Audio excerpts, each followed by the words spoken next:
Yeah, karibuni kwa show yetu siku ya leo. Yeah, I'm waiting for you. Ukiingia unasalimiana. Yes, yeah, we are still eulogizing the death of my friend, Mr. Rogers Njumba. Yeah, so it has been a heavy 2 days, yeah, since we received the news of his death. It has not been easy for me. Yeah, he was quite a close guy. Yeah, even when I migrated, he left a very close contact even with my family. Yeah, he's a nice guy. Yeah, ni jamaa tulianzana naye mbali. So it's tough on us, but ameacha watoto wadogo 11 years, 5 years, like that. So alikuwa baba wa watoto wachanga. So tunaombea roho yake. Yeah, actually an imagination that Rogers is dead is still not lingering in my mind. But the story iko hivyo. It's very unfortunate. Yeah, karibuni kwa show so that we can interpret. Sasa leo nataka kuwaelezea the reason why Ruto cannot make it. And Ruto will lose power. So there is enough litmus test. And a clever person would actually resign. But sababu Ruto ni yule wale watu watukutu who they want to prove ati anataka ati kuenda against the grain. Sijui kama mnajuanga hii vitu inaitangwa moving against the grain. Ati he want to prove. So juu kuna motivation speaker wamemuongeresha, wanamwambia don't worry, it is possible. The last minute, like some of the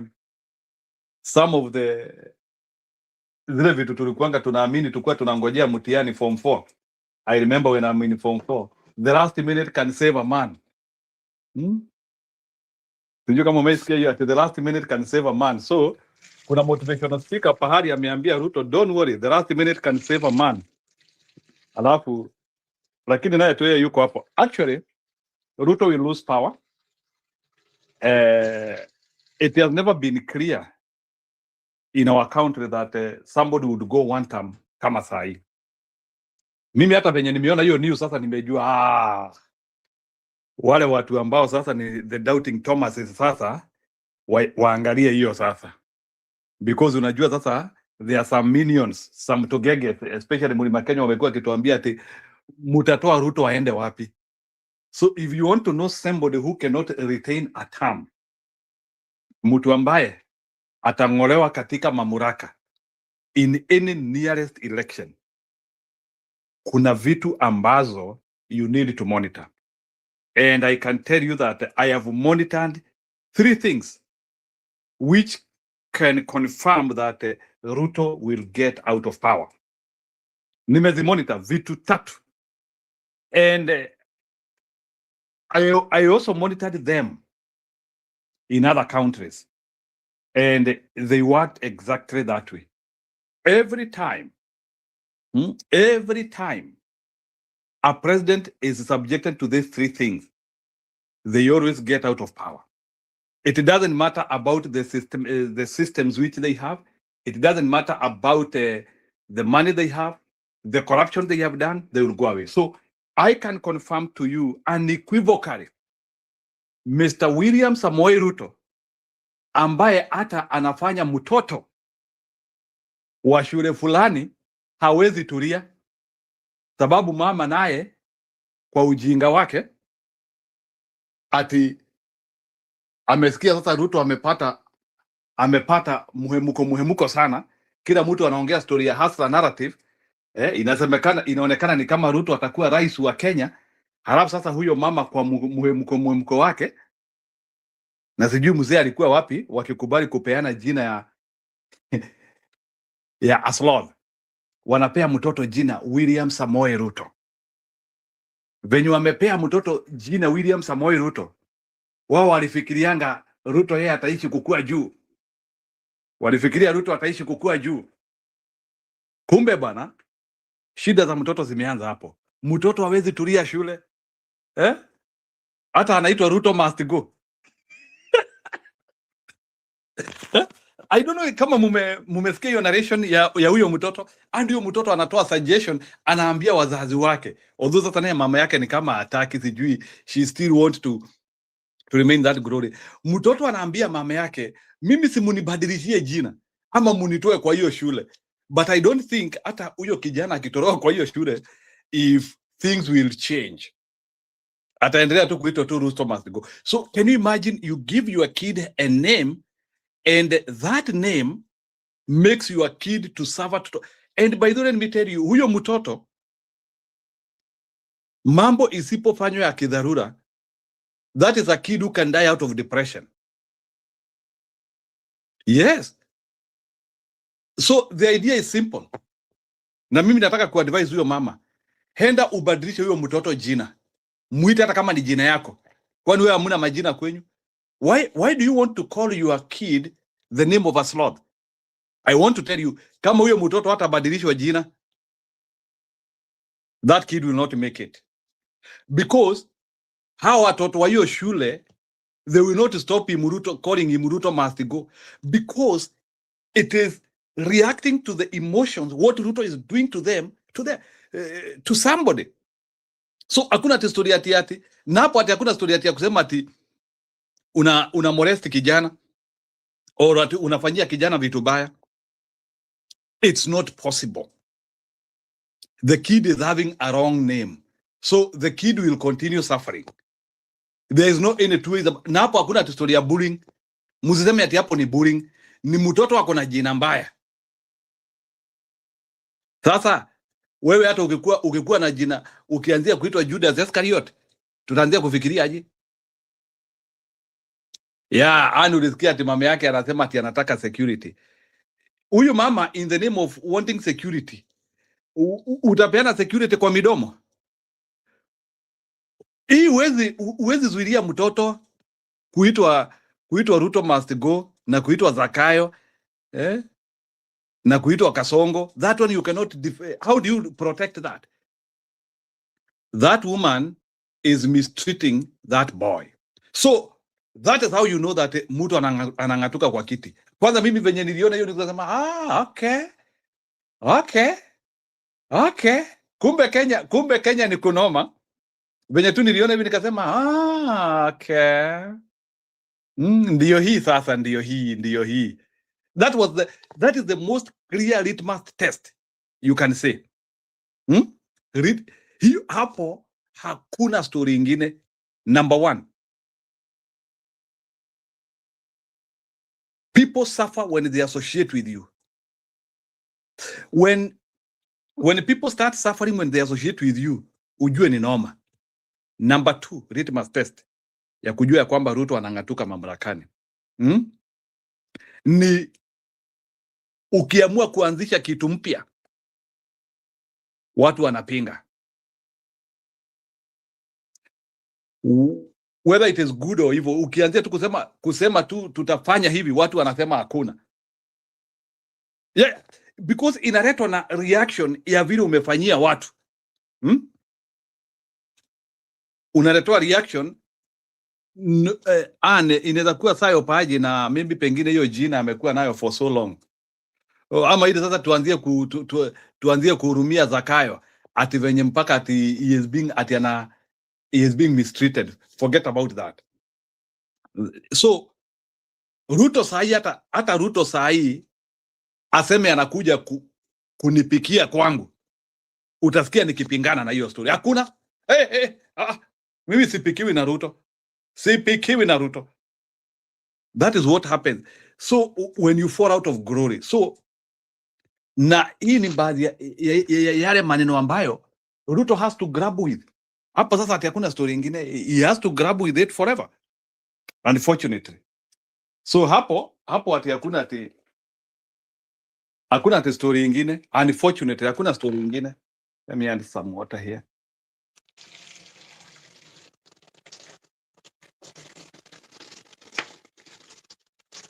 So, the mother should be very worried, especially weeks after H1 acid attack. I feel sorry for the innocent kid. Ana anasema atuoneshe birth certificate. Okay, unajua naye Ani ni wale watu ambao wanaamini wakiona vitu. So sawa, Ani, let's see. Si uconfirm shuna ni gani uende utuconfirmio ni unawaambia. Unajua sisi ni kufuatilia tu mambo tu ikikuja. So for us tunajua kuna mtoto anaitwa Ruto na hiyo jina imefanya huyo mtoto aumie sana. Kenda anasema what the mother should, but let me tell you that kid should be helped na kusaidiwa, ni angolewe hiyo jina, huyo mtoto asaidiwe, hiyo jina itupwe mbali.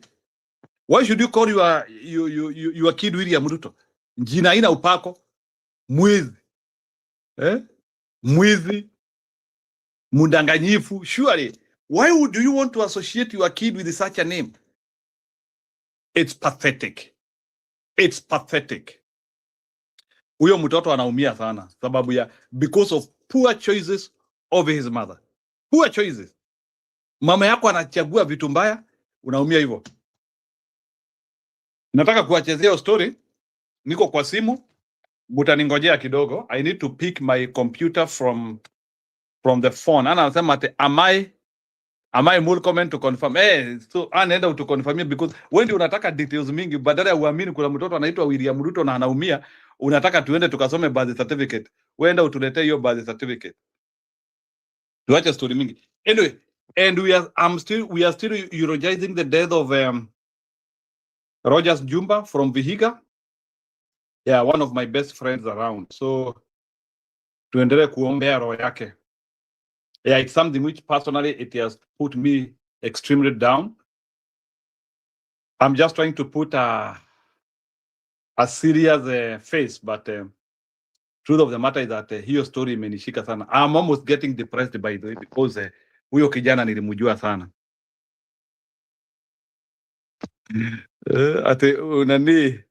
ati Ken Daniels anasema ati Njiro angolewe hiyo jina cha nguvu kama jina. Yeah, of course that name has to be gotten out.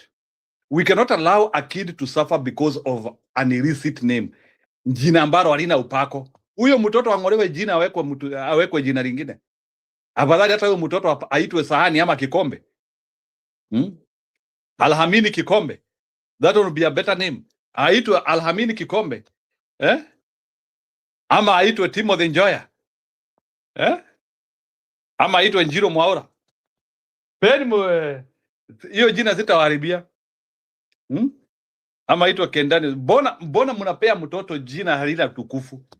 The kid has to suffer forever. Guys, wait for me nichukue comp na kama. Sijapotea, nachukua tu computer. Yeah, I'm just picking my computer. I'm coming back. So, Muchira hapo. So, uendelee kuentertain watu hapo.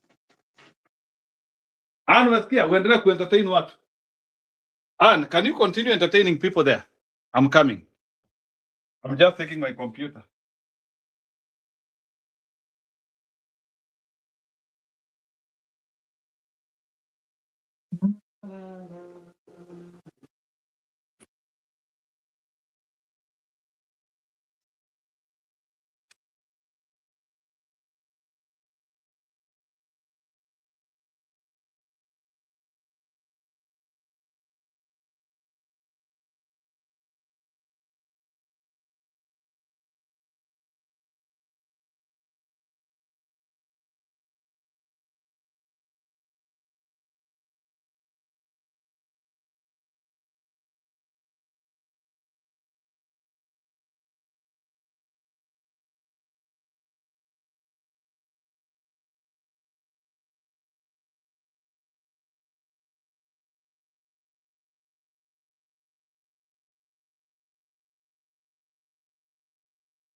Have you entertained people on?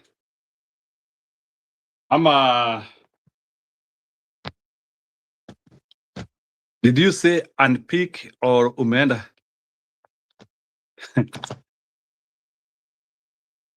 Najua ni saa zingine sitakangi michezo yako. Unakuwa na michezo mingi. I think wewe huku nyonya ya kutosha. So let me not bother you too much. Najua wewe ni attention seeker, which is okay. Sasa wewe, what did you say? Yeah, of course. Sasa si nilikuwa nataka unachangamsha watu hapa as I come.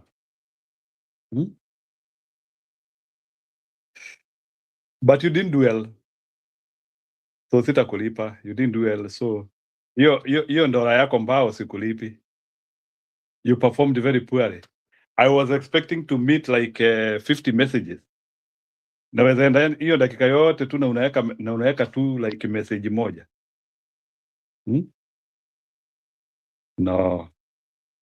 Anyway, we apologize Rogers Njumba from Vihiga.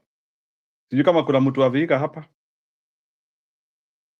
Ni kijana tulisoma na yeye some around 20 years ago. Unaniwekea namba 4 alafu sasa unafikiria mimi natambua hiyo? Weka namba mzuri bana. Unataka pesa alafu unaweka namba ukificha, and you want money. Weka pesa, weka namba yote hapo nikuwekee pesa. Na useme hilo nataka.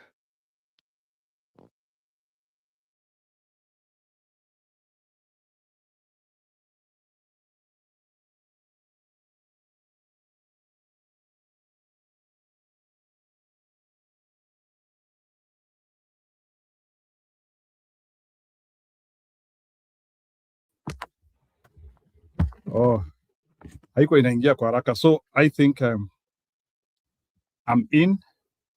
Watu wanataka kukuja kwa kituo wakuje, so that we can correct. So let's start with our boy yule ambaye Ruto amemharibia maisha, because huyu mtoto ameharibiwa maisha na Ruto.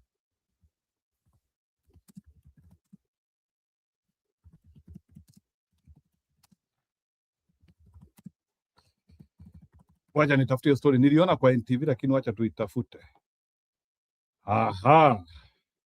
Hata Maisha TV, wacha tuweke hii Maisha TV. Hii Maisha TV they will 1 million. Ni juu umepanda wapi? Wacha tuweke hii Maisha TV, wacha tuweke aka Kastiana Kesi. Like a bukudu here. 4-year-old boy in Nairobi wakes up every morning, gets dressed, eats breakfast, and then dreads going to school, not because of homework, not because of an exam, but because of his name. His name is William Ruto, and in Kenya, in 2026, the name has become a target on a child's back. His classmates, preschoolers, surround him during break time and chant like they are standing at a protest rally. Ruto must go. One term, Ruto must go. Every single day, his mother is begging for help. The school is silent. The government has said nothing. And one innocent child is being eaten alive, not by lions, but by the political fury of a nation that has turned against its own president.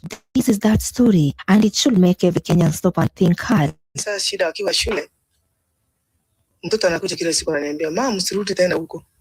Cast your mind back to September 2022. Kenya had just survived one of its most bitterly contested elections.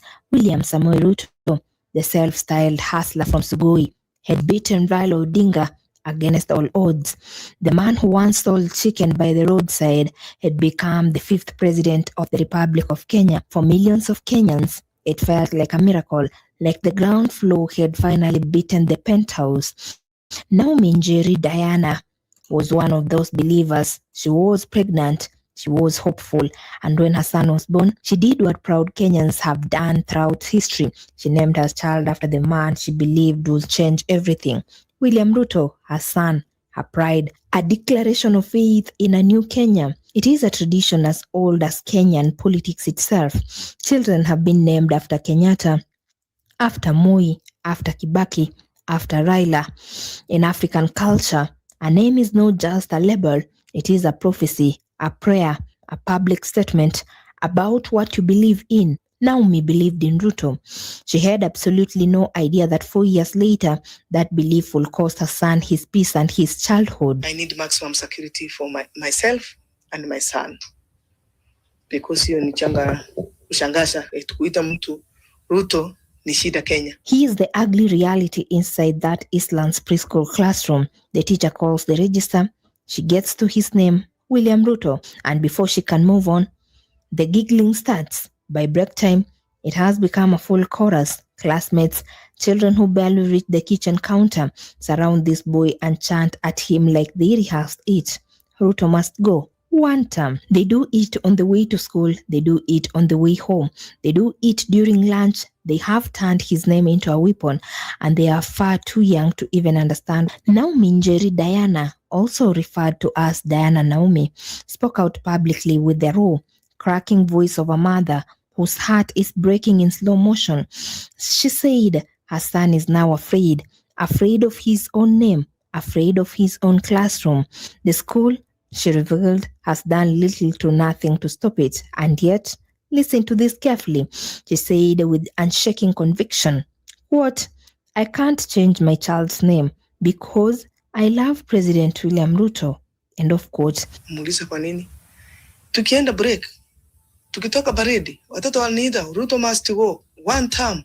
Sasa mamu, mimi siendi huko. Alafu wanakuja wengi, wananisurround, wanasema Ruto must go. Ruto must go. Mamu, unipatisha shule ama unichenjie chini. There it is, loyalty so deep. It has become a river she cannot swim out of, even as a child drowns in it. The family now lives in what she describes plainly as fear, not political fear, personal suffocation, daily fear, the kind that sits in your chest when you watch your child leave the house every morning, not knowing what emotional beating they will return with. No child should carry that weight. No child. Mimi ile kitu naomba serikali ni maximum security for my son. To understand why preschoolers in Eastlands are chanting Ruto must go, you have to understand what Kenya has been living through. When Ruto won in 2022, he made a promise that lit up the hearts of ordinary Kenyans. He called himself a hustler. He said he understood the mama mboga, the boda rider, the Juakali artist. He said the bottom-up economic model will lift the ground floor of Kenyan society. 4 years later, many Kenyans say the elevator never came. Fuel prices remained punishing. The cost of unga that feeds Kenyan families stayed out of reach for millions. Debt burdens piled higher, and then came the taxes. In 2024, the finance bill arrived like a sledgehammer through a glass window. It proposed new levies on everything: bread, cooking oil, diapers, sanitary pads. Kenyans, led by a fearless generation of youth who organized on X and TikTok, poured into the streets. They stormed parliament. Dozens were killed. Dozens more disappeared without a trace. The blood had barely dried when new protests erupted in 2025, this time sparked by the death of blogger Albert Ojwang in police custody. The anger refused to cool, and the phrase Ruto must go, once a protest sign, became a national heartbeat, a reflex, a second language. By 2026, every children had absorbed it, because children, like sponges, soak up everything adults carelessly spill around them. You cannot tell this story without going back to June 2024. The finance bill was the match that lit the powder keg. Kenyans, particularly Gen Zs, decided they had had enough of being squeezed. No political party organized them. No opposition leader summoned them. They organized themselves on their phones, marched with placards and flowers, and faced live bullets with bare chests and open palms. The government eventually withdrew the bill, but the damage was done, not just in blood and grief, but in complete and total collapse of trust between millions of Kenyans and their president. Here is the uncomfortable truth about national anger. It has no filter. It respects no boundary. When adults are consumed by political fury, they talk loudly at home. They chant at rallies, they post on Facebook at midnight, they argue at the kiosk, on matatus, at the salon, at the butchery, and children sit quietly in all those spaces, listening, learning, absorbing every word like gospel. Ruto must go has been chanted on university campuses, in market squares, outside parliament, outside State House gates. It has been sprayed on walls across Nairobi. It has been sung in protest music that plays from every phone. It has trended on X more times than most Kenyans can remember. So when people ask, how did preschoolers learn to chant these at a classmate?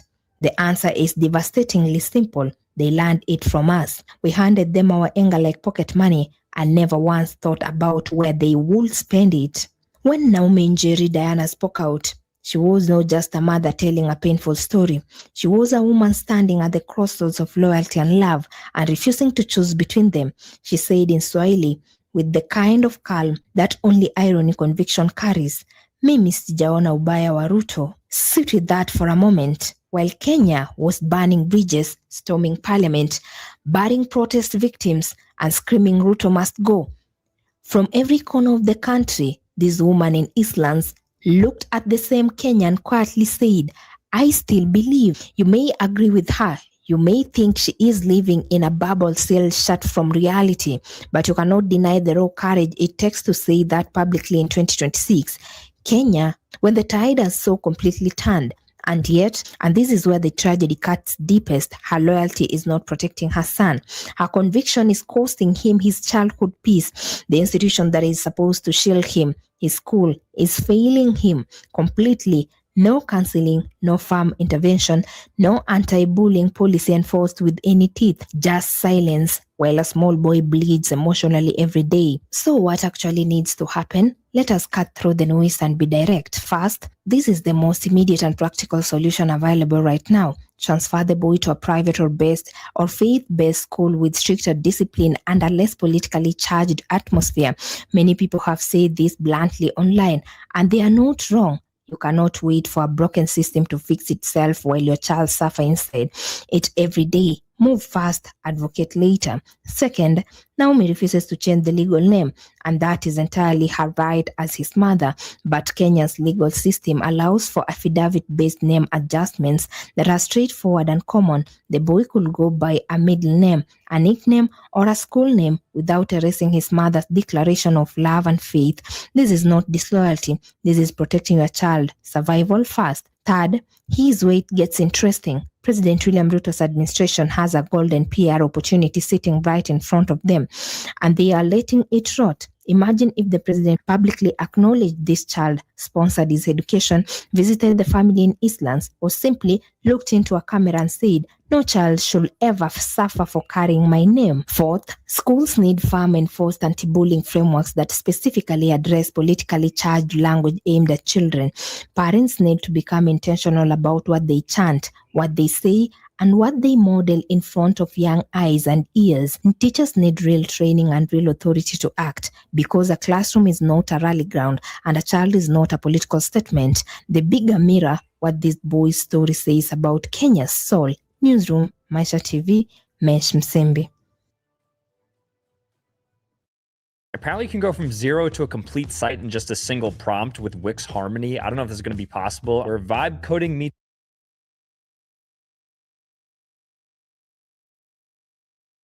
Ana nataka comments, wacha nimsomee. They are so sweet, by the way. If you love your child, just change his name. Surely change the name and change the school. It's like naming your kid Lucifer. Change your child and yeah, change the name. Endelea kupenda Ruto na maisha ya mtoto wako iko hatarini. Kwani ulikosa jina, si ungemuita Besheni ama Shoka? Mama yao you have a lot of your relatives you can name your child after. It's high time to rethink when associating with the politicians. No name, what caused the change with time? In short, she wants security for her son. Madness in the capital. Mbona uliname hiyo jina mbwa hiyo? Change that name. Ruto is not someone to be named to another human being. Subadilisha jina. No positive, no one saying bullying. It says a lot. It says a lot. Hakuna ati mtu anasema ati bullying ama nini. It says a lot.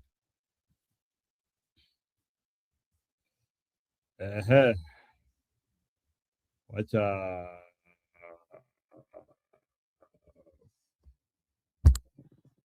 Wakati siasa zikizidi kupamba moto nchini, familia moja imejikuta ikibeba mzigo ambao haikutarajia. Hapa jijini Nairobi, mama mmoja anasema mwanae aliyemuita jina William Ruto baada ya Rais Ruto kushinda uchaguzi mkuu mwaka 2022 amekuwa akilengwa na kudhulumiwa shuleni kutokana na kauli za kisiasa zinazosikika mitaani na mitandaoni. Sasa familia hiyo inatoa wito wa kulindwa kwa watoto dhidi ya siasa. Mwandishi wetu Fatma Bogo anaeleza.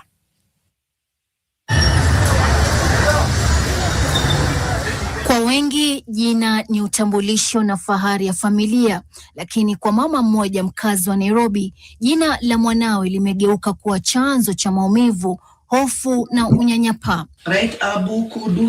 Mwana huyo alizaliwa baada ya William Ruto kuwa rais na kupewa jina hilo. Sasa anadaiwa kukumbana na dhihaka kutoka kwa wanafunzi wenzake shuleni.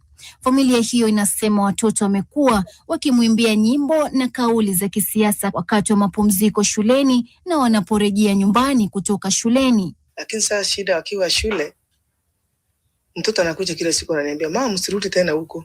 Muulize kwa nini? Tukienda break, tukitoka baridi, watoto wananiita Ruto must go one time. Sasa mama mimi siendi huko. Alafu wanakuja wengi, wananisurround wanasema Ruto must go. Ruto must go. Mama usinibadilishe shule ama unichenjie China. Kisa hiki kinajiri wakati ambapo baadhi ya maeneo nchini yameshuhudia ongezeko la taharuki zinazohusishwa na misimamo ya kisiasa. Mwanamke aliyetambulika kama Rachel Wandeto alifariki dunia jijini Nairobi baada ya kushambuliwa na kujeruhiwa vibaya baada ya kupata umaarufu mkubwa mtandaoni kwa kuchora mchoro aina ya tatu na sura ya Rais William Ruto mwilini mwake. I need maximum security for myself and my son. Because hiyo ni kushangaza kuita mtu Ruto ni shida Kenya. I cannot change the name because I love Ruto. 4+1. Good boy, good boy, good boy, good boy. Familia hiyo imewasilisha malalamishi kwa uongozi wa shule ikitaka hatua za haraka kutoka kwa walimu, wazazi na jamii kwa ujumla ili kuhakikisha watoto hawageuzwi kuwa wahanga wa tofauti za kisiasa za watu wazima. Fatma Bogo, NTV, Nairobi. Na sasa suluhu hapo itakuwa gani? Asante sana Fatma Bogo. Mtazamaji, sema nasi kupitia mitandao yetu ya kijamii. Labda mwisho wa taarifa hizi tutakuwa tukisoma maoni yako. Unafikiria kwamba suluhu itakuwa gani dhidi ya kumkinga mtoto huyo William Ruto?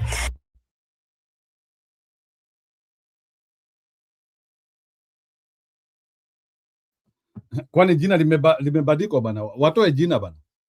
We don't want stupidity bana. Hiyo shule waendelee. Kuna watoto wanakosa school fees kwa hiyo shule because of huyo Ruto.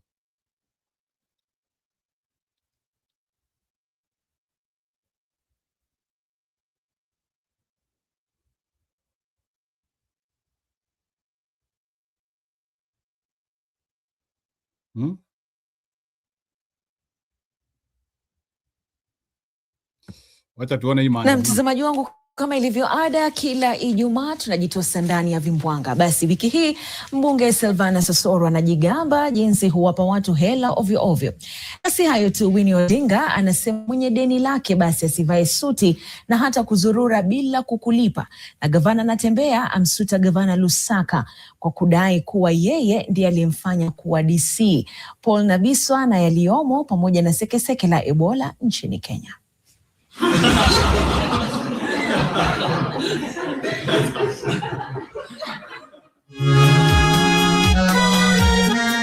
Pesa ni sabuni ya roho na ukarimu si majigambo eti. Wasemaje bwana mkubwa Sylvana Sosoro? Ile yangu itabaki tu moja, itakuwa tu tutam, na mimi nikikupata huko nje, hata kama mnasema napenda kupeana pesa, nitapeana tena leo, mimi sijali. Hata kama mnasema sipendi, nitapeana tu bado. Hata Senator Onyonka nitamsaidia, tuendelee kusukuma. Na William Ruto, musipojipanga vizuri, tupangane hivi na kelele tu peke yake, Hii ndio grupu ilikuwa inapiga kelele na William Ruto akatoboa. Na Winnie Odinga anasema tunakopa sana. Fafanua mami. Ni kama uko na jirani na huyu jirani yako na deni yako. Kidogo kidogo ameenda kwa jirani mwingine anakopa. Anaenda kwa M-Shwari anakopa. Anaenda supermarket anakopa. Anafunga simu yake ya Safaricom, anafungua hiyo ya Airtel anakopa. Hata nyumbani hawezi rudi saizi juu Shylock anamtafuta. Lakini ukiona huyu jamaa, unaona amevaa suti mpya, ameng'ara, viatu iko sawa, ameenda kwa kinyozi, amepaka hiyo kitu wanaume wanapenda kupaka hapa, amepiga line cut hapa, na ako na deni yako. Ukiona huyu jamaa utafanyaje? Ukimwona utafanyaje? Haya basi, tuache taarifa za wadeni. Hatuwezi kuziacha. Say no to Ebola! Say no to Ebola! Say no to Ebola! Inawezekana tuna deni la Marekani la Ebola. Watu wanaandamana, hawataki kituo cha karantini Kenya. Nchi kama hii bado inakufa na utapiamlo na malaria na hizi magonjwa ndogo ndogo. Muko na uwezo. Muko na uwezo wa kupambana na corona. Sisi tunawaambia economy na Ebola. If William Ruto trusts this quarantine facility, if he believes in the safety of Kenyans, tusiweke na nyuki, tuweke hapo State House, akae nayo hapo. Tutembee Ingo. Na gavana Ken Lusaka wa Bungoma anadai kuwa alimpa cheo mwenzake wa Trans Nzoia George Natembeya. Mimi nilikuwa boss yake. Hiyo ni ukweli. Mimi ndio recommend promotion na nikamwachia station ya Murang'a. Mimi nikienda ku office of the president kama PS, yeye akakuja Murang'a kama DC. Ni uongo kabisa. Lusaka alikuwa DC wa Murang'a North. Mimi nilikuwa DC katika ofisi ya PC Nairobi. Sisi wote tulikuwa DC. Fafanua Bwana Tawe. Sasa DC mwenzako atakupromote aje? Kose polisi. Na wakati mimi natoka Harambee House kwenda Murang'a, yeye alikuwa DC huko. Nilienda kuchukua nafasi yake kule kama DC akikuja Harambee House. Usaka kule kitu alifanyia mimi. Wabukusu wetu mna mambo, na huko Bungoma watu wa fitina memchosha Askofu Marco Kadima. Hii gari aliiwa huku, hii nyumba nani analala kwa hiyo nyumba? Shida yako nini? Wewe unagawanya watu? Wacha lale huko. Wewe unashida lala kwako. Haya, tuingie kwa siasa za 2 term na 1 term huko Ingo. Tunataka nione hapa kwenu tingiza Ruto, tingiza. Mimi na yeye tunaenda kufanya kazi yenu. Nimesema sijasema. Ametosha hajatosha.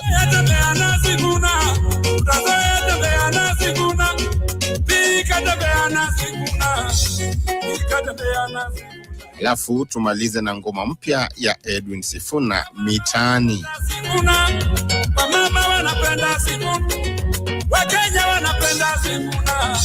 Wakenya wanapenda Sifuna. Paul Biswa, NTV. Sifuna. Mtoto wa baba.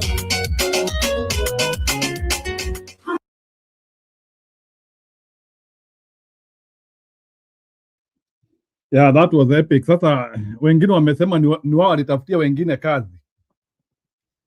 Yeah, so nimeona sasa Natembeya na Lusaka. Kumbe Natembeya ni mzee si katoto. Kama he is in his 50s. Maybe he joined provincial administration when he was very young. Yeah, so pia Sifuna anaonekana anaendelea kupaa. Gachagua also did a very epic speech today. Na akasema we reject the finance bill. So let's listen in. Then kuna kitu media imepublish ati Gachagua ni kama anamfurusha Marara. Nitataka mniambie. Na bado sijamaliza pointi zangu 3 za kuonesha kwamba Ruto atang'atuka mamlakani. Nimekuwa nikiwaambia hapa toka juzi. Nimekuwa nikiongea na watu huko kwetu Embu. Ukienda pale kwa hizi joint ya supu ama kwa joint ya pool table, alafu uanzie kuongea vitu mbaya za Ruto. Hey. We, hebu chomea huyo supu hapo. Huyo achomewe bwana. Achomewe sahi. Is that serious? Ama sasa uko hapo tu kwa hoteli na unakunywa chai hapo. Unakunywa chai na mandazi. We. Teremsha mandazi mbili pale. Pale. Yule kijana yule pale. So, imefika level sasa wale majamaa ambao wako na njaa na unataka kukula. Kwa wale wazee unajua wanaendanga kwa mahoteli kukunywa chai hapo, wanashinda huko alafu wanarudi jioni. Wewe tu ukitaka hawa wazee watoboke, unaenda hapo unaongea vibaya kuhusu Ruto bana. Unatoka hapo umeshiba. Na hadi sasa ukienda hapo hadi wazee wanaanza kukutumania. Na kuna yule kijana anakujanga hapa anaongeanga story za Ruto sana hapa. Hebu apigiwe simu akuje atupe hizo story. Yule kijana, kuna kijana anatupeanga story hapa za Ruto hapa. Hebu apigiwe simu ama mtume pikipiki kwao aletwe. We, hebu enda kwa nani ulete huyo kijana. Hapa. Yaani wazetu wanataka tu kusikia tu ukitusi Ruto, ukiongea vitu mbaya. Kazi tu tuseme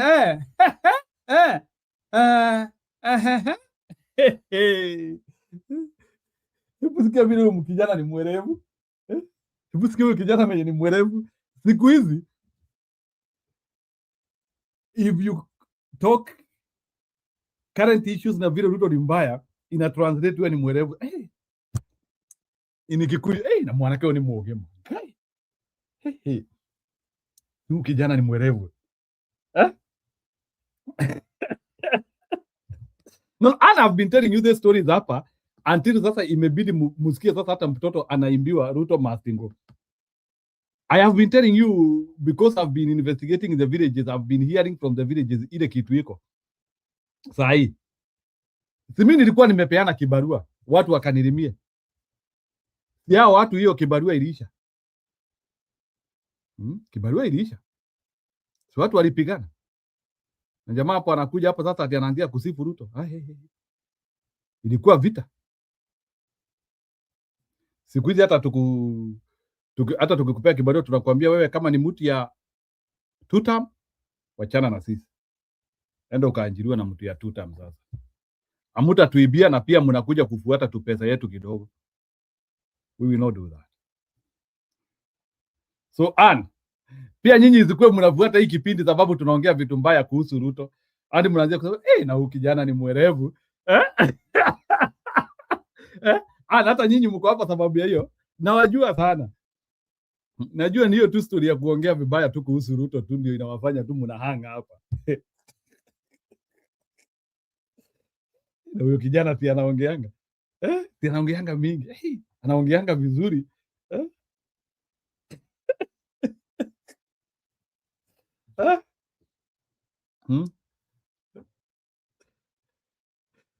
Nilikuwa nikiambua na mzee mwingine nikicheka. Ati kijana anaenda kwa nini kwa hoteli anaanza kusema Ruto ni umbwa sana. Wewe kijana hebu kuja hapa. Keti hapa sasa tuelezee ukiwa hapa. Tuelezee sasa ukiwa hapa.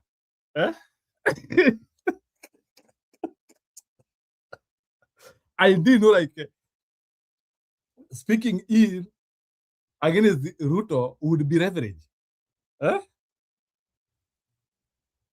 Hata sasa siku hizi watu wamejua hata kuongezewa kibarua. Hata kuongezewa kibarua like kama na huko kwetu unajua sasa watu wamejua hao matajiri. Jamaa naona sasa mdosi ameanzia kuleta shida sana. Unajua ama saa zingine mdosi anataka kukuachisha kazi, mdosi amekukasirikia. Jamaa tu anaanza Ruto ni mjinga sana. Kuna mtu kama Ruto. Huyo mtu next year tunamngoa. Wewe kijana hebu kuja. Chukua hiyo panga na urudi kwa kazi. Na unikasirisha. Enda kazi wewe. Chukua hiyo panga na urudi kazi. Si mzee ulikuwa umeniambia tu wacha kuniambia story mingi, hebu rudi kazi wewe. Unaniambia rudi kazi bwana. And that is what is happening in the villages. Wacha nikupee story kitu ilitendeka kwa kanisa, one of the churches I know very well. Jamaa anakuja hapo, anaanzia unajua sasa, na unajua siku hizi ukienda unaanzia kusema mimi si wa 2 term, mimi si wa 2 term na mimi si wa 1 term. Sasa unajua wewe kama hujaamua bwana, rudi kama hujaamua rudi, keti bwana, keti. If you cannot be, tusiongeleshwe na wajinga. If you can, ni wazao kama uwezi, kama hadi saa hii uja make decision Ruto ni nani, rudi bwana, hatutaki we na huyu mtu atolewe kwa committee. Huyu mtu atolewe kwa committee. Huyu ni mtu mjinga sana. Ati hadi saa hii hajaamua, ati hajafikiria kama ati Ruto ni mbaya ama ni mzuri. Hadi saa hii hajafikiria. Mzee alitolewa committee hivyo. Mzee alitolewa committee hivyo ya kanisa. Akaambiwa bwana wewe, huyu atolewe bwana. Huyu atatuhangaisha huyu sana huyu. Hawa ni wale wanafanya hata hii group yetu iwezi endelea. Ati anahitaji miaka 2 kufikiria 2 term ama 1 term huyu. Tunakaa na yeye ati na sasa huyu ndiye kiongozi yetu. Aling'olewa hivyo bwana. Watu hapo kwa kanisa wanasema sijui nini, hii ni kanisa hakuna, hii ni kanisa tumeokoka. Amua hapana. Nuokoke na bado umeamua. That is how vigorous the story is about Ruto. And I have always been telling you this. I've been telling you this. Nini nakwambia in the villages.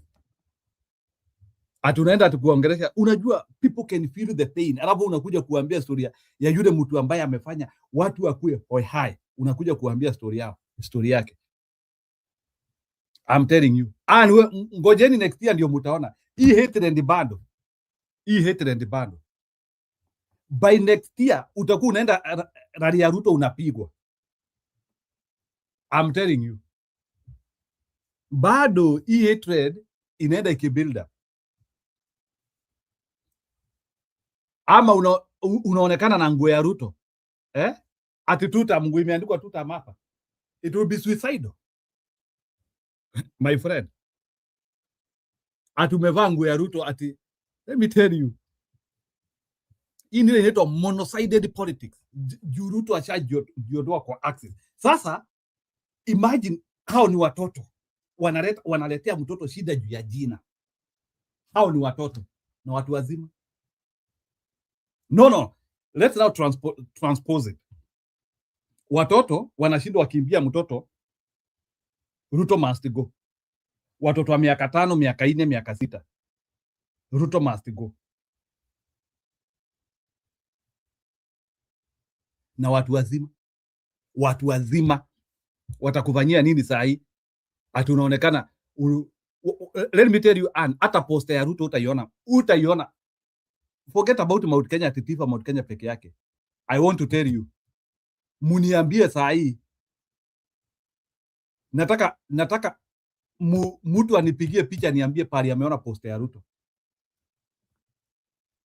ama billboard. Kama kuna mtu ameona billboard ya Ruto anitumie saa hii. Na akina Kibaki saa hii mabillboard zilikuwa zimejaa. Uhuru na kazi billboard, sijui za Kibaki zilikuwa aje. Kibaki tena, ulikuwa unakutana na billboard kubwa Kibaki tena. Wachana na kwanza billboard za Mwenge, because Kibaki ukitaka kujua mtu anaisha, point number 2, hana billboard. Right now as we speak, Ruto hana billboard na ni rais. Huyu ni rais wa saa ngapi na hana hata billboard? Ani na wenzenyu wale ambao mnafuatilia hizi vitu, kama umeona billboard ya Ruto unitumie. Billboard imechorwa, imewekwa picha kubwa ya Ruto hapo na imeandikwa matuta mama chochote. Billboard zinaekangwa na Magnet Venture. Na kama ni mwanaume mwambie hiyo billboard aende aweke pale Makutano, ile barabara ya kwenda Embu na Sagana. So unajua zinaekangwa hapo. Okay, sawa. Ututumie ya Wajiri. Mlima Kenya, the biggest billboard zinekangwa pale Blue Post. Pale Blue Post Thika kuna kuanga na billboard hapo. Hapo kuna ekangwa. Yule jamaa ako na CV sana. Anaekangwa billboard hapo. Then kutoka hapo billboard nyingine inaekangwa pale Makutano. Embu and Nyeri. Hapo Makutano kuna gongangwa billboard nyingine kubwa sana hapo. That's how you know things are working for you. Ati Ruto anatuambia anashinda uchaguzi na hata hana billboard hata moja. Sasa akona kama hiyo billboard iko Wajir bana. He is having a billboard in a very sparsely populated area.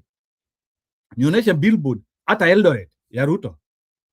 Eldoret home ground. Hata huko kwao Nandi, nataka billboard ya Ruto. Na Kinergoyo mara kwetuko. Ukiona rais who is a defending champion, sababu yeye ndiye ako na kikombe, hana billboard, ameisha. There's no turn back. Number 3 ya mwisho, ukitaka kujua rais ameisha kabisa na huyo arudi, ukitaka kujua rais ameisha kabisa na arudi,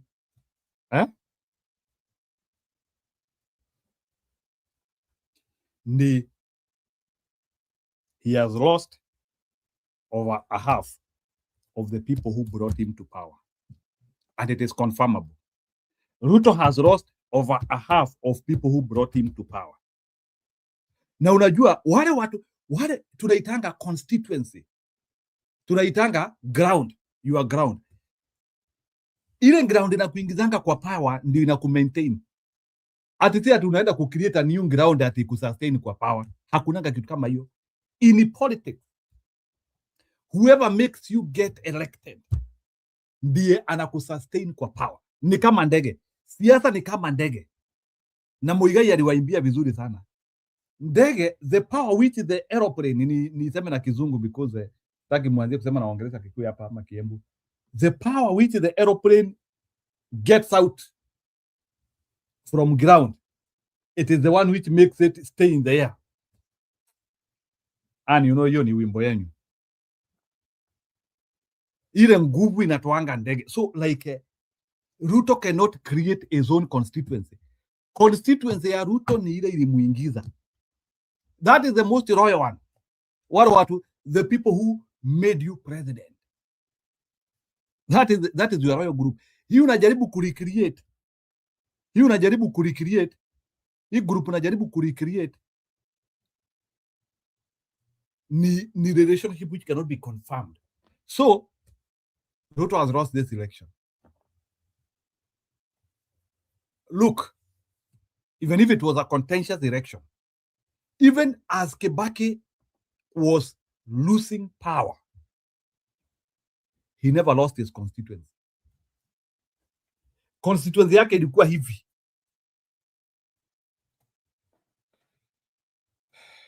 Sina mengi. Kuna mtu ameniambia nataka comment. Ujaona Tifa polls, Mount Kenya 89% feel hata inafaa kukuwa 95. What are you? Zilitolewa na wananchi last month on Thika Road. Of course. Billboard ya Ruto inafanya nini kwa barabara? In fact, nikiona billboard ya Ruto Mlima Kenya na imemaliza siku 2, I believe we are very lazy people. Hata iwekwe CCTV bwana. Instead of spending hours creating metadata for a photo of this truck to put in a catalog or using a store online, I'm going to show you how you can do it all in Airtable using AI in just a few minutes. Fellow Kenyans and the Fourth Estate, the Democracy for the Citizens Party, DCP, to present the 2026-2027 alternative budget for consideration by the people of Kenya. The title of this presentation. The opposition leader anaongea, anasema he is presenting the alternative budget. So ana represent ile ambayo Ruto hatapeana. I didn't know that Gachagua angekuwa mtetezi. Gachagua bwana, you have challenged me bwana. Kumbe bwana, you can turn from Lucifer to Malaika. Enyewe kwa hii dunia Hakuna kitu iwezi badilika. Na huyu jamaa alitumika na shetani miaka mingi bana. Now he is doing the thing. Sara, karibu. Sara, karibu. Anne, karibu. Na leo sioni Acacia. Where is Acacia? Amekuwa akicomplain simsalimii. I'm here now. Is a government waging an economic war against its people. Fellow Kenyans, great nations and great economies are built. Ya Budi, karibu. Nitaendelea na speech. Umeona kiongozi wako akiongea mpaka ukasema uingie? Bwana Budi, how are you? Huyo sio kiongozi wangu, huyo ni kiongozi wa kimataifa. I don't own him, he owns Kenya right now. So ukisema ni wangu, pia hii ana kwa wapi? Ana ndio wangu. Sawa, tumesikia. So leo ni Friday, unataka kuniharibia weekend? Sawa, nimesikia. Siku hizi mumeamua kubehave kama Noah Ark, wawili. Hiyo ni katiba. Hiyo ndio katiba. Ambia Ndeto 2 ndio katiba. Okay.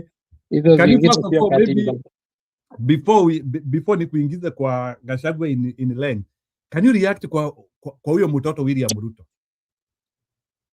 Huyo mtoto ambaye shule hawezi pumzika. I mean, William Samoei Ruto is winning the election while we are looking. I mean, if you look at how power is grabbed, how power, especially when you have the tools, and obviously, our ways, of antagonizing him. Here, if we have to be very honest, I mean, I laughed when you said Kibaki is still his stronghold. That really makes the Luos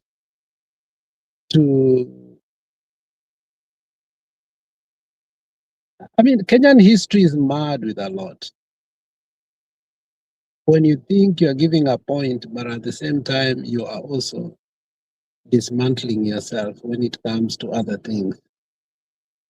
But unfortunately, ukitumeleta hapa yutu ni huyo Gachagua. Imagine if we did not have Gachagua. I don't know, the people keep criticizing Gachagua. Like, I'm asking myself, what alternatives do they have? Look at the most comprehensive rebuttal.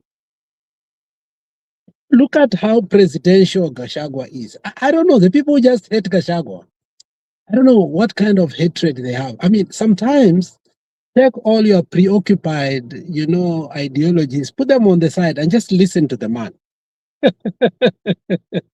Just listen to him with a clean slate of a heart and ask yourself that even the thinking of itself of coming up with what he comes up with,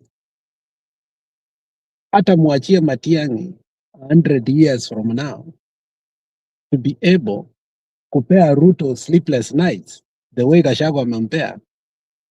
You see, we couldn't be in this situation were it not for the gift of Gachagua.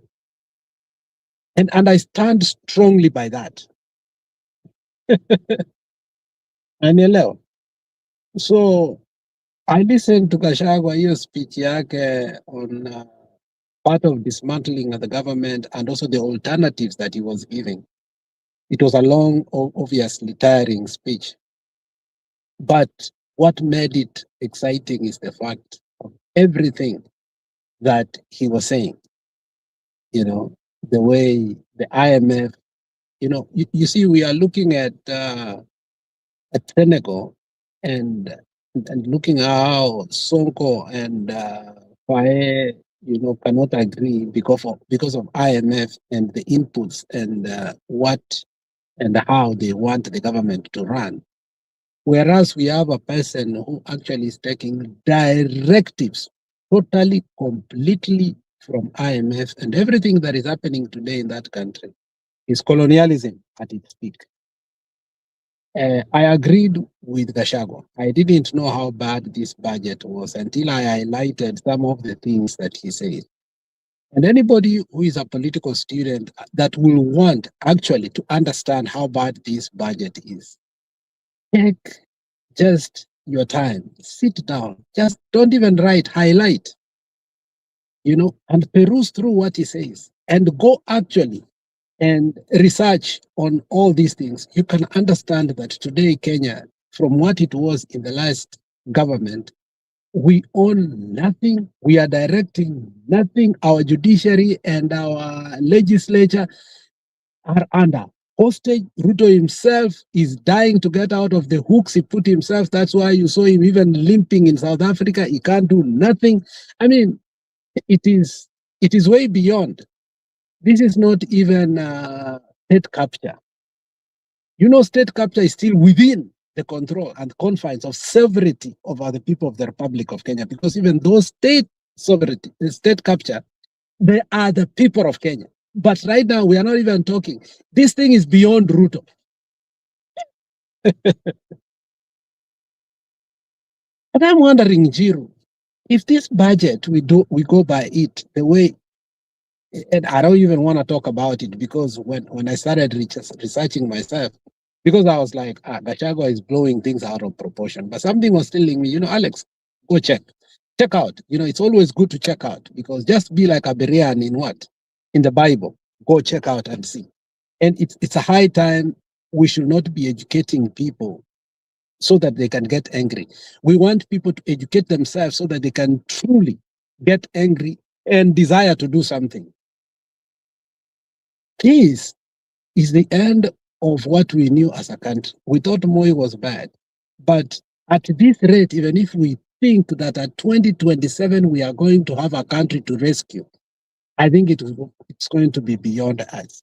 We spoke about the oil G2G, even if we were to pull out, the kind of penalties and consequences we were going to have, because we do not even have, the document they signed in regard to this contract. Same as SGR. Like, our country is almost like it's mortgaged. You remember what HH did? When Edgar Lungu was the president of Zambia, he actually gave the miner corps, the coppers, the mine corps, copper mines for Zambia, literally to the benefit of who? Of China. But when HH came, he said, this cannot be. This is the only national treasure that we have in the world. And this is the only, we don't have oil, we don't have anything. And they had to do everything in their capacity. But I want you to also go research in getting them back, the penalties they had to pay to buy back that which is endowed and given to them by Almighty God. And that is the sad situation in Congo, a country that obviously we don't want to talk about, that has every mineral resource, including rare earth minerals, but woe to it, the poorest of the poorest live that. In fact, there are people who've never seen running water, flushing toilet, and even electricity in their home. There are people in generations until today, as we are talking, they have never seen. Thank to God, Kibaki and Uhuru Muigai Kenyatta actually, even if they stole the election, they were able actually to bring electricity to almost 60 to 70% of the Republic of Kenya. Today, you can say every Kenyan has seen electricity. There are people who've never seen electricity in Congo. Totally. By the time Traore came the presidency, the whole country of Burkina Faso did not even have more than 200 kilometers of tarmac road. Then you can look at and understand how privileged, even if we to Mefinyo, how privileged we have had. But all these gains that we have made have gone back. The drain has been swamped. The swamp has been drained. In less than 3 years, there is nothing that is making sense. I was like, I'm so tired of Ruto, mpaka kila kitu inasemwa, Njiru, imekuanga like redundant. But I think if you listen to Gachagua, as we're going to listen to him, pay keen attention. If you are a good political student, write down what he is saying so that you can truly understand that Gachagua is a national treasure. I'm not just a sycophant of the guy. I listen to him carefully. And I'm pleading, if people could just listen to him, wachana manana and Ndindi Nyoro, but just Gachagua alone, you can understand why people like Matiang'i, people like Kalonzo, afadhali hata Sifuna, will not even be next to the presidency. Because they don't even have a know-how of what actually they want to solve. You see, what is being done is so insidious and so horrible that if you have no idea, even if we gave you 20 years, you won't be able to resolve it. So why should we even give you the presidency? I think this is the time me I say Gachagua for president. Njiru hata kama mtasikia vibaya, there's a time mulikata, but for me, mahali imefikia, I'm just saying Gachagua for presidency. Why? Because he understands what he's talking. He's alighting about it. He's talking about it every day. He is even saying he has an alternative to it. We are not seeing all that from other presidential candidates consistently on the podium. Hata Biblia inasema, Mr. Njiru, iko mama alienda kuuliza, mtu alikuwa so evil, the king that was so evil. The guy came there so many times. Huyo mama, mpaka mwisho the evil king said, nimekupea enda. Sasa Gachagua hata kama ako evil aje, I think he's a better alternative than the rest. I think he has in-depth understanding. And every day I listen to him, I wonder, if it is not Gachagua to put this government on check on a daily basis, will we even have an election in 2027? Even a makeshift election? Ruto knew that very well. And he knew akibox Gachagua atoke hapa, the rest watakuwa walkover. That's what he forgot. But, thank God Gachagua was resurrected. I know there are people who will tell me that I'm blowing things out of proportion, but let's take Gachagua out of the equation. The question that remains is, who is able to highlight and speak to people who actually have gone to school or are able to make the informed decision better than Gachagua? Let me leave it there and we listen to him. I wanted to give us a disclaimer that as we listen to him, if you have decided, let us highlight and speak about what actually he is highlighting to us. Not that akikuja Njiru unatoka hapa tu kama kuku yenye inazaa mayai popote unaanza ask questions. Let us go one by one and ask the questions and answer them of what actually he is saying. Ann, najua wewe uko chini unanisikiza. The other day tulikuwa hapa, mtu unamaliza kuongea, Njiru anakuuliza question, unamaliza kuongea, alafu anakuja baada anakuuliza question nyingine. Na ulikuwa umeongea ukamaliza, anakuja anasema, oh, that was a very good talk. Him and Kalonzo and Matiang'i are the same thing. They just pop up. It's a talking point. Yani you have been talking, wewe ndio umetoka kujiongelesha, wewe ni ule mtu unaenda kwa hoteli unasema Ruto ni mbaya, unauliwa lunch asubuhi. Tena jio Ruto ni mang'aa, unauliwa sapa, unaamka asubuhi. Ruto ni mwizi, unauliwa breakfast. Wewe ndio umetoka kujiongelesha hapa.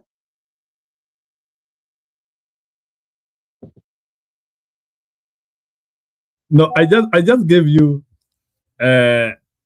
gave you an example or issues which are happening, like people are taking advantage of others kwa kuongea vibaya kuhusu Ruto because unajua it is becoming like a juice, bwana Budi.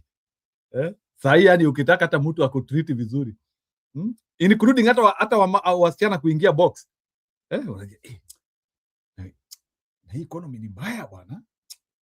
Sahi ningekupeleka sijui date wapi, lakini Ruto huyu acha tumungoe tu next year.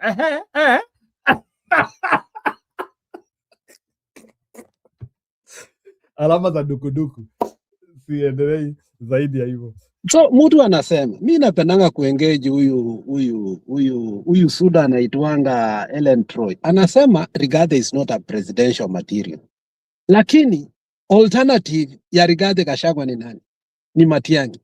The question is, if Rigathi gets out of the equation, can Matiang'i, can the center hold?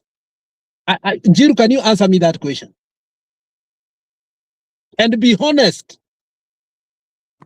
If Gachagua, to say like we say like Gachagua is alone, no, I am saying Gachagua is not a leader. Gachagua is whatever we are saying is a demon.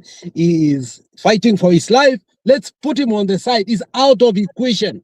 He's not with them. He's out of totally to say, okay, Gachagua should never hold any position and he should not talk to us.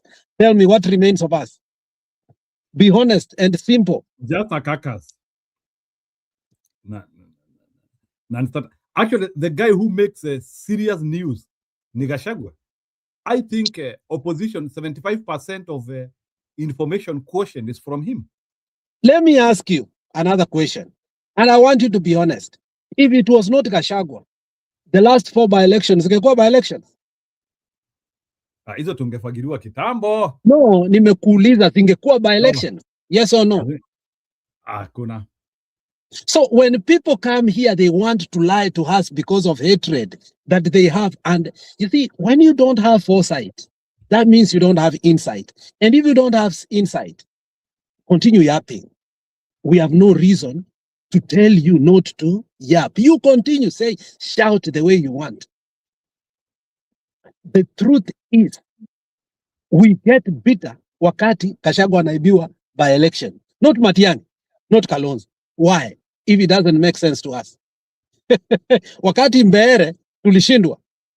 Uliona vile wakina Anu walipanda hapa mpaka unafikiria ni siaka wana dance hapa. Wakasema Gachagua anaibiwaje hapa. Which means Gachagua holds a primordial, whether we like it or not. The problem ambayo tuko nayo is that we are campaigning for Ruto in a subtle way every time we dismiss Gachagua. Anybody that is dismissing Gachagua is a Ruto project.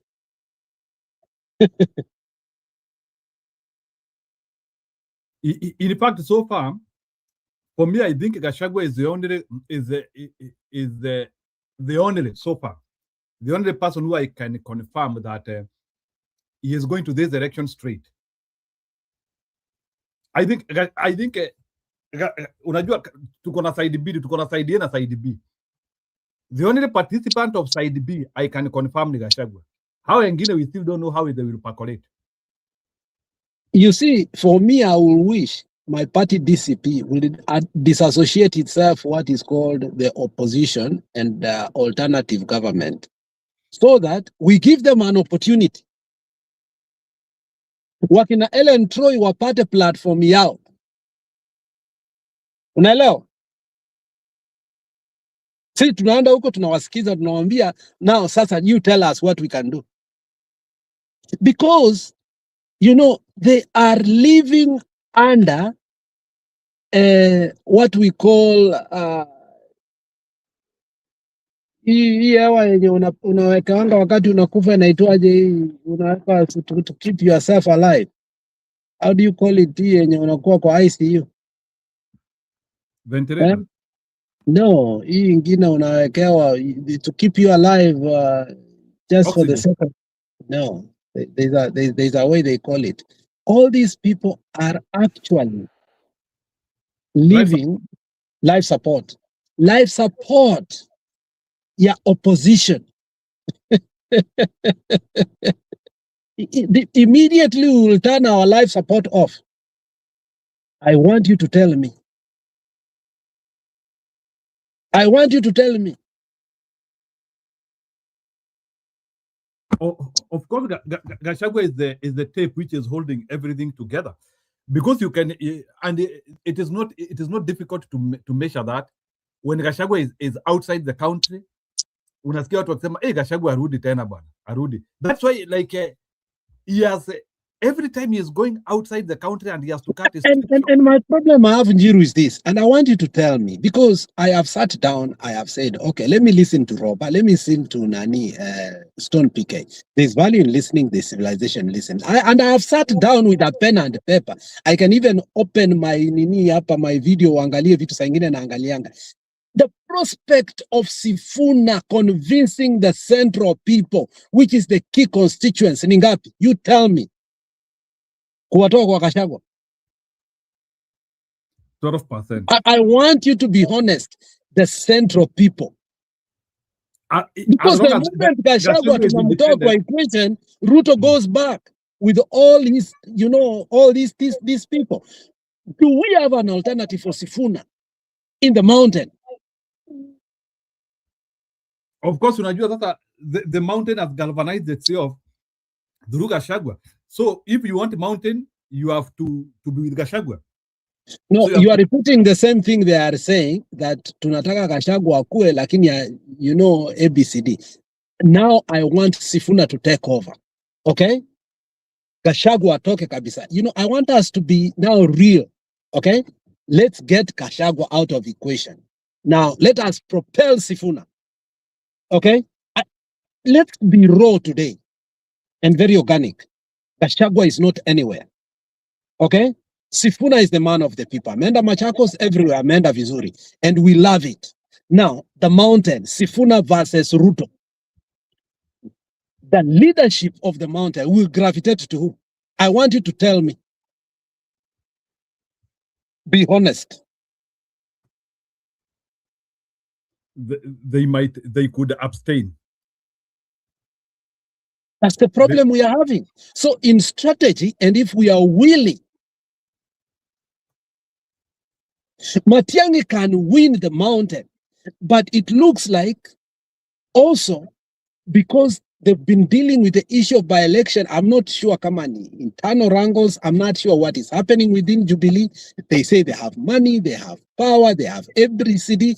But in the last by-elections, I am not sure what is happening. Toka Warusi Isiolo bana, wametoka access kabisa. Like, you're not hearing them preparing for this. Obviously, they did well in Kisii, which was good. We echoed them. But you see, the momentum to keep the party and the people aware, because it is a contestation. You don't live in past glory. You must make up for new glory every time. Where were they in Dikir? Emur Dikir.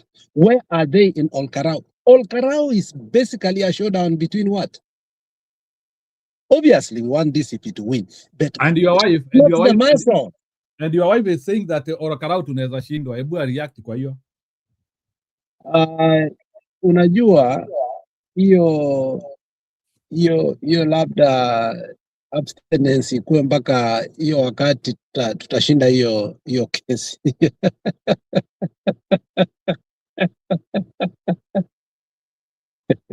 Hiyo wacha ninyimwe mpaka kura zitokezee.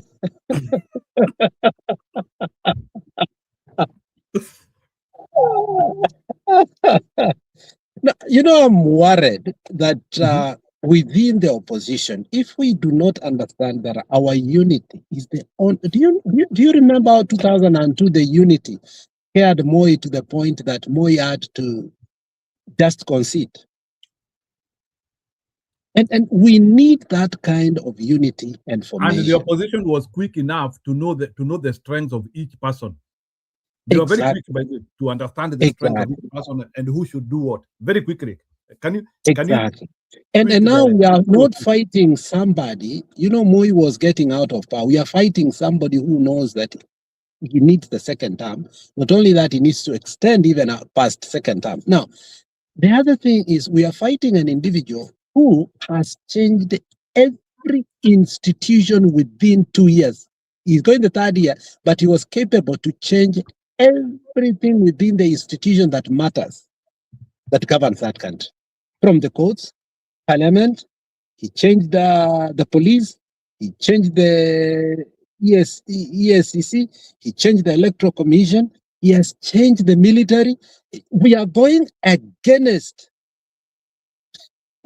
a grade that is higher than before. It means our unity should be more formidable and fortified than ever before. Do we agree up to that? So is there a need of somebody yapping that Gachagua is unpresidential?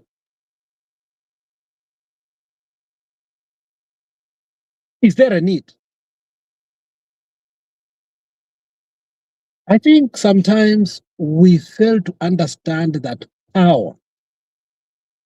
You know, Njiru, let me repeat what Amze told me one time. He told me Moi was the best leader, but the only problem ilikuwa ni hii.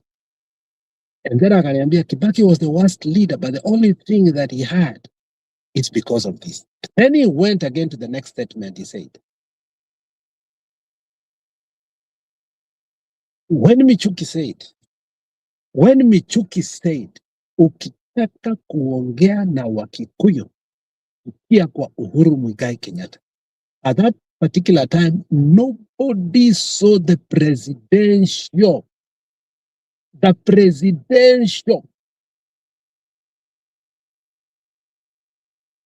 character in Uhuru Muigai Kenyatta. He was still a baby in diapers. If you remember at one time, Martha Karua alimutukana akamwambia is a political cry baby. If you remember that. If you remember that very well, because nobody saw that. But Gachagua alisema lazima. Huyu jamaa akaniambia pia Raila was not very hakukuwa dakika moja.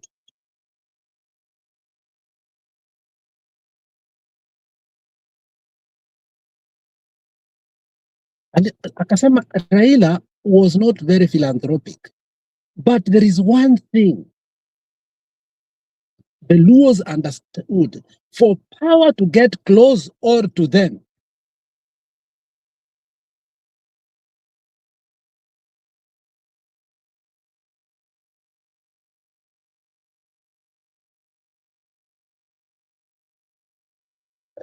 for power to get close to them, they had to use Raila. Not because Raila was the best, but that was the only alternative. The Kalenjins knew Ruto is a murderer, allegedly. Ruto is corrupt, allegedly.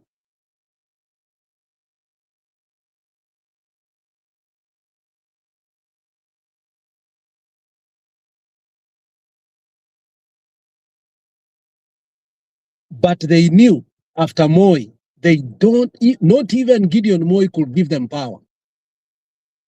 The only way to power, and the Kalenjins knew it, was William Samoei Ruto. Not because they didn't know he was. And I also repeat this. The only way we can take Ruto out is after either Gachagua becomes the president or Gachagua endorses the next president. Na hiyo inaumanga watu. Kwanza rafiki yangu Stone PK. Hiyo inamuumanga mpaka atakangi hata kuongea na mimi. But the truth, that is the only way. So, hata ng'ombe wakati unataka kuikamua Njiru, unaipembeleza. Uendi tu ushike matiti yake ufikirie. My friend, utajua ng'ombe pia teke yake moja ni mbaya. So, tukitaka kupigwa hii teke, tuanze kusema Gachagua is a selfish leader. Who is not a selfish leader? Even in leadership, there is self-interest. But if in his self-interest, it is better for him with his self-interest than the current, I think you have to choose the... I said it here, Budi, I said it here, and many people disagreed with me. I told people here, a leader has two faces. There is the public interest and the self-interest. And the self-interest obscures the public interest, unfortunately, globally. So, kabla ya watafutie lazima ajitafutie. But many people do not. In elections like Kenya that have been commercialized, okay, they're extremely expensive. And when you're running a party, you have to be endowed with money. It forces you not to play fair. Njiru, there is no rich man in this country or anywhere in the world who has played it fair.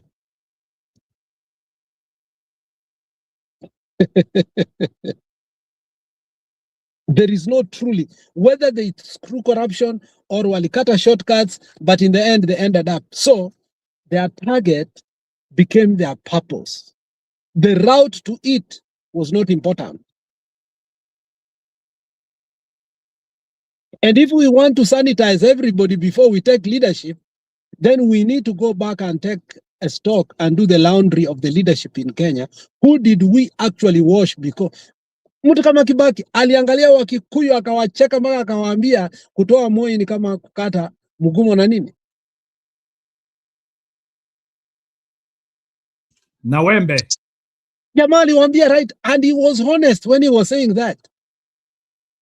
But we had to forgive him because at the right time the calculation was Moi ametupea huyu anaenda kukua stuchi yake. What can we do? Kibaki tosha. Nyachae, you are here, but if Nyachae goes against Uhuru, the Kikuyus, all of them will vote for Uhuru. What will happen? We will continue with Nyayo era. What are we doing?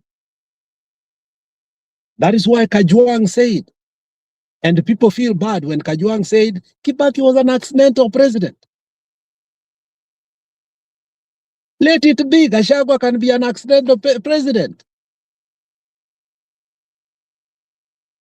Najua hata wewe unaangalia chini kwa sababu hiyo kitu inakuuma, unafikiria yeye ni utaweka speech zake hapa, lakini ukisikia yeye ni president, wewe na nani? Wewe na kwanza Madam Julia akisikiaga hiyo nyinyi wote mnasikiaga we need to I have learned to accept Gachagua. We need to suck it and get used to it that look, we put ourselves in this situation. If we will go to ideals, we will never have been here because we chose that route. There is no ideal way right now. There is no ideal way. We chose the unideal way. We have to use an ideal way to correct the unideal matter.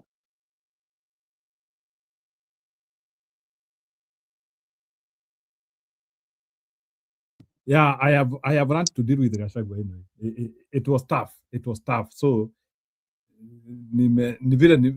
nimekubali. So Budi, it was not easy to accept that. Huyu jamaa tumemtusi miaka mingi.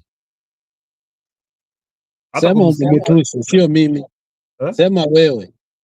Yeah, of course mimi nimemtusi miaka mingi. Actually kufika level hata naweza sikiliza speech ya Gachagua. There is another friend of mine aliniambia, yeah, I told you, huyu Gachagua ulikuwa unadharau sasa. Mbona unasikilizanga ulikuwa unamuita mjinga nini? Naona kwa show yako bwana mwenye ulikuwa unatusi jamaa sasa. What happened? Mwambia sasa tulipindua mbao bwana. The guy is and they know the capacity of this man. That's why he's a target. Have you ever asked why they insist that these guys are tribalist? Have you ever seen how much they insist? To a point, they actually even convinced his own people that he's a tribalist. You know how ridiculous that is?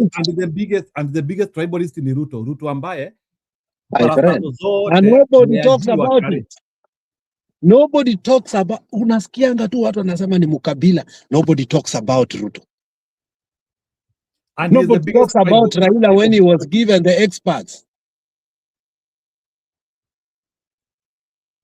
Yeah, it's annoying, sure.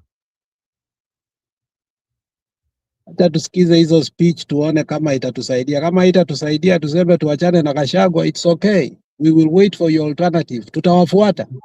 Mtupe hiyo steam yenye Gachagua ametupea. Mtupe hizo presa kila siku tuone kama tutakuwa tunapata briefings kutoka kwenu kila siku. Mmetoa Kioni mkaenda mkaleta Masai mwingine hapo sijui anafanyanga nini. Tangu Kioni atoke sijui Secretary General sijui Jubilee ilienda wapi. I don't even hear whether huyo guy anafanyanga nini. Na mnatoa Marara. The news media is saying that there is tension between Gachagua and Marara. Is it true?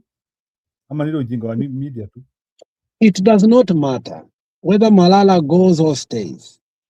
The face of DCP is Gachagua. not Malala. And the only reason Malala will go and is bound to go is the alternative for Edwin Sifuna has been gotten in Western. Actually, it was a balancing act. And politics is about balancing act. Now, if Sifuna is there, why would you still need Malala? Let's be honest. Munataka Malala akuje DCP? What do you mean? Hawezi vunja the mountain? Atavunja nini? Ataenda na nini? Hawezi enda vile Sifuna ameenda na ODM. Munataka Sifuna akuje DCP. That is what I asked you. You want Sifuna in DCP? That will be tricky with the people of Western. The people of Western will require their own party.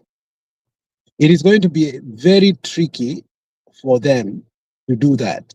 So I think Sifuna as a movement and the coastal region, they will have to sit down and strategize on how to completely, even now within the ODM, the tension is very clear. Unaona Rasanga wants to run against now Oburu, the former governor of Siaya. Nani wants to run against him. This guy, Tuju. It looks like it is dead. When Gladys Wanga said that, Linda Mwananchi, Linda Ground is dead, I think they conceded. Now, the question is, since they have conceded and they are going to take a big chunk of the ODM as we speak today, how do they retain the organic support of Baba?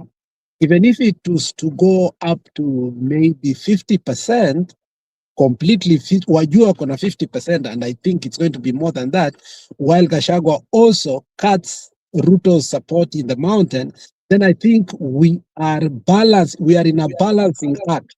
So somebody like Malala brings nothing, and Sifuna, I don't think it will be wise for him to come to DCP, because again, the fight will be too much to show that alitaka kuvunja tu chama cha Baba, ABCD. So I think he rather do what Karoli Omondi is advancing, which is how do they retain the core of the ODM from the coast, from Western, from Nyanza, and from other people who still have sentimental value, like Roba to Baba. They will only gravitate to a person who's carrying the spirit of Baba. So I don't think him coming to DCP, I think it will do more damage. I don't know how you see it. For me, I predict more damage if he comes and joins DCP than forming his own movement, given the fact that we still want to retain some support within the Luo Nyanza. Okay. So then if that is the case, which part of because Oburu is trying to consolidate ODM.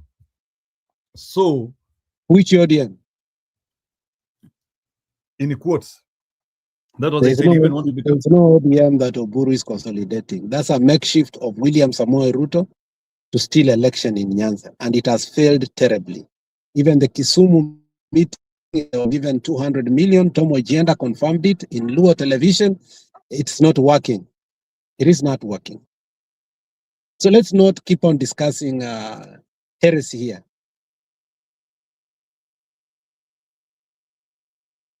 Okay, so now if that is the case, can you say that the ODM is with the Sifuna? Is that what you say? Then if ODM is with the Sifuna, Oburu akona nini? What is Oburu having? Why would they, if they have the ODM, why would they be using 200 million for a rally that Raila used 0 shillings in Kisumu? Does that make sense to you? Why will you bring people from Siaya all over to Kisumu and the residents of Kisumu are there? It never used to be like that. Why do you have to buy a crowd in Kisumu to counter the organic crowd that Sifuna had prior to that with Babu Owino? Does that make sense to you? Let's be honest. Sometimes let's not just play what the media wants us to talk, because they design the narratives and, we are overtaken by that debate. The question is, when you look at somebody, Ruto giving Gladys Wanga 200 million to organize the rally in Kisumu, vis-a-vis Sifuna coming to Kisumu and Babu, they never used 200 million. What does that tell you? And their rally flopped. The rally for Sifuna and Babu, remember the people 5 hours from Nyalende Church all the way to the grounds where because they were taken care of. The rally took like the contingency to protect them from the church all the way to the ground. You never saw that. So what I'm saying is that I think we keep on giving Oburu a talking point that Oburu sijui kama atafika 2027. Because ikiwa Rasanga wants to run against him, even in the ODM, how do you want to run against your party leader? And he looks serious, by the way. And Rasanga looks serious on that story. Why would you say you want to run against your party leader? Sababu na mudharau. Because they know atafika 2027, maybe. I don't know. I don't want to predict. That's his life. That is God who has given him that life. And we pray that he retires nicely and ABCD. But I am afraid that when you see people like Ojenda disarming this guy, people like, everybody within ODM side disrespects the guy. Why would somebody say they want to run against the party leader in a senatorial seat? Imagine, not even a governorship. Does that make sense? Ni kumaanisha wanaona ameishiwa na hewa ama atoboi. Chaja yangu imeisha bwana. Taongea baadaye. Oh, sorry. Okay, that one is okay. I think they see. Math is not mathing. Just as zingine ukiona math is not mathing, that's what you do.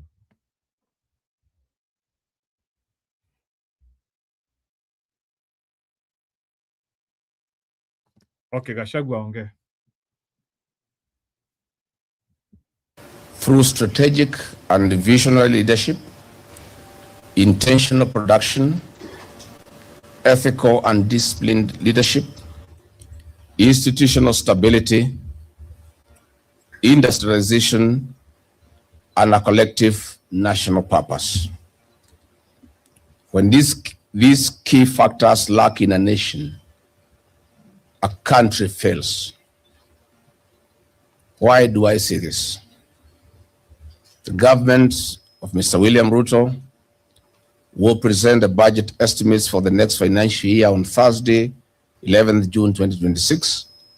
Later on, the Finance Bill 2026/2027 will be tabled to the National Assembly for debate.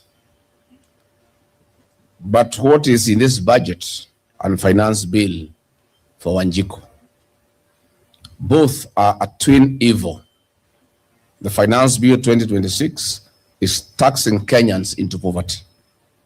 It is a killer and a threat to common mwananchi. It will break households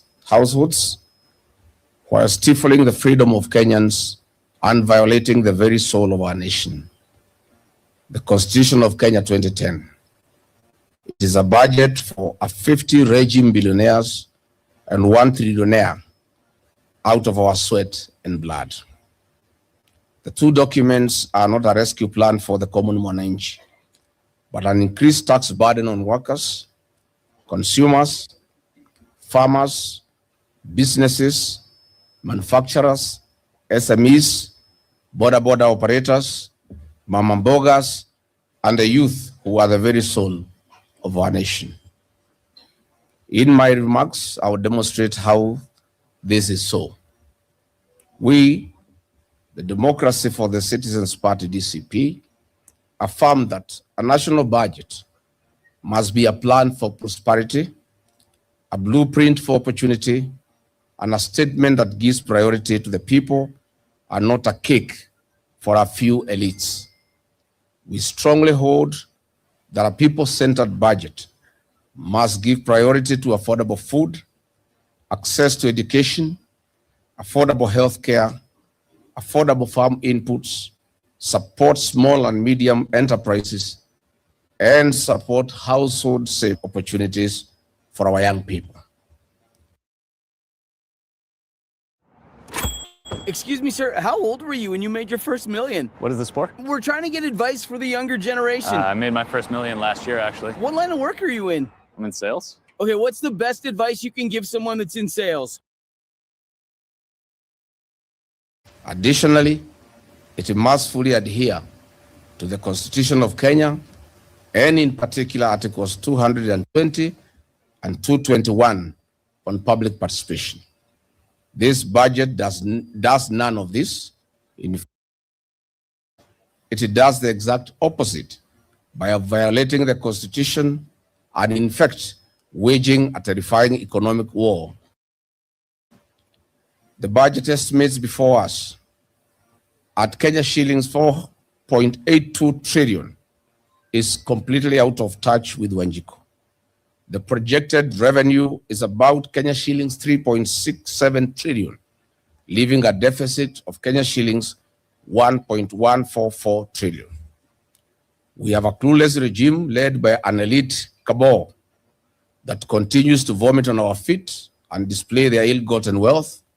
They are presenting to us, the people of Kenya, a budget with an intention to borrow Kenya shillings 3.13 billion per day. This, in simple terms, translates to an average borrowing spree of Kenya shillings 125 million per hour.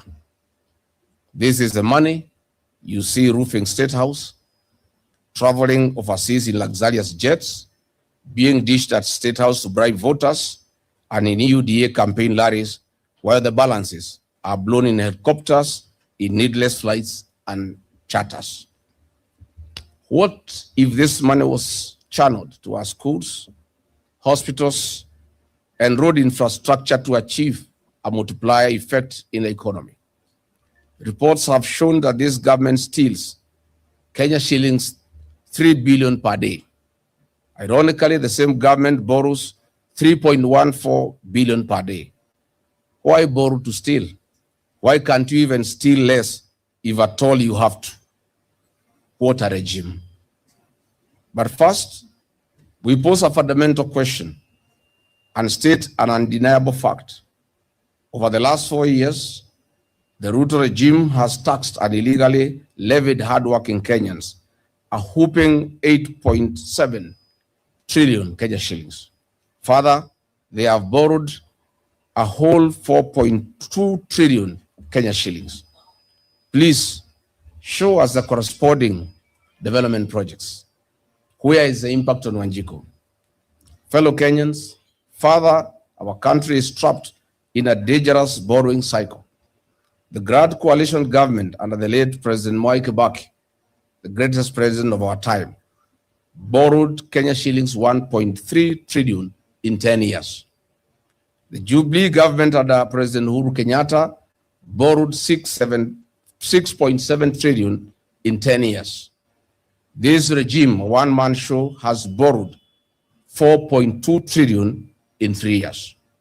Today, as we speak, our public debt stands at 13 trillion Kenya shillings. The debt to GDP ratio is at 72.4%, which is far beyond the legal ceiling set by the Public Finance Management Act 2023. Ordinarily, a ratio of 55% debt to the GDP should guide fiscal restraint. But more troubling is the fact that interest on debt is currently at 1.3 trillion Kenya shillings per year. This is 79% of our revenue.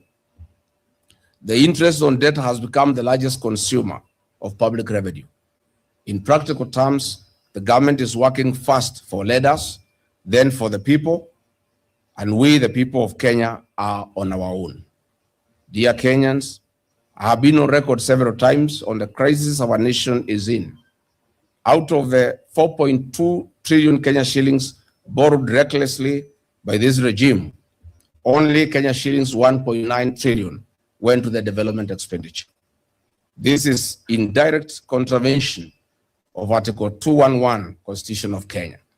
It also contravenes Section 152C of the PMF Act that prohibits the government from borrowing for recurrent expenditures. What kind of a household borrows a loan from a bank to buy food? To make the matters worse, the budget statement to be read next week proposes to borrow an additional 1.114 trillion Kenya shillings. Out of this, only 700 billion Kenya shillings will be spent on development. Where is the Kenya shillings 400 billion? This is budgeted corruption. In the financial year 2024-25, the government targeted to raise 2.75 trillion Kenya shillings, but collected only 2.26 trillion Kenya shillings. The revenue target was missed by Kenya shillings 487 billion. Why? In the financial year 2025-2026, the target was raised to Kenya shillings 2.92 trillion. The collections are at only Kenya shillings 2.04 trillion, leaving a shortfall of Kenya shillings 877 billion. Despite this persistent underperformance, the government is projecting tax revenues of Kenya shillings 2.86 trillion in the financial year 2026-2027. We are well advised that a realistic projection on revenue collections will be at 2.29 trillion Kenya shillings. Kenyans should expect a worse tax regime midway and lots of failed promises as usual. As the DCP party, we note with great concern that the expenditure projections of this regime continue to grow at a pace completely out of touch with Wanjiku. For example, a teacher in Wajir who earned a gross pay of 50,000 Kenya shillings in the year 2022 took home a net pay of Kenya shillings 42,000. However, and unfortunately under this regime, the same teacher takes home a net pay of 38,000 Kenya shillings. This is to skyrocketing food and fuel prices, and to a country where the roads are poorer, schools are no longer get capitation, and healthcare no longer works. Another example, in the year 2022, a basket of essential goods stood at Kenya shillings 14,000.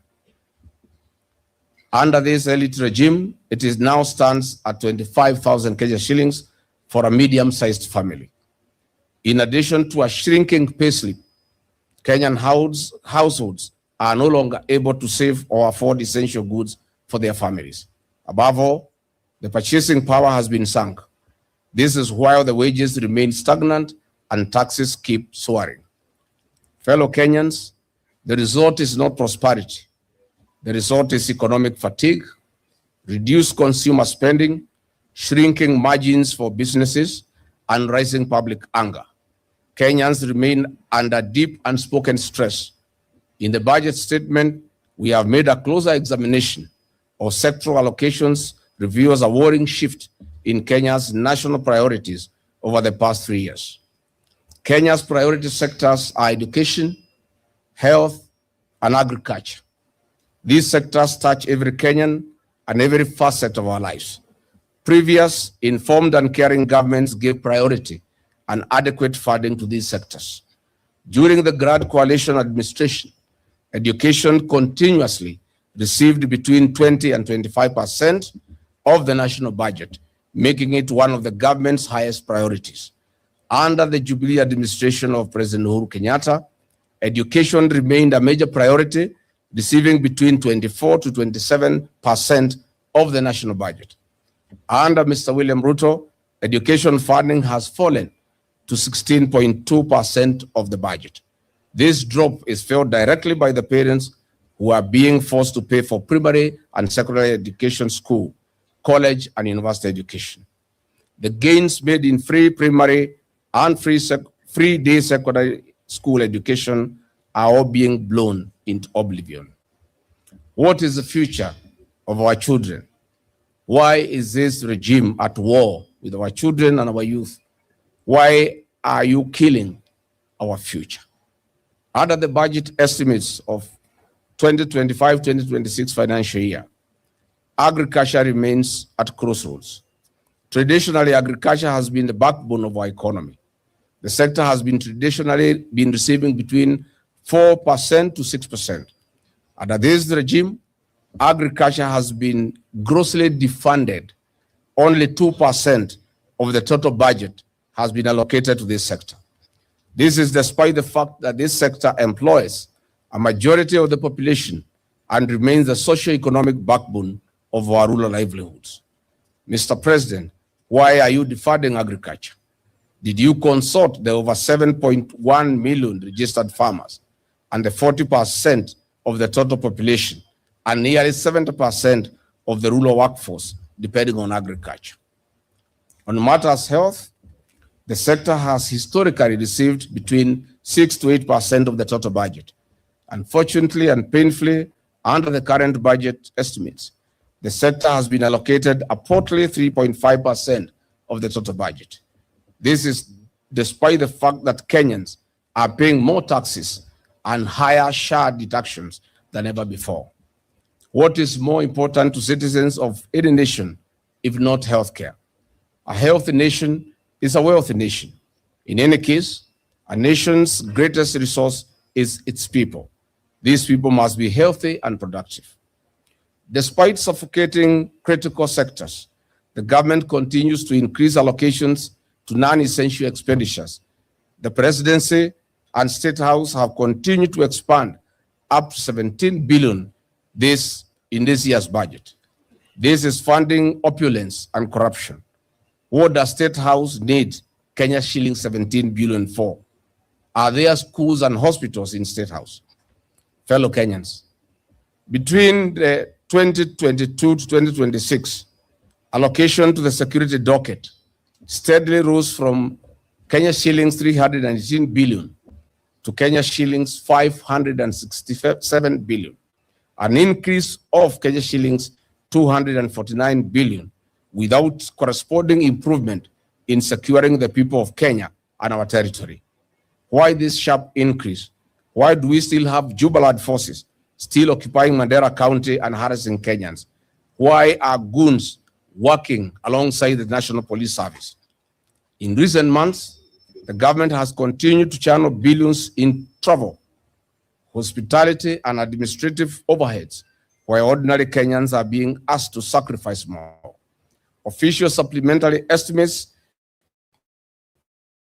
show that Kenya shillings 8.4 billion was allocated to State House alone for hospitality, domestic travel, and vehicle operations, while the Controller of Budget flagged shillings 10.8 billion in travel spending in just 6 months. At the broader level, the current expenditure continues to dominate the budget.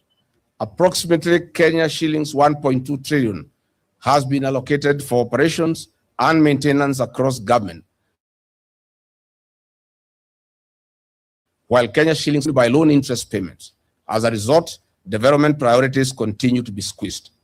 On the debt management, why is this regime in an open violation of Article 211 of the Constitution of Kenya 2010 and Section 15(2)(c) of the PMF Act 2012 that strictly prohibits the financing of recurrent expenditure using debt? We note that the Grand Coalition government borrowed an average of 200 billion annually. The Jubilee government borrowed an average of 700 billion annually. This regime borrows an average of Kenya shillings 1.4 trillion annually with no corresponding development or services. Dear Kenyans, let us now look at the Punitive Finance Bill 2026-2027. This is the worst finance bill in the history of Kenya. It does not deserve the light of the day. The bill is deeply detrimental. It increases heavy taxation pressure, doubles compliance pressure, and escalates household costs.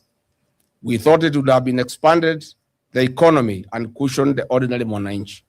Our first concern is the continued pursuit of unrealistic revenue targets, despite a history of persistent underperformance and an underperforming economy.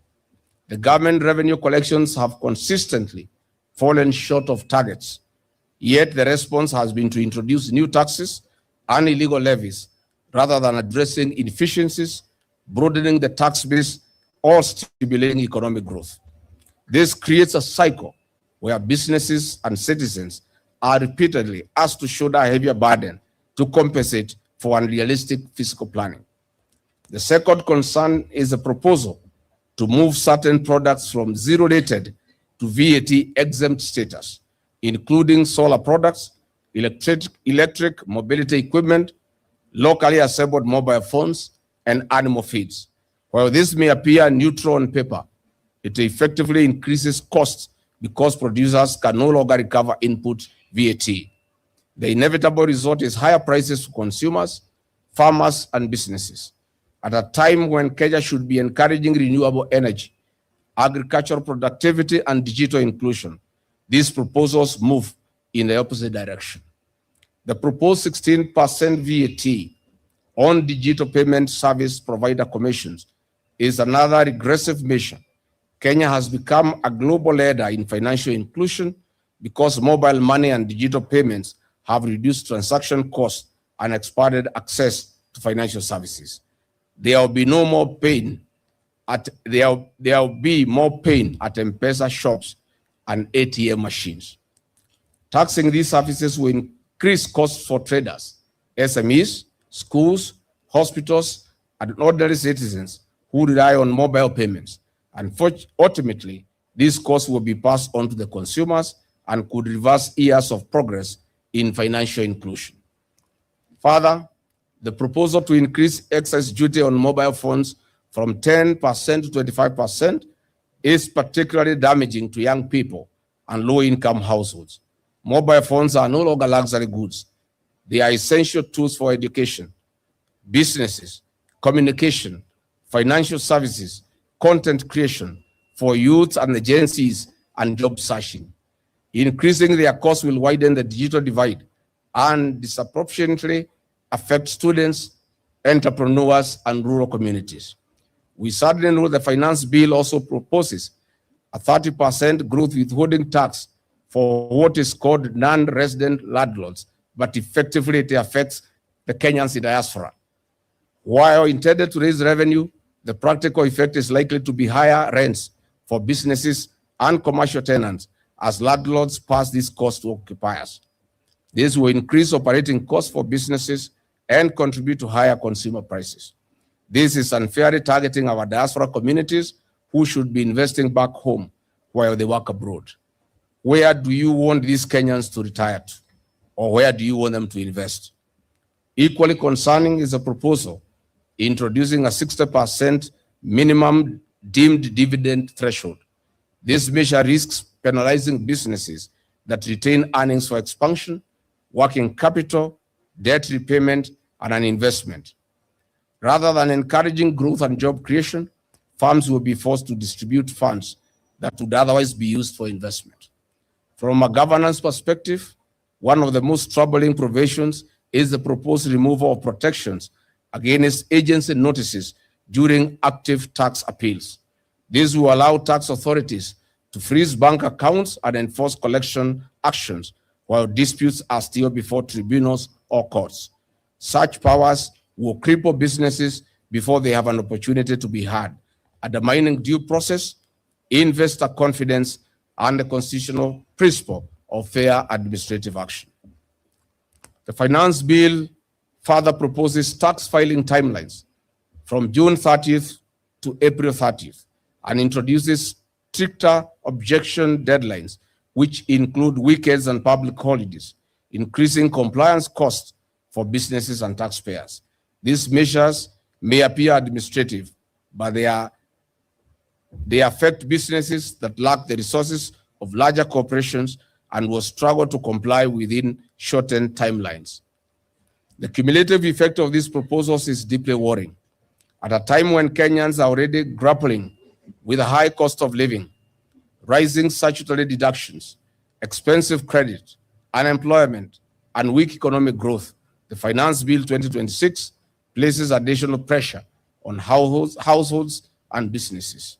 Instead of stimulating production, encouraging investment, and creating jobs, many of the proposals risk making Kenya a more expensive place to live, work, invest, and do business. We strongly hold that a people-centered finance bill would focus on expanding the tax base, sealing revenue leakages, promoting investment, protecting taxpayers' rights, supporting farmers and businesses, and creating an environment where economic growth and naturally generates sustainable tax revenues. Unfortunately, the current bill leans too heavily toward extracting more from an already strained economy, while doing too little to address the structural weaknesses that continue to undermine growth and prosperity. The finance bill represents a continuation of a failed philosophy. Whenever revenue targets are set, the government responds by introducing new taxes, new levies, new compliance obligations, and new penalties instead of confronting waste, corruption, and inefficiency within government itself. The danger is clear. Kenya cannot tax its way to prosperity. As Winston Churchill argued, a nation trying to tax itself into prosperity is like a man standing in a bucket and trying to lift himself up by the handle. In light of the danger the people of Kenya are exposed to through these budget estimates and punitive finance bill, DCP would rather have done the following to cushion Kenyans, create a prosperous nation, and dignify the Kenyan people. 1, immediately we would stop the housing levy deductions to give relief to the payslip, return dignity to the employed, and extra expenses on employers. Navan, the #1 rated business travel platform, lets your team book work travel in one place. Flights, hotels, cars, while staying within budget and earning professional. 2, we would propose that the government cuts wasteful and non-essential expenditure. State machinery must tighten its own belt before it demands sacrifice from the public. What is Kenya shilling 17 billion allocation to State House stand for? We would reduce it to Kenya shillings 3 billion.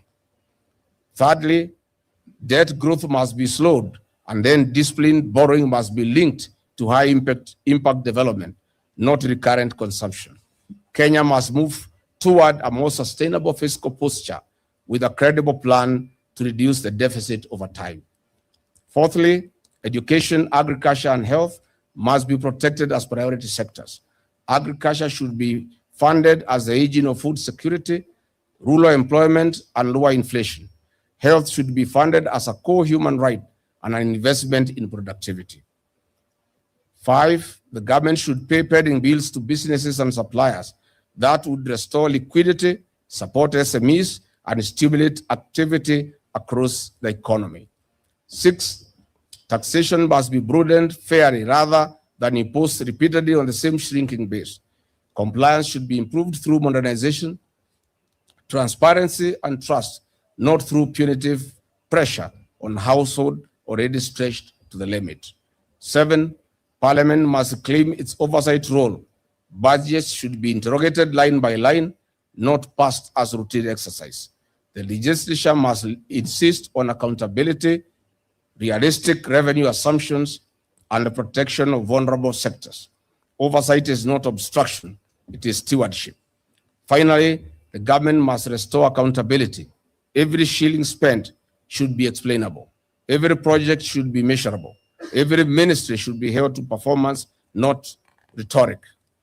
In addition to the above, we would structure the budget as follows. Reduce the entire budget from Kenya shillings 4.8 trillion to Kenya shillings 3.7 trillion. In agriculture, we would increase from 97 billion to 300 billion. Health increase from 167.4 billion to 450 billion. Public administration, we would reduce from 354.9 billion to 250 billion. And borrowing, we would reduce 1.44 trillion to zero borrowing. As DCP, we demand as follows. First, we demand a significant increase in funding for agriculture and healthcare, as I've already explained. Agriculture currently receives only 2.0% of the national budget, despite employing the majority of Kenyans and driving food security. We call for a progressive increase to at least 6% of the budget, approximately 300 billion Kenya shillings, as an immediate step towards achieving the 10% Maputo Declaration target. These resources should be directed toward irrigation, extension services, fertilizer support, value addition, storage facilities, aggregation centers, and market access to farmers. Health currently receives only 3.5% of the budget, far below the 15% Abuja Declaration target. We demand an increase to at least 9.5% of the budget to strengthen the county hospitals, improve staffing, ensure medicine availability, and make healthcare affordable and accessible for Kenyans. Secondly, we demand a reduction in administrative and recurrent expenditure. Public administration currently consumes approximately 354.9 billion, while State House and other administrative expenditures continue to grow. The government must lead by example by reducing non-essential travel, hospitality, consultancies, duplication of agencies, and other administrative overheads. We propose a minimum 30% reduction, that's about 150 billion, in non-essential administrative expenditure, with the savings redirected to agriculture, health, education, and job creation. Thirdly, we demand realistic and credible revenue targets. For 3 consecutive years, the government has allocated only 80% of its projected tax revenues. Yet it continues to budget on increasingly ambitious assumptions. The Treasury must align revenue projections with actual economic performance and stop using unrealistic targets to justify new taxes and levies. A credible budget is built on realistic numbers, not wishful thinking. Number 4, we demand a reduction in borrowing and a clear path to fiscal sustainability. The 2026-2027 budget proposes a deficit of approximately 1.144 trillion, financed entirely through new debt. Kenya's public debt has already reached Kenya shillings 13 trillion, while debt servicing consumes more than half of government revenues. We call for a balanced budget with zero provision for new debt.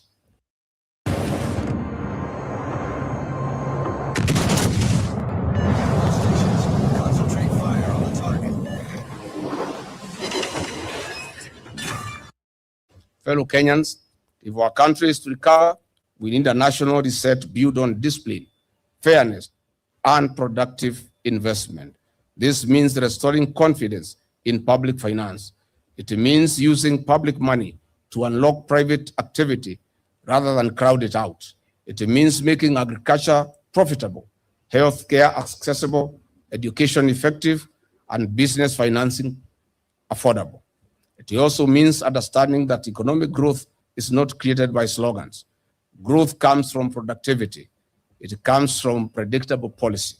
It comes from trust between the state and citizens. It comes from a government that spends with restraint and plans with honesty. We demand a budget that puts people before politics and production before consumption. Kenya's future depends not on how much the government spends, but on how wisely it spends it. The farmer, the young people, the teacher, the healthcare worker, the entrepreneur, the police, and the civil servants searching for opportunities must once again become the center of national economic policy. We call on all elected representatives of the people to listen to the people and reject in total this budget estimate and finance bill 2026-2027. Fellow Kenyans, this budget should have been an opportunity to reset our fiscal path.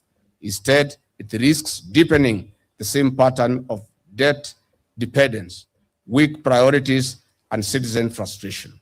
We reject the idea that the national development is achieved by taxing people more while protecting inefficiency.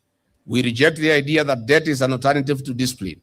We reject the idea that a government can build prosperity by ignoring its citizens.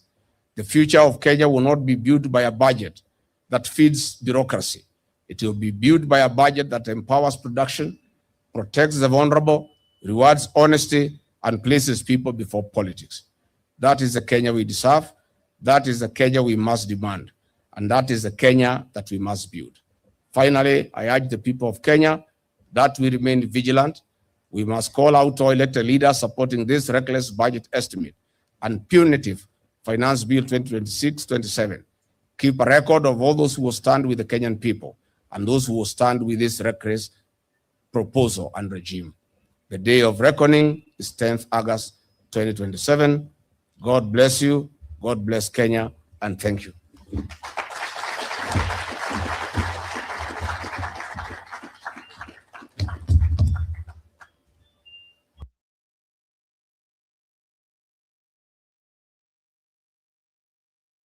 Nimekubali. Hiyo ni presidential manzi.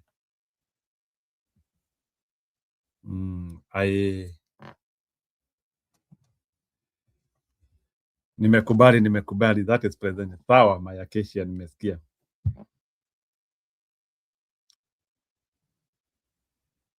Yeah. That is presidential, man. Hey. Yani, Gachagua mpaka yani bana ameamua kutoa moshi yote. Yeah, anyway, he is trying. Sijui, that is the real one man army, eh? Gachagua aliamua kujipea job, eh? Na inakaa hiyo job yake amejipea kabisa. So the only problem is that there are some people who still don't want to reward him with the president. Frankly speaking, Gachagua is extremely presidential. If we can defend Kenyans the way he is talking, he is presidential. Yeah, hata Donald Trump alikuanga anafanya hivyo. Yeah, no, he is extremely presidential. Sasa nilikuwa nataka ku end podcast, lakini sasa unaona sasa Keshi akiwa ameingia, sasa unajua sasa siwezi funga.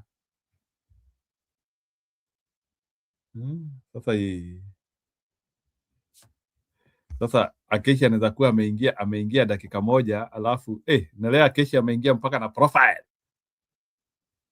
So wale wamekuwa kidauta Akeshi ya mujione. Amekimbia Salon alafu akakimbia hapa. Yeah.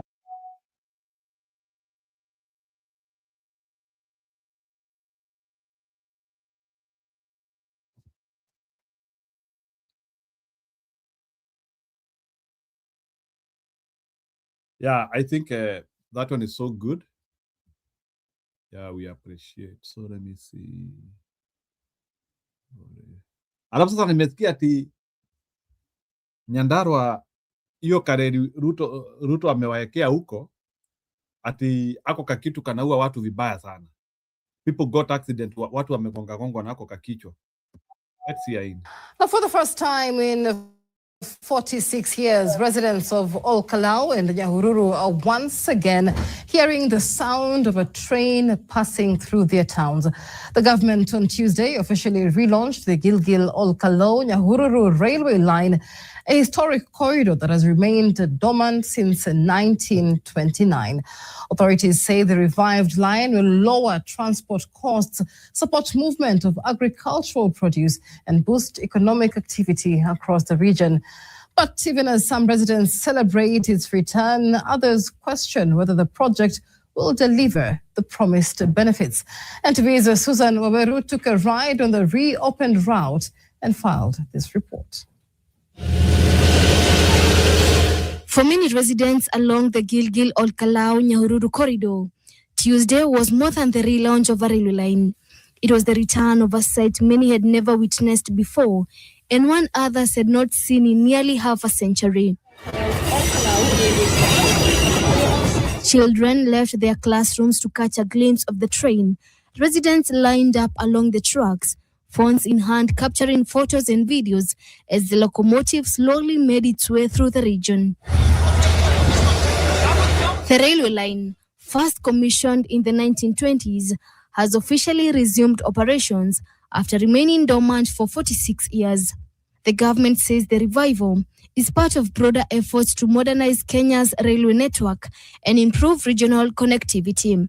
The 77.8-kilometer corridor links Nairobi to Olkalau, Gilgil and Nyahururu, and is expected to support both passenger and freight transport. Kenya Railways says the line has already begun facilitating cargo movement, with more than 1,000 tons of fertilizer transported to Olkalau and Nyahururu.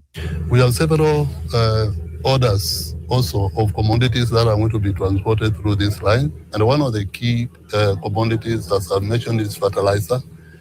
We have orders from Mabuli Cement that are going to be coming here. We have beverages and wholesalers who are coming in large numbers to have their goods moved from Nairobi all the way to this region. And we also have what we call consolidated containerized cargo. According to Kenya Railways, the restored corridor is expected to reduce transportation cost, improve access to markets, and provide a more affordable means of moving goods across the region. Farmers are expected to benefit through easier transportation of potatoes, avocados, and other horticultural produce to major markets across the country. Passenger services will also resume, with trains operating 4 times a week between Nairobi and Nyahururu. While many residents have welcomed the return of the rail transport, some remain unconvinced, arguing that the project's benefits are yet to be felt on the ground. Hatujaelewa ni ya kubeba nini, sababu viazi zetu proper management ilikosekana, maziwa yetu hakunya. Farming is our core activity. Kwa hivyo train is one of the most essential being. Others have questioned the timing of the relaunch that coincides with the campaigns of the highly contested Olkalau by-election. Hatuoni faida yoyote, lakini kuna swali moja tunajiuliza. Kwani pesa ya kutengeneza hii reli imepatikana wakati mbunge wa hapa amekufa? Hiyo miaka 15 hawaku wamepata pesa ya kuja kutengeneza. Naona ni siasa tu kwa hizo. Sasa maendeleo inaonekana wakati ya siasa. The railway line was rehabilitated at a cost of 500 million shillings. Susan Oberu, NTV. Huyo jamaa anauliza swali noma, ati kwani maendeleo inapatikana wakati mbunge amekufa? Maendeleo inakuja in reverse. Sawa, kisha nimeinua Biblia, ndio hiyo. The Holy Bible, nimekubali. I was wrong.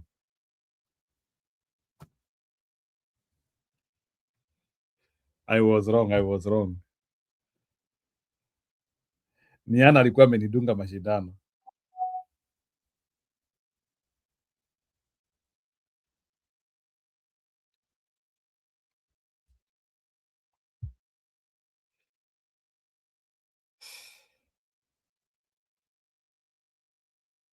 Oh, sawa basi tudanganye ile kubwa.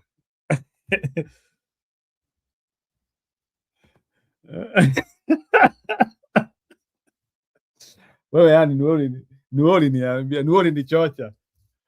You know that, nuoli ni chocha. Uliniambia kuna. That's a guy. So, akishi utuchome sote wawili. Tulia kwa peke yangu.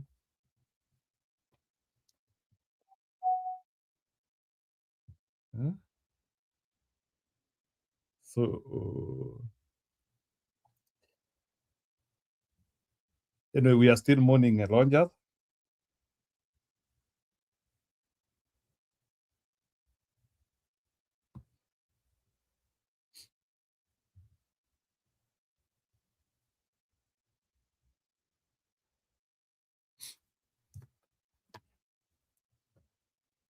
Naona hata Ann sasa ameingia sasa kwa chocha mode sasa. Anyway, Acacia, thank you lakini.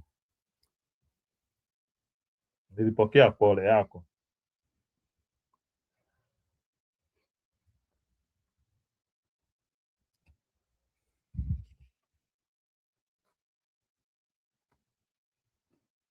Yeah, Acacia, so lazima utuchome tukua wili mimi na Ann. So I will not carry the cross alone. I'm not Simon of Cyrene. Alikuwa anaitwa Simon of Cyrene, of Cyrene. Mimi sio Simon wa Cyrene kubeba msalaba kilomita 3 peke yangu, hapana. Mimi nabeba 1.5. Ana beba 1.5. Yeah, good. So you can hear the way like at sasa watu wa Orokarao wamepelekewa reli sasa. After 46 years. After 46 years kuna beshte sasa ati ameamua sasa kuwapelekea reli. Kweli watu lazima wapewe vitu.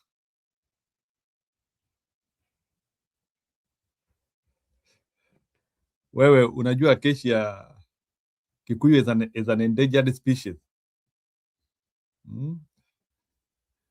Kwanza mnagongwa Ebola.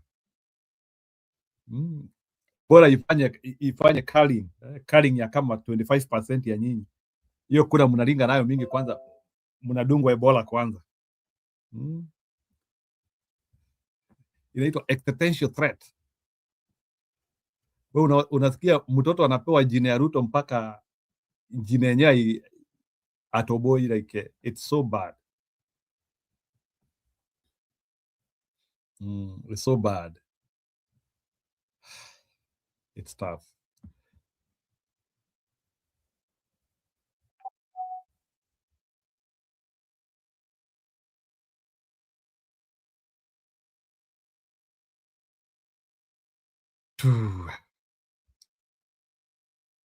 Jodida, you better believe ni ukweli.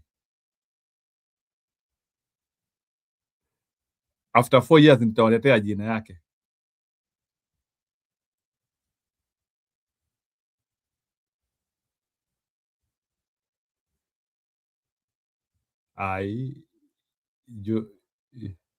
Jodida, unataka kusema hata wewe ni age na after 4 years nitawaletea jina yake. No, Jodida, you are wrong. She is already, I can confirm.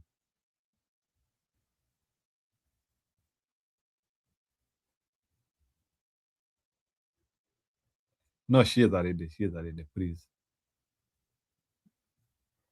I've interacted with her. Ukweli. Musimuone tena. Hata mimi nime withdraw.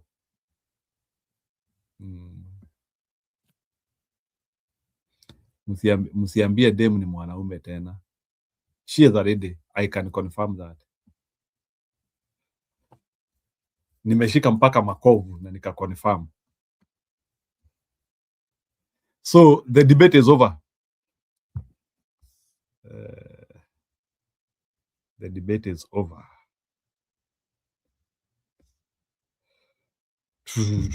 So let's see what we...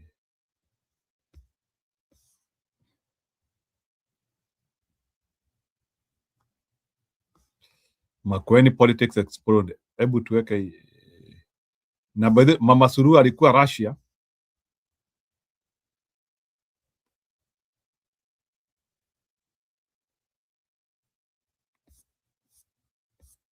So sijui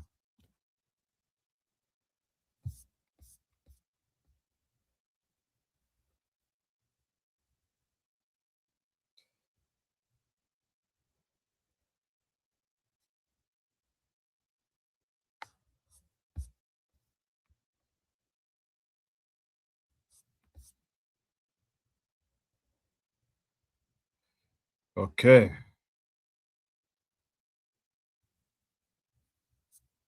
So let's see. Machakos, wacha niweke hii poll ya Stone PK. Na Stone PK nimekuwekea poll yako. Different polls running in Kenya. Wacha niweke hizi poll. Yeah. So no, Jodida, it is true. I cannot lie to you.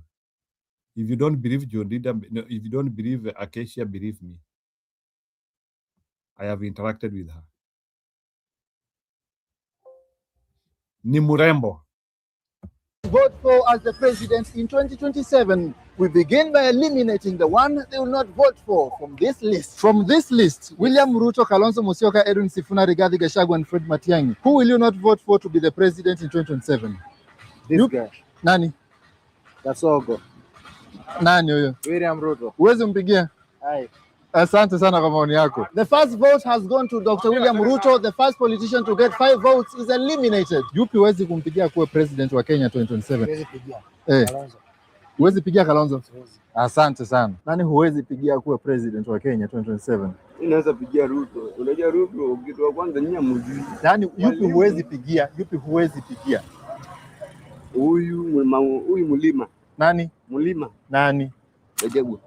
Gachagua huwezi mpigia? Siwezi mpigia. Okay, asante kwa maoni yako. Mlima. Yupi huwezi mpigia kura akuwe president wa Kenya? Ruto, Kalonzo, Sifuna, Gachagua ama Fred Matiang'i? Ruto. Huwezi mpigia hata kidogo? Siwezi mpigia. Asante kwa maoni yako. Okay. Dada zangu, naomba niwaulize swali kidogo. Yupi huwezi kumpigia kura akuwe president 2027? Mwenye siwezi mpigia. Hata akikuomba. Nani? Nani huyo? Ruto. Huwezi mpigia? Asante kwa maoni yako. Yupi huwezi mpigia kura akuwe president 2027? Ruto. Huwezi mpigia, utaki akuwe 2027? Mnasikia hiyo story surely. Watu wataulizwa tu huyu. Na huyu besti atatoa kura wapi? Ani nimekuambia hii mchezo ya Ruto ishaisha na muamini. You can hear confidence. Huyu siwezi pigia. Huyu siwezi pigia. Ruto bwana, kimo chako kimo Tony. The difference between Ruto and getting out of power is time. Sijui kama mnasikia story, yani haraka. Ona ya elimination, imebaki tu kura moja. Jamaa ngorewa haraka. Defending champion. 7. Asante sana bro. Yupi huwezi kumpigia kura 2027 akuwe president wa Kenya? Gachagua ndio hutapigia? Asante sana. Yupi huwezi kumpigia kura 2027 akuwe president wa Kenya? Nani? Huwezi mpigia hata akiomba? Asante sana. President Ruto Machakos has given you 5 votes, which means you have been eliminated. Welcome to the second round. The 4 remaining politicians, Kalonzo. What does that one tell you? Ruto is the first one to be knocked out. First one. Hata watu wana experience akina Sifuna. Na Sifuna amerelax hapo. Hakuna mtu anasema hawezi pigia. Sifuna hajatajwa. Hii ni noma. Alafu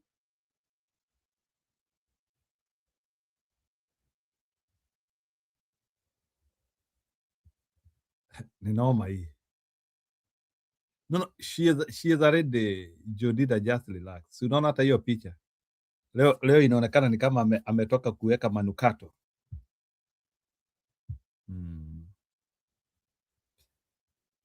Ni kama ametoka pia kutengeneza nywele.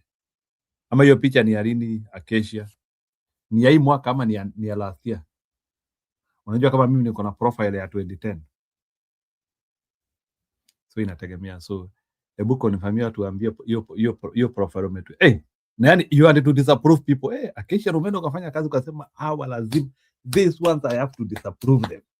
Atu wananisema nini?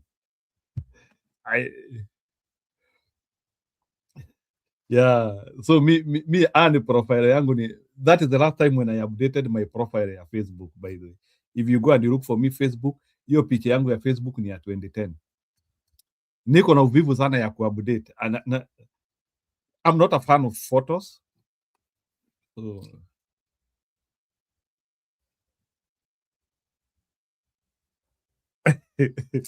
I don't know what Sarah is saying.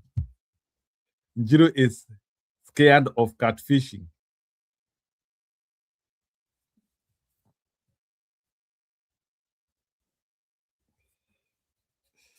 What is catfishing? Hebu munifunze.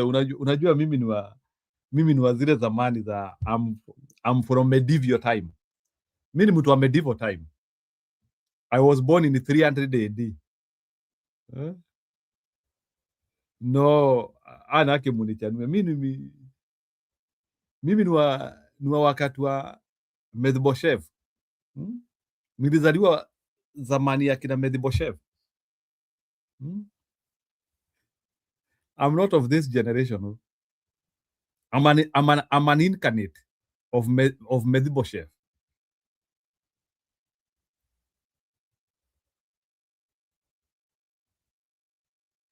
No.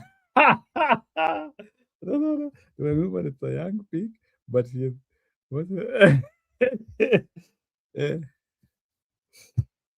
Hata kuna mtu aliniambia Njiru, ile siku utapiga picha unitumie nikuwekee effects. I don't know. So, nikamuuliza effect ni nini? To make you look unreal. Si tunapiga picha unaiposti venye iko ati piga picha unitumie nikuoshee ikae vizuri. Sikujua mapicha uende tu zikae tamu. Lakini ya Keshi haijaeditiwa. Aliniambia jana atapiga picha. Hii ni picha ya jana by the way. Acacia is true to herself.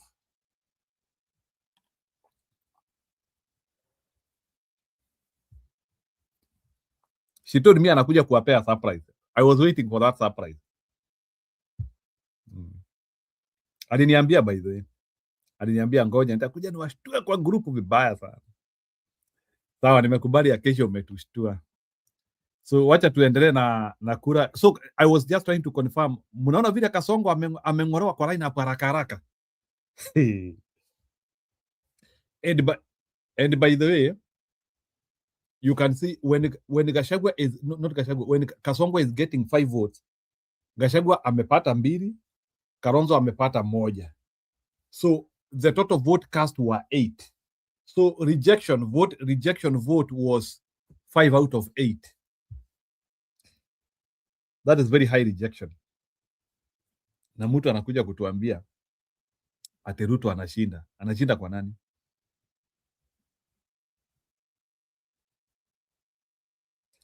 I agree Acacia. Endelea hivyo. Musyoka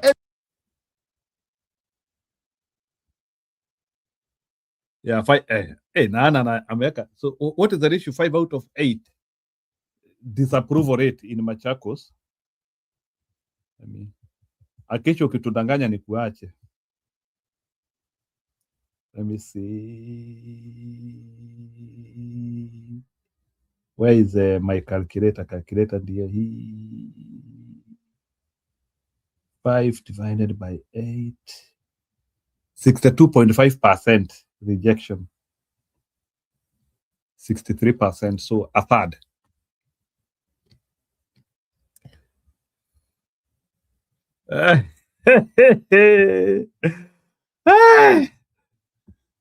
Ni kwani wewe ndio mudhikavu?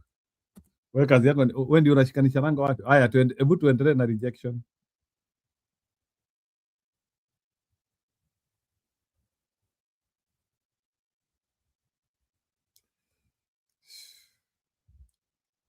Yeah, 63% rejection.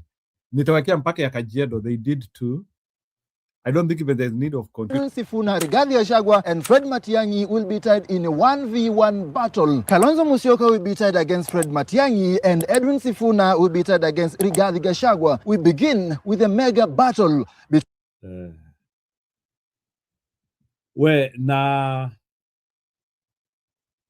Nani? Ati Sara anasema exactly Kasongo will get that 3% of the votes. Hiyo ni mingi sana. Anebu ita habe. Ita mtu wako sasa akuje asikie hapa. Si unasikia mtu yako akuje ashambikie mtu wako kabla ya Between Kalonzo Musyoka and Fred Matiang'i, 10 votes will decide on who goes home and who continues to compete. Kati ya Kalonzo Musyoka na Fred Matiang'i, yupi unaweza mpigia kuwa president wa Kenya 2027? Mimi vyangu naweza pea Kalonzo. Kalonzo. Asante sana kwa maoni yako. The first vote has gone to Dr. Stephen Kalonzo Musyoka. Let's keep voting. Between Kalonzo Musyoka and Fred Matiang'i, who could you vote in as the next president of Kenya? Fred Matiang'i. Thank you for your opinion. Excuse me. Naomba nikuulize swali rahisi tafadhali. Kalonzo Musyoka ama Fred Matiang'i, yupi unaweza mpigia kura 2027 na kuwa president wa Kenya? Kalonzo. Asante kwa maoni yako. And by the way, we are traversing the entire country, region by region, asking Kenyans who they'll vote for as the next president in 2027. If you want to advertise with us, hit me up.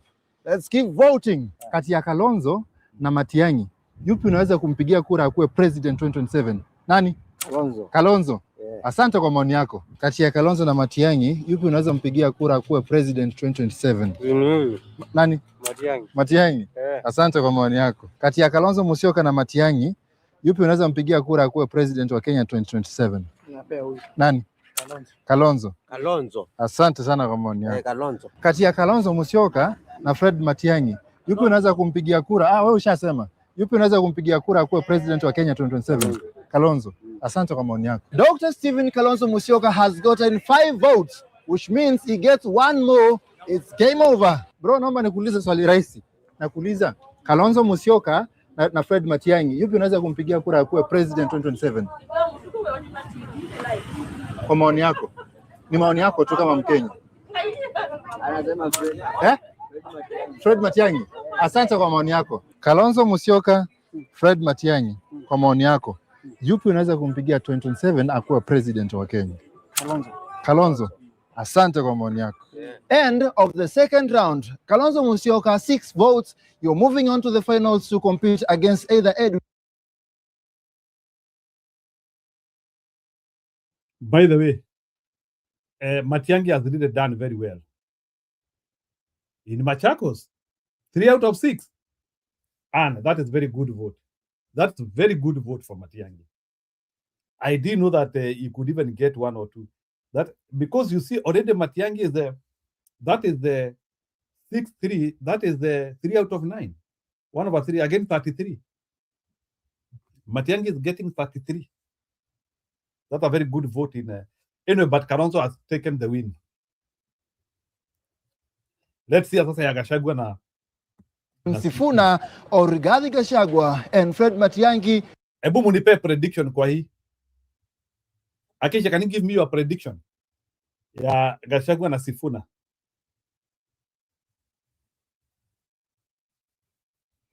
Nataka munipe prediction. I feel kuna vile Sifuna maybe ako na hype, naona Sifuna atapewa.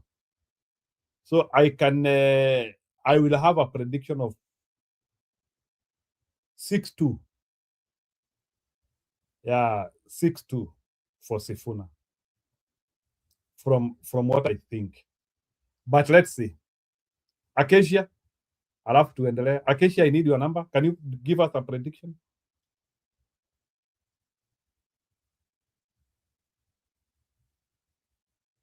Acacia, please give us your prediction. Who do you think is going to win? Na Anne, Anne amesema Gachagua. Okay, let's wait. So Acacia amesema nani? Let me see kama Acacia Acacia, I'm waiting for your number, please. Kwana Acacia umeenda kuchemusha waru? Acacia, please give us your number. Acacia.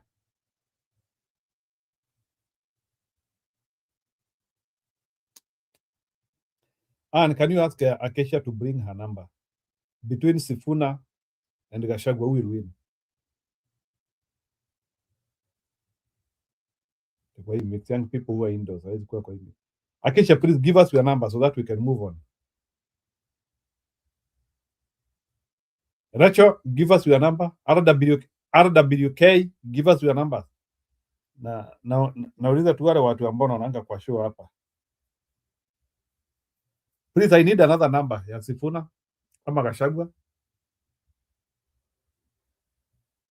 Acacia unasema dilemma, so Acacia itabidi uanguke na moja. You cannot be this indecisive. No, Acacia, you have to give us Gachagua, Sifuna. Give us one. Hakuna mtu atakuficha, hakuna mtu atakuattack. Just give us one. I've already said Sifuna 6-2. Ana amesema Gachagua. Ana, able give us your number. How many? 6-2, 6-1.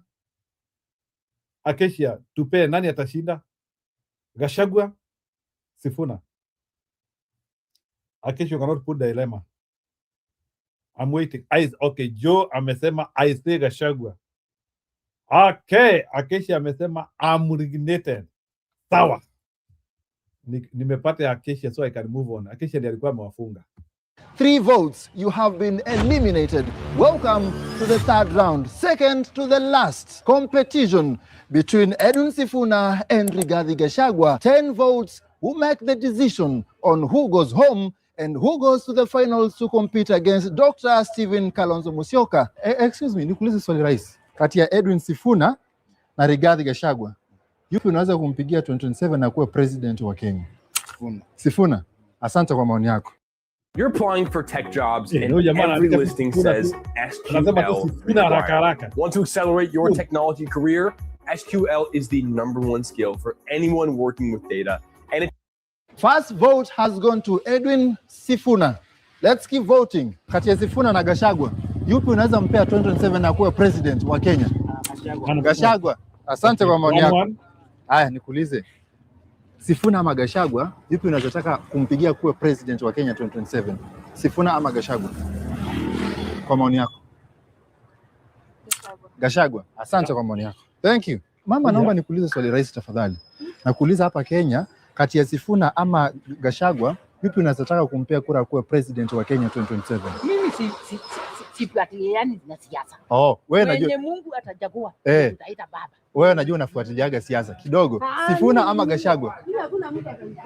Asante. Kati ya Sifuna au Gachagua, yupi unazotaka kumpigia kura kuwa president 2027? Either Sifuna or Gachagua.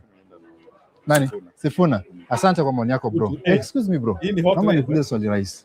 Nakuuliza hivi, kati ya Sifuna au Gachagua, yupi unazotaka kumpigia awe president 2027?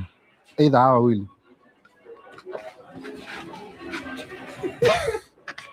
Umefika haraka.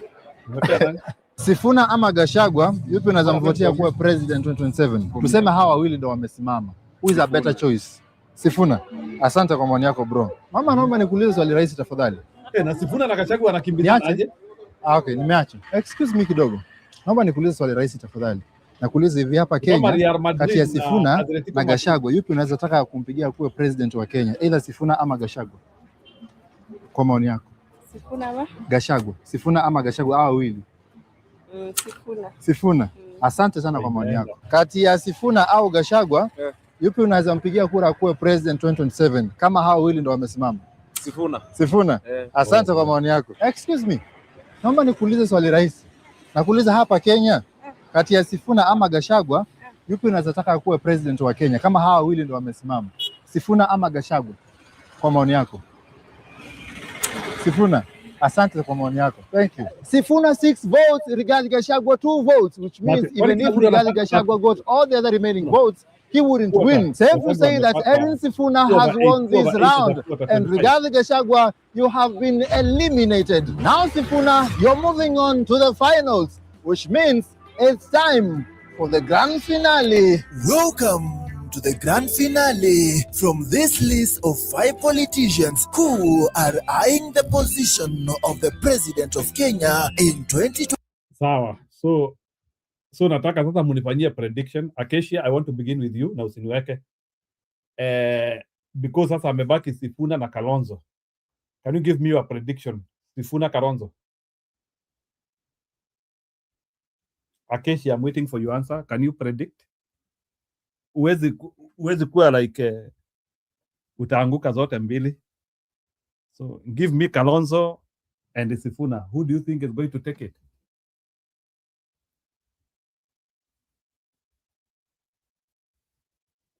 Acacia ni nini sasa?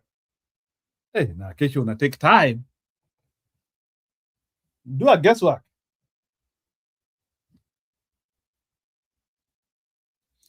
Acacia, Sifuna na Kalonzo, nani? Tupe nani?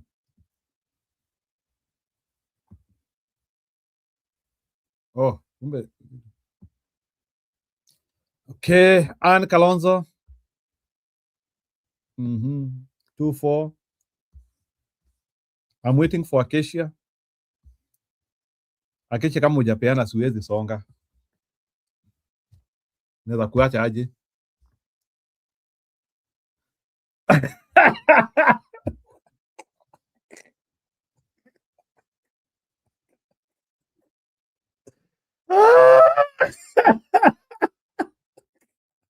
Hebu sikia sasa. No, I just want Acacia to give an answer. Acacia, wacha kufungilia show. We need your answer. So Ana amesema Kalonzo, Sara amesema Kalonzo. Acacia, I'm waiting for your answer. Sifuna na Kalonzo. Na kama tupati answer ya aha, sawa, Acacia ameongea. Karibu nifunge show.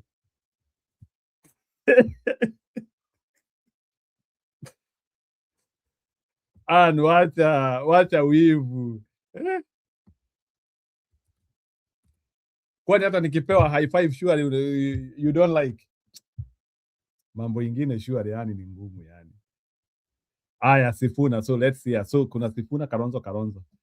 So let's see kama Acacia ata succeed this time around. 27 down to this stew. The leader, Wiper Patriotic Front, and the former Vice President, Dr. Stephen Kalonzo Musyoka, and the Senator for Nairobi, the leader of Linda Mwananchi, Edwin Watenya Sifuna, who will the people of Machakos vote for as the president in 2027. 10 votes will decide. Naomba nikuulize swali rahisi tafadhali. Nakuuliza hapa Kenya kati ya Kalonzo na Sifuna, yupi unazotaka kuwa president 2027 kwa maoni yako? Mimi maoni yangu ni Kalonzo. Kalonzo? Asante kwa maoni yako. Thank you. Kalonzo Musyoka has gotten the first vote. Kalonzo Musyoka ama Edwin Sifuna, nani akuwe president 2027? Kalonzo. Kalonzo ndo unataka awe president 2027? Asante kwa maoni yako. Kalonzo Musyoka ama Edwin Sifuna, nani akuwe president 2027? Kalonzo Musyoka. Asante kwa maoni yako. Kalonzo Musyoka ama Edwin Sifuna 2027, nani awe president? Asante kwa maoni yako. Excuse me kidogo. Mama nikuulize swali rahisi kabisa. Rahisi kama mchwa. Excuse. Naweza kuuliza swali?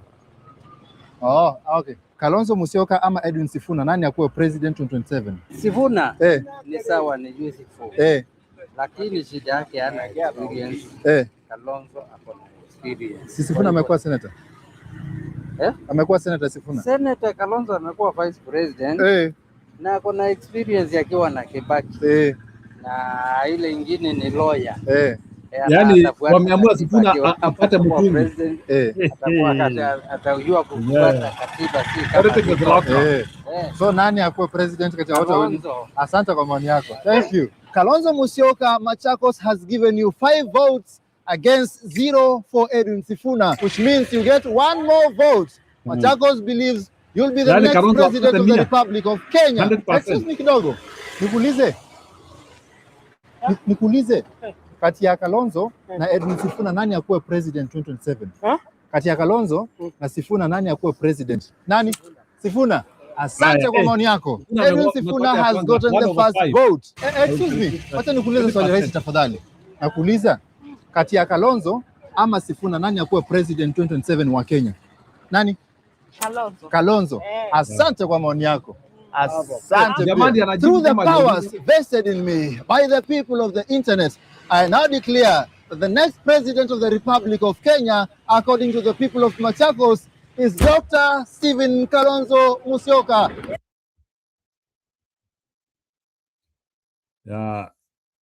Wacha tuende Kajiado. Arby's pecan chicken salad sandwich, made by hand, eaten by mouth. On this ship, you represent His Royal Majesty and shall dress accordingly. So sorry. Let's find out who the... So that is Machakos. So let's see Kajiado. So that now we can make a... So Kalonzo amepata 89% because 1/6. That one is like 5/6, 89. Gachagua hajaanza politics. Mutulie guys. So, okay, sawa. Wacha tusikia Kajiado Gachagua asipochukua then kuna shida.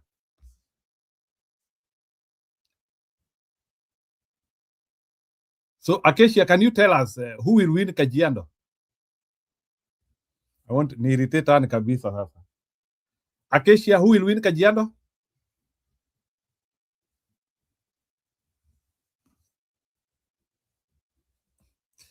Ukiniwekea sitasoma.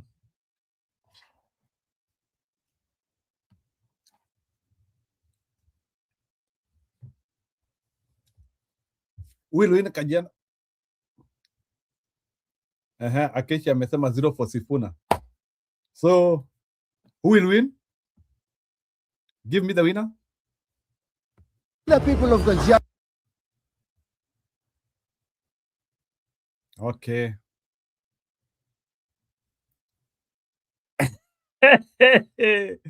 Okay. Who will vote for as the president in 2027, but begin by eliminating the one they'll not vote for. Excuse me, nakuuliza.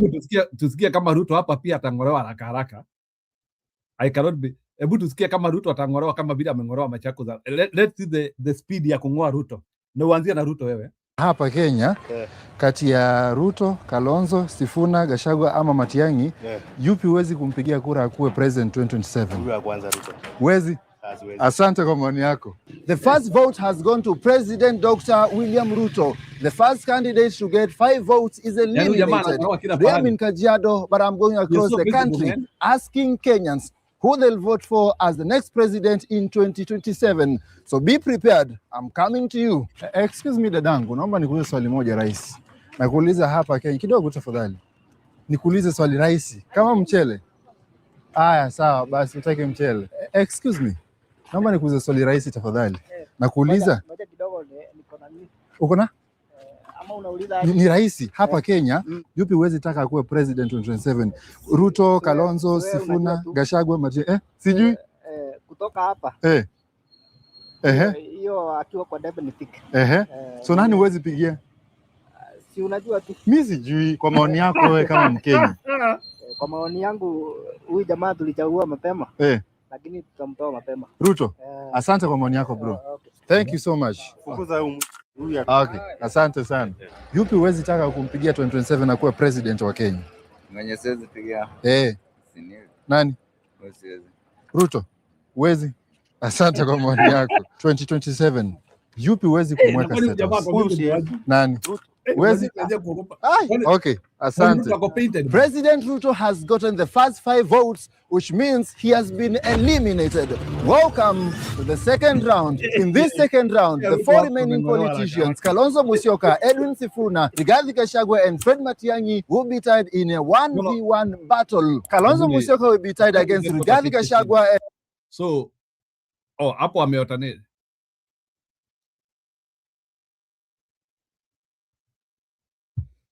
Acacia, what do you mean? So hapo ameotane. Sijui kama mnakumbuka the other time Kalonzo was paired with Matiang'i. So this is also something we need now to monitor now. Kalonzo was paired with Matiang'i. Then Sifuna was paired with Gachagua. So you can see that alternation. So hapa kuna hesabu tutafanya. Let me take my pen. Kidogo. Hapa kuna hesabu tutafanya. Huyu jamaa amenisaidia.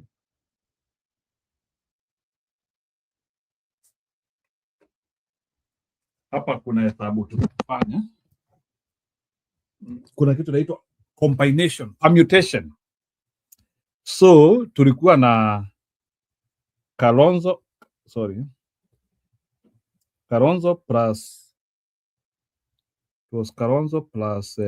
Matiang'i, ikatoka Kalonzo plus Matiang'i ilitoka 6-3. Then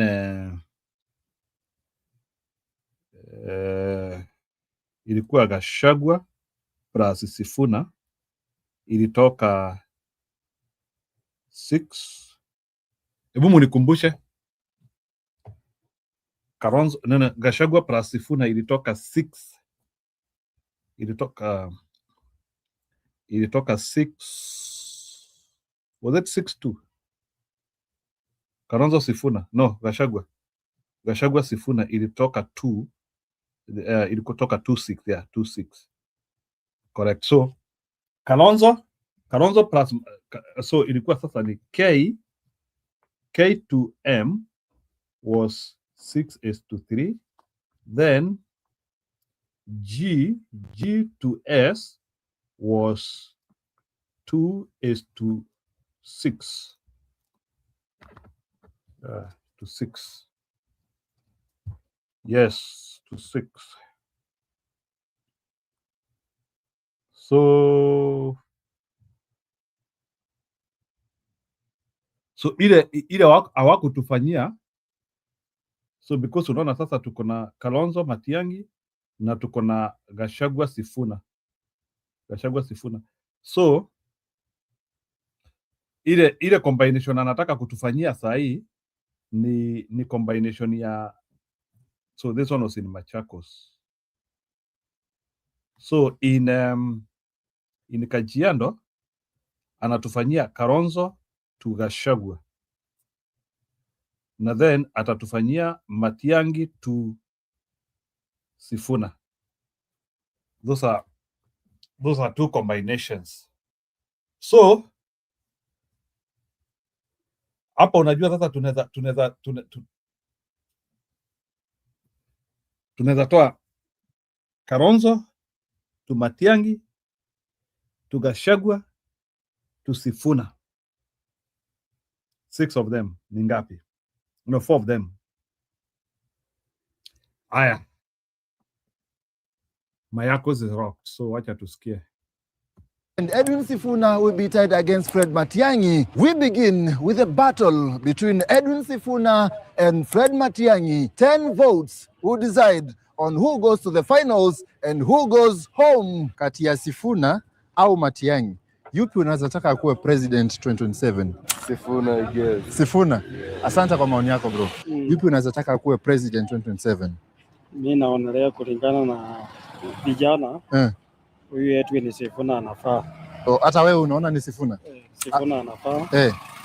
Alafu tuone deputy tumupe kama Matiang'i, Matiang'i. Asante kwa maoni yako. Kati ya Sifuna na Matiang'i, yupi unaweza taka kuwe president 2027? Si Matiang'i. Matiang'i. Wewe ni Matiang'i. Kwa sababu Matiang'i kwa sababu huyo jamaa amekuwa minister wa interior, education. Akaingia sector ya security. Huyo jamaa kufika. Asante. Kati ya Sifuna au Matiang'i, yupi unaweza taka kuwa president 2027? Kwanza nianze na huyu. Huyu hatujasahau maana ile mavitu alitufanyia kwa wakati wa uhuru. Nani? Huyu Matiang'i huyu. Matiang'i mimi nikisikia ni Matiang'i hata afadhali kurudisha Ruto. Okay. Huyu ni tika, hakuna dosari huyu ako nayo. Yule mtu tunataka sana ni Kalonzo. Kalonzo tu ndiye anaweza okoa hii nchi. So kati ya hao wawili umechagua nani? Sifuna. Sifuna. Asante kwa maoni yako. Kati ya Sifuna ama Matiang'i, yupi unaweza taka kuwa president 2027? Mimi ningetamani sana Sifuna akuwe president kwa sababu Matiang'i ukiangalia yenyewe si mwanasiasa. Okay. Yes. So Sifuna yako sawa. Asante, maoni yako amefika. Sifuna is literally killing it. Let's keep voting. And as we look for the next voter, endless credo, the fastest and safest way to buy Airtel and Telecom airtime on your phone using M-Pesa paybill number 777745. Go to M-Pesa, lipa na M-Pesa, paybill 777745. Account number is the number that you're buying airtime for. Weka amount, PIN, done. You have your airtime. Let's keep voting. Kati ya Sifuna ama Matiang'i, yupi unaweza mpigia 2027 akuwe president? Sifuna. Asante sana kwa maoni yako. Wow. Hata ni wengi sana. Population yao ni wengi as compared na wa Kisii. So huyu anaweza kuwa president. Anaweza kuwa president vizuri sana. Asante sana kwa maoni yako. Ni kijana. Thank you. Edwin Watenya Sifuna has gotten 5 votes, which means he gets 1 more. It's game over. Kati ya Sifuna au Matiang'i, yupi unaweza kumpigia 2027 au president? Hao wawili. Matiang'i ni mzuri sana, lakini kwa sheria Matiang'i ni mkali. Sifuna ni kijana, anaweza tujaribia kazi. Mimi naweza pigia Sifuna. Unaweza pigia Sifuna? Asante sana kwa maoni yako. That means Edwin Watenya Sifuna has won this round, and Fred Matiang'i, you got 1 vote. You have been eliminated. End of the second round. Welcome to the third round. Second to the last.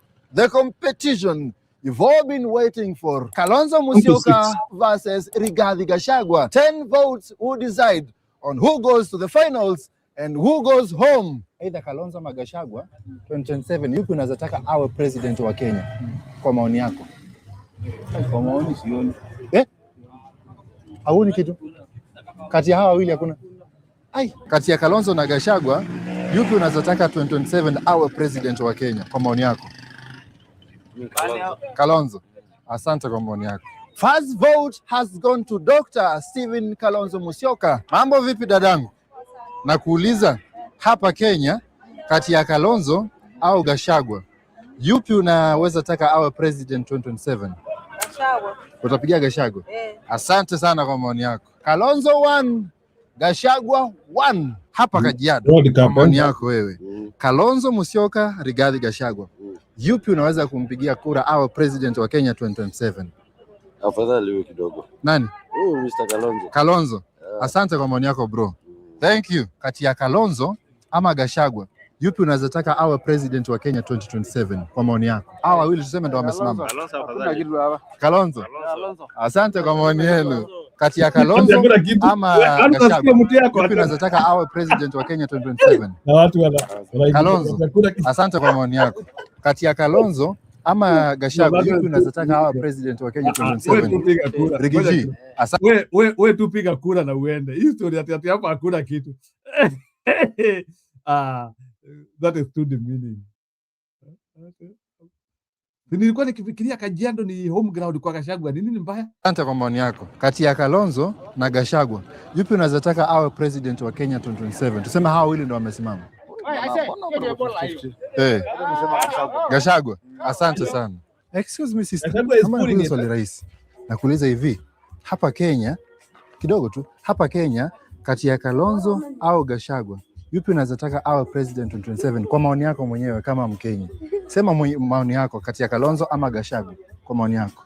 Kati ya Kalonzo na Gachagua, yupi unaweza taka awe president wa Kenya 2027? Kati ya Kalonzo na Gachagua. Kwa maoni yako. Gachagua. Gachagua. Asante kwa maoni yako. This is very competitive. Kalonzo 4, Gachagua 4. Kati ya Kalonzo au Rigathi Gachagua, yupi unaweza taka awe president wa Kenya 2027 kwa maoni yako? Kalonzo Musyoka. Asante kwa maoni yako bro. Thank you so much.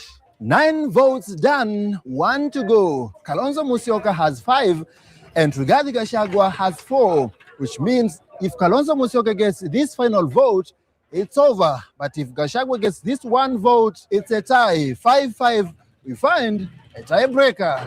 Let's get the final vote. Kati ya Kalonzo Musyoka au Rigathi Gachagua, kwa maoni yako, yupi unaweza taka awe rais wa Kenya 2027? Either Kalonzo ama Gachagua kwa maoni yako. Hiyo zilikuoji watu. Kwa maoni yako. Mimi napenda Kalonzo. Kwa hiyo ni Kalonzo.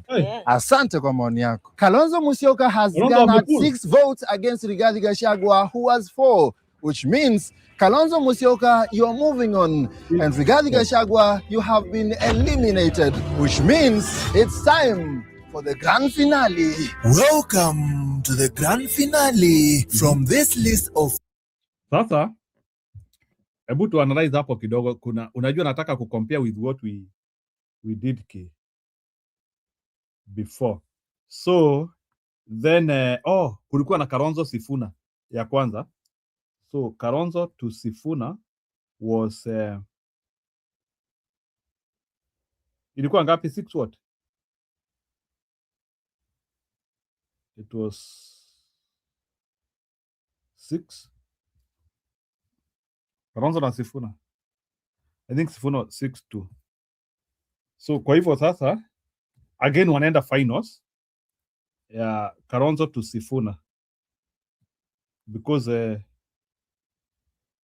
hii hesabu nitawatolea numbers poa from this one. Let's see.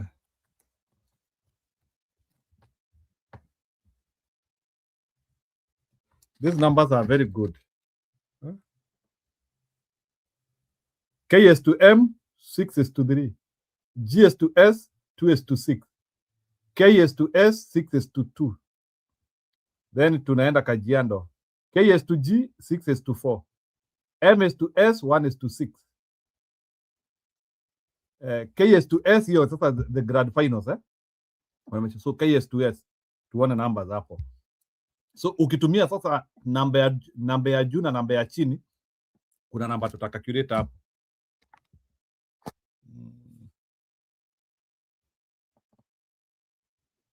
Inaitwa union.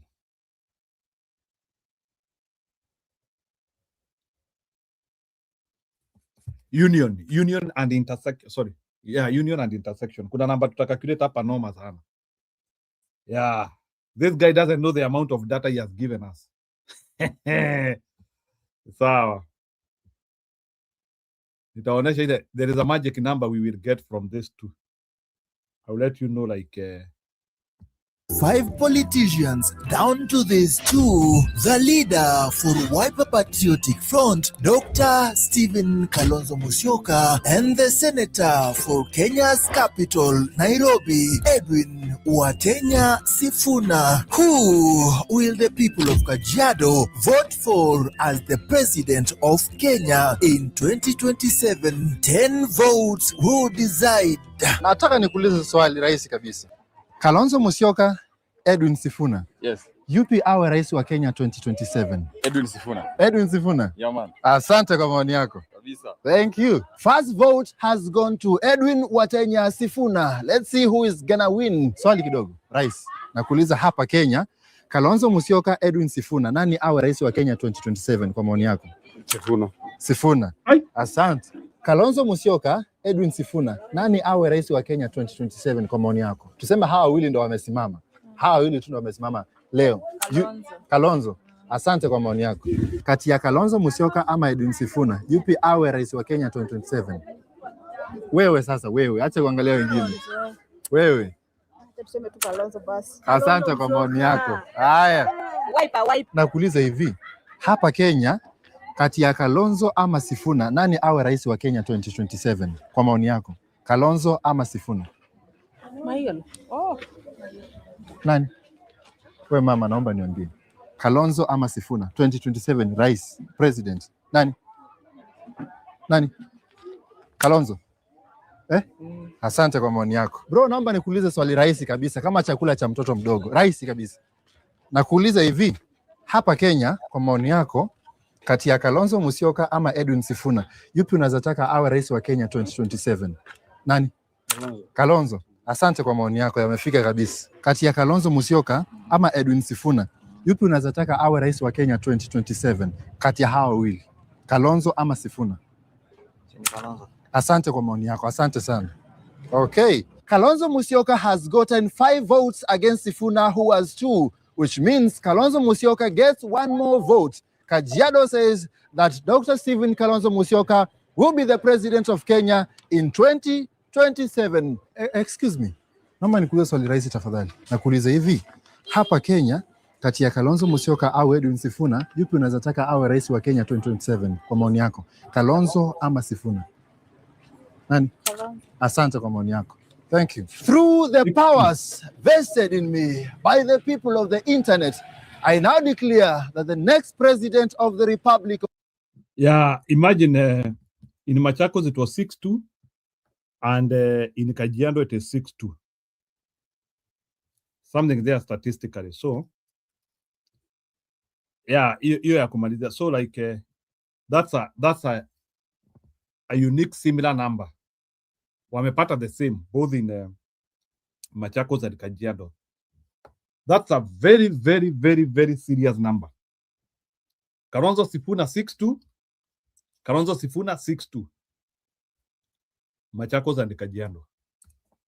So, ile permutation nilikuwa nikitaka sasa tuangalie ni out of this combination in both of them. Unaona kama sasa hapa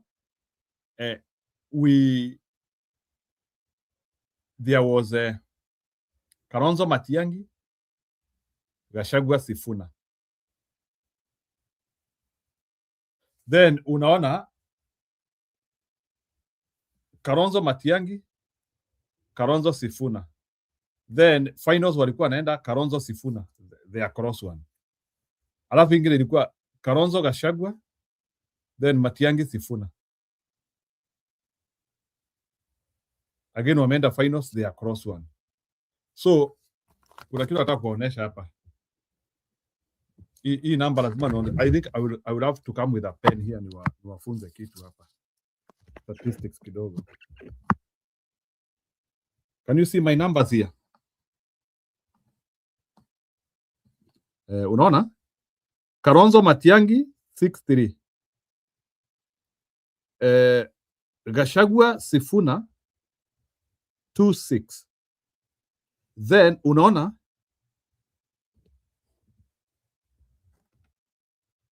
then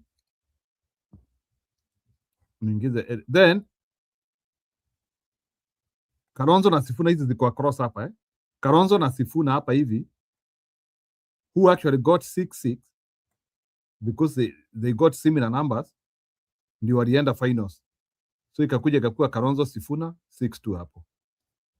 Kalonzo Sifuna. Then tukakuja hapa Kalonzo Gachagua 64. Then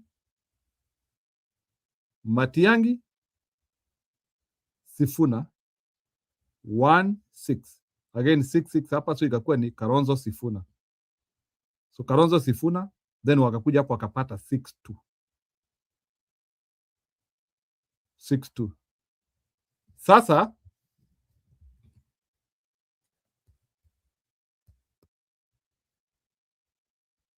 ile kitu sasa huyu jamaa atafanya sasa ili research yake ikuwe poa, afanye kitu inaitwa sasa 3-way.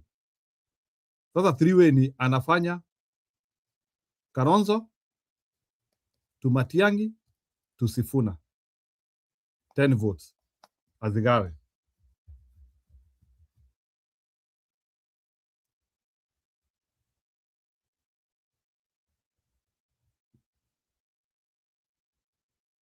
He needs to do a 3-way.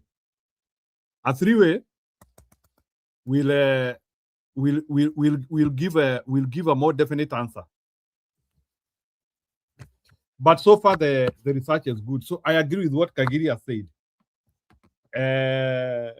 Kalonzo and Sifuna, with Kalonzo as flag bearer, seems like the most possible from the research yake. So Kalonzo to be the president, Sifuna to be the deputy president. That is what this research is showing. Yeah, using Machakos and Kajiado. I wanted that research to be taken to Kirinyaga, Meru, Nyeri, and then we see how the number comes.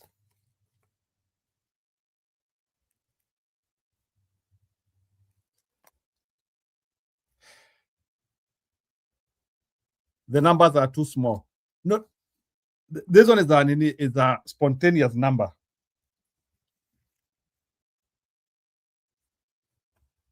And at least it says something. It says something. So what I find a 3-way. 3-way will be more complex. Our channel a 2-way. Yeah, he needs to do a 3-way. Yeah, because candidates ni waine.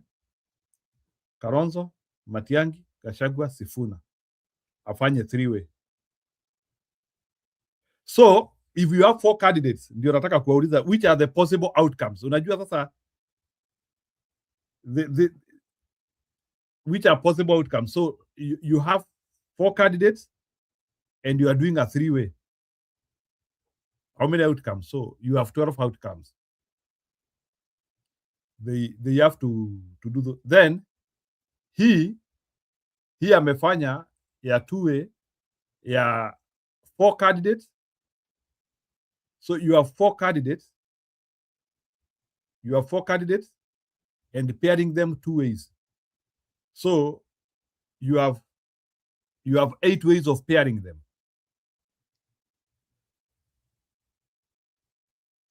So still bado hii the data is incomplete. Hapa lazima pair kabisa. 8 possible ways of pairing them.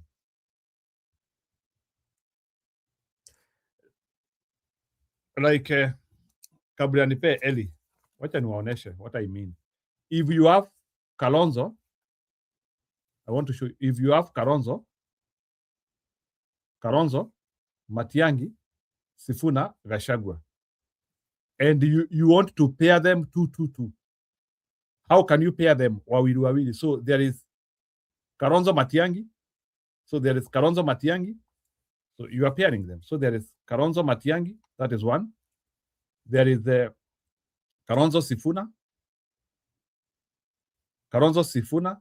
Then there is the Kalonzo Gachagua. That is one. Next one, you can still pair them. Matiang'i, Sifuna. Matiang'i, Sifuna.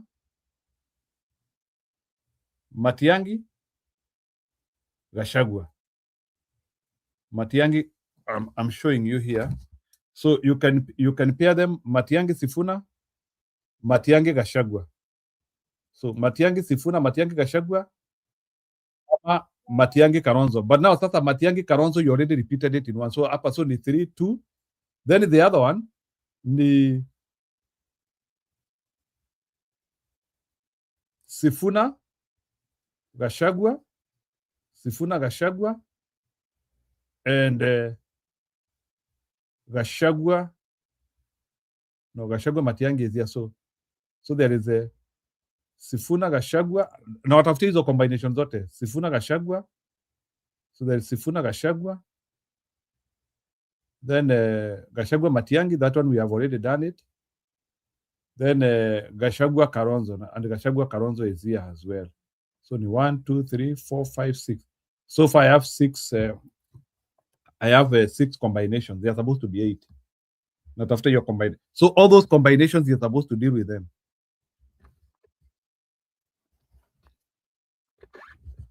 Anyway, but using as numbers, we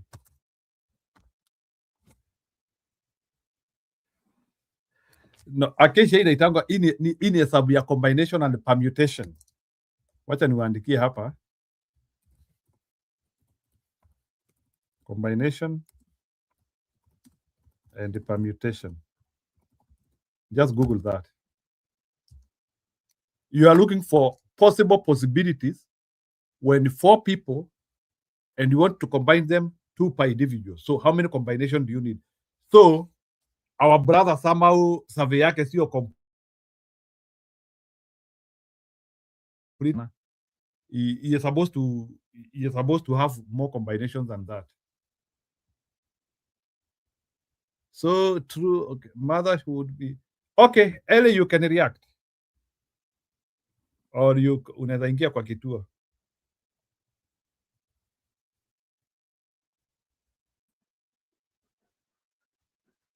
Zero. Yes, here I am. I can hear you. You're having fun. You're having fun, you know.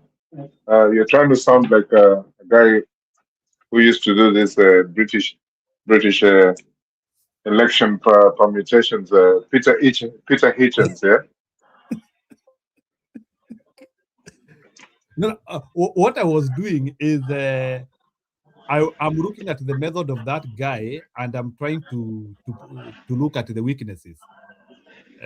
He did not yeah, at least we have numbers to work with, but he did not complete all the combinations. So he did have the combinations. He is supposed to do all the combinations so that we can be able to combine and determine the winner. Anyway, so Anne, huyu jamaa yetu I think nitamwandikia message. His numbers cannot be able to, they cannot give a winner.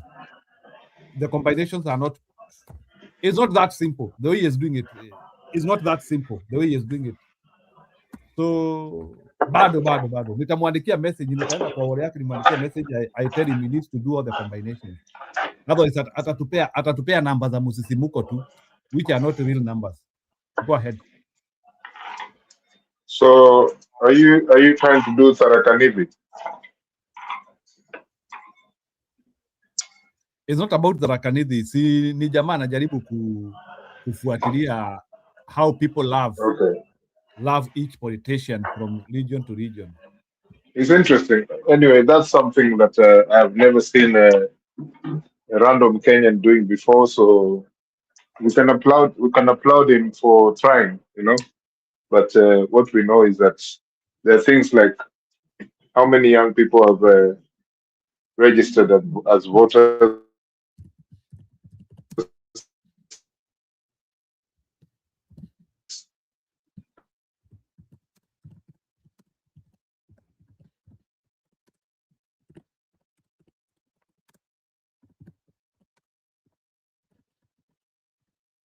Okay, go ahead.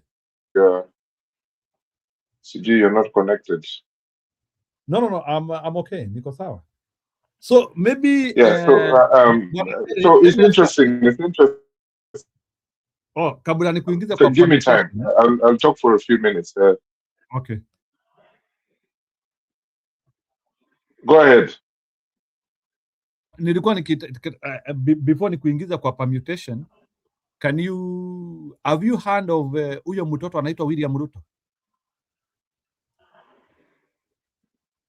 Have you heard the story ya huyo mtoto anaitwa William Ruto na like someone sent me that that link, and you see, I don't get excited by daily stories. The long term,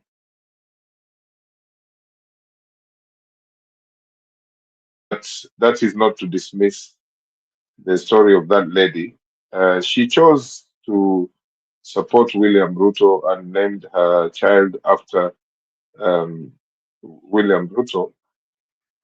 And I don't know how the media decided that that is a powerful news item to unleash on Kenyans. I don't know, because that is her private sphere. You know, you don't mix the public and the private, but you can if you want.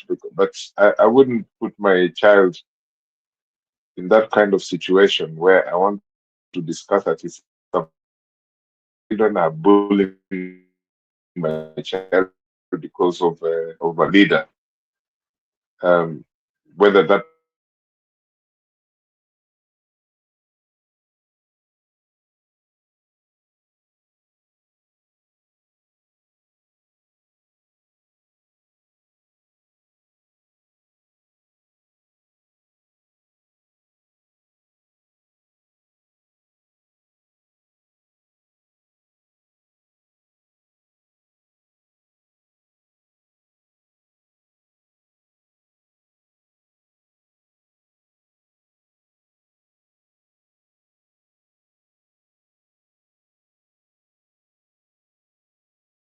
Umepotea?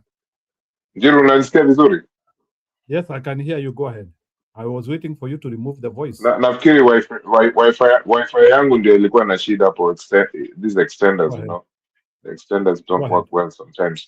But I was saying that the lady was probably a bit excited about, you know, she wanted to let Kenyans know that she supported William Ruto, but to even start talking about actually she wants security so that she can protect her child from other children who are bullying her child because they are saying one term.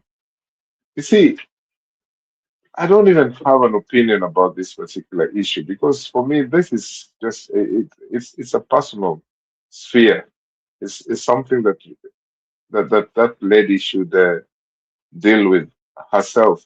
She's the one who decided to name her child William Ruto. She could have decided that that one would be called Dolly Patron or Diana Ross or Serena Williams. You know, Paul Ereng, whether it's a boy or a girl, you know, this lady had the rights to do what she did, so she cannot come back to the public and start sensitizing whatever the child is going through in school.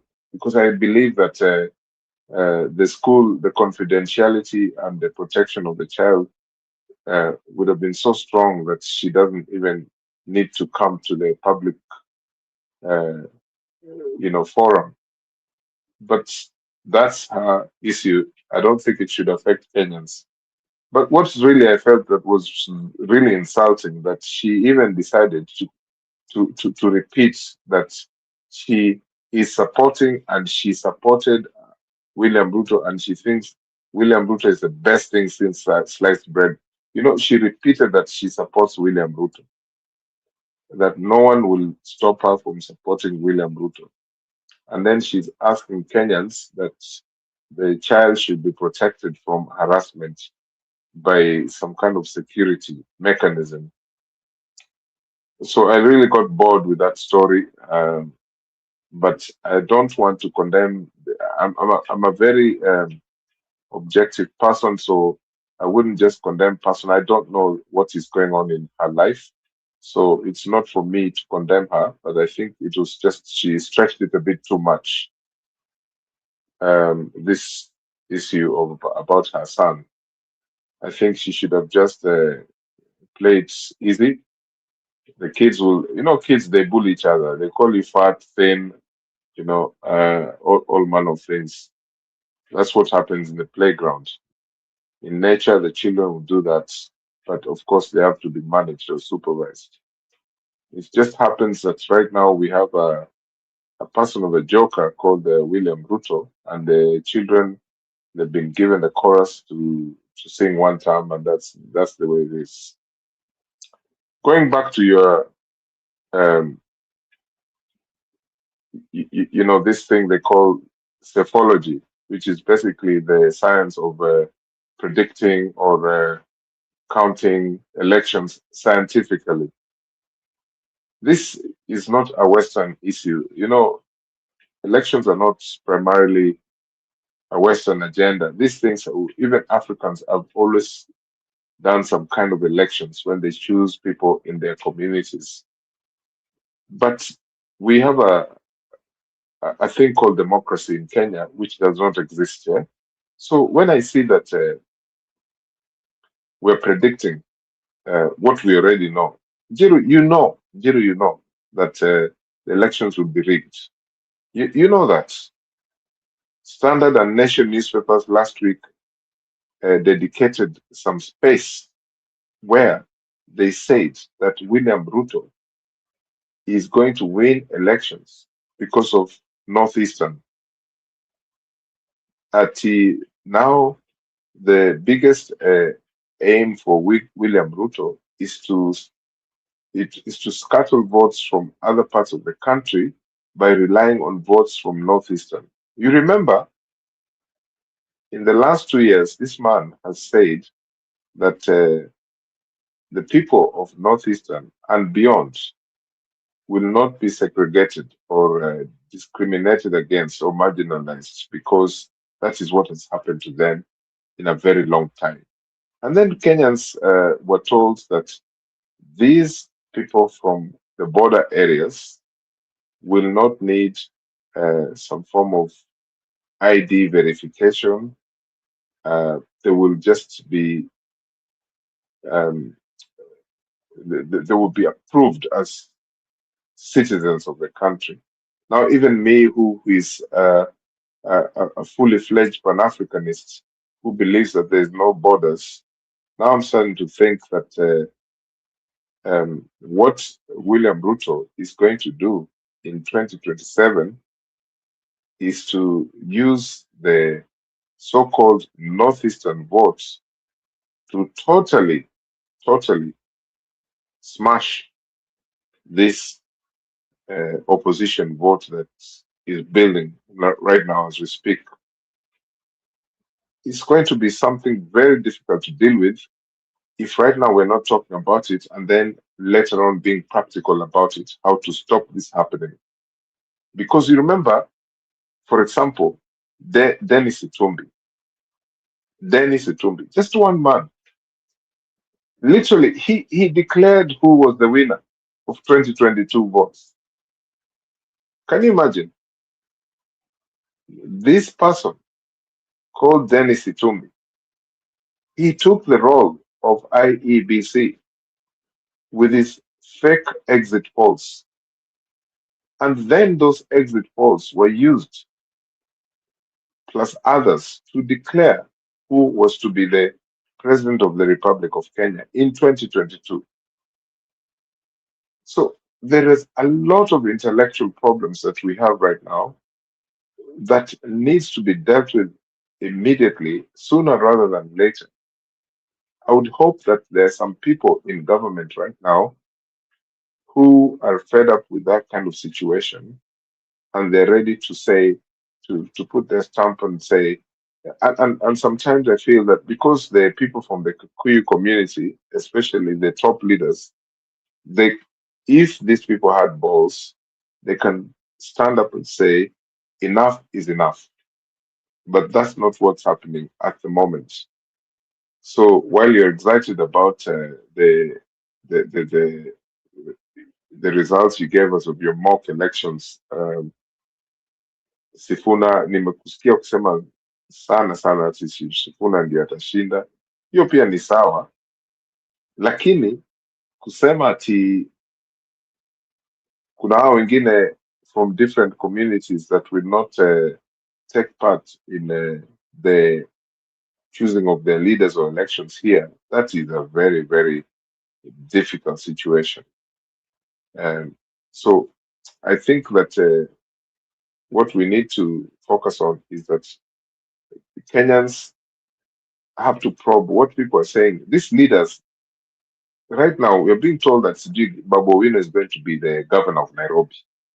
So, we're told that in the national debates of electoral politics, there is Sifuna, Matiang'i, and Kalonzo Musyoka as the three potential candidates against William Ruto.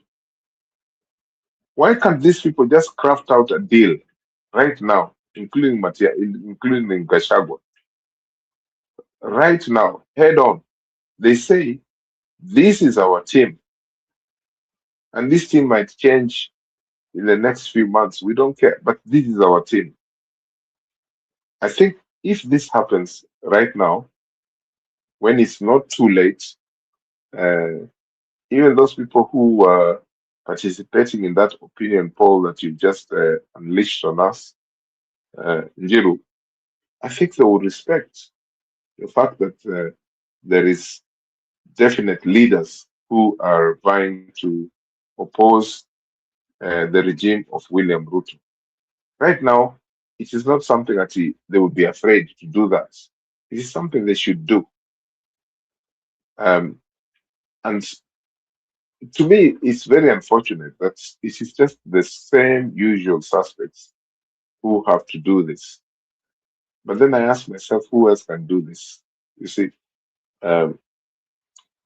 so I'm very thankful that that man tried his little experiment, and I was glad that it sounded like Shifuna was winning most of the votes.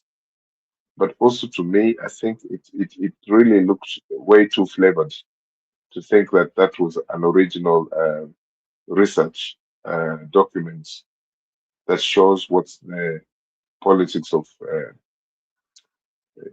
of Kenya, because these people were being interviewed at what is it, random focus groups, or just someone coming to you face to face and asking you, do you prefer Shifuna or who? You know yourself that research is a very complicated affair where you have to respect certain protocols in research, which I didn't really follow so much. I didn't see in that literature, that result of the election, that this person hopes to say that this is what is going to happen between Matiang'i, Mr. Sifuna, William Ruto, and Kalonzo Musyoka. In fact, actually, at some point I was stunned that Kalonzo Musyoka was doing very well when you were submitting to us. That Kalonzo Musyoka was doing very well. I cannot understand how that was happening from the small cohort of a group that we have listened to there in the video. And it's not to say that Kalonzo Musyoka cannot get votes, but it's difficult to understand this kind of survey that has been submitted that you gave us. And can I ask, the last question I want to ask is who is this that did this survey? Because are they unimportant people, or they're just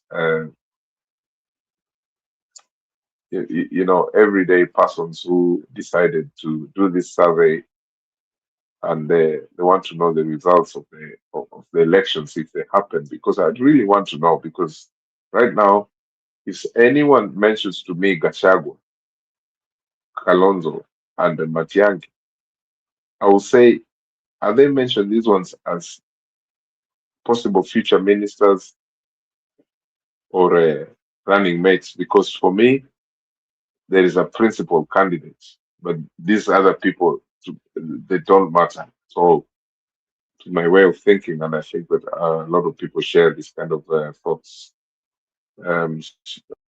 Thank you very much.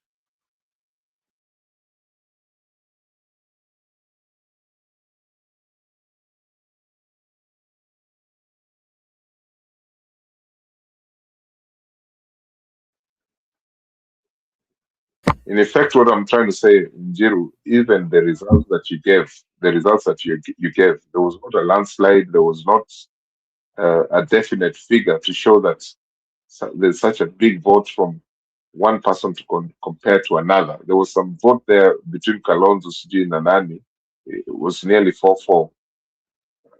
So this report that you gave really needs to be tight and open. Thank you. Yeah. Anyway, after listening, Stony PK is the one who introduced us to him. Yeah, but after looking close to it, without discrediting his work, I think the survey is incomplete. But wale ambao wanataka msisimuko, you can use it, but a survey is not that simple. Do you believe in the survey? How many people polled in this survey? He was polling, per every competition, he was using 10 people. Per every combination, he is doing 10. So it's 10. These people, were they in the diaspora or in Kenya? No. It's what to do in some joints, kwa barabara. They are random people, but for every combination, he is doing 10 people. If you get more than 6, when you umepita. So 10 people per combination. Okay. Yeah, I understand the mathematics now. Yeah, is N is okay.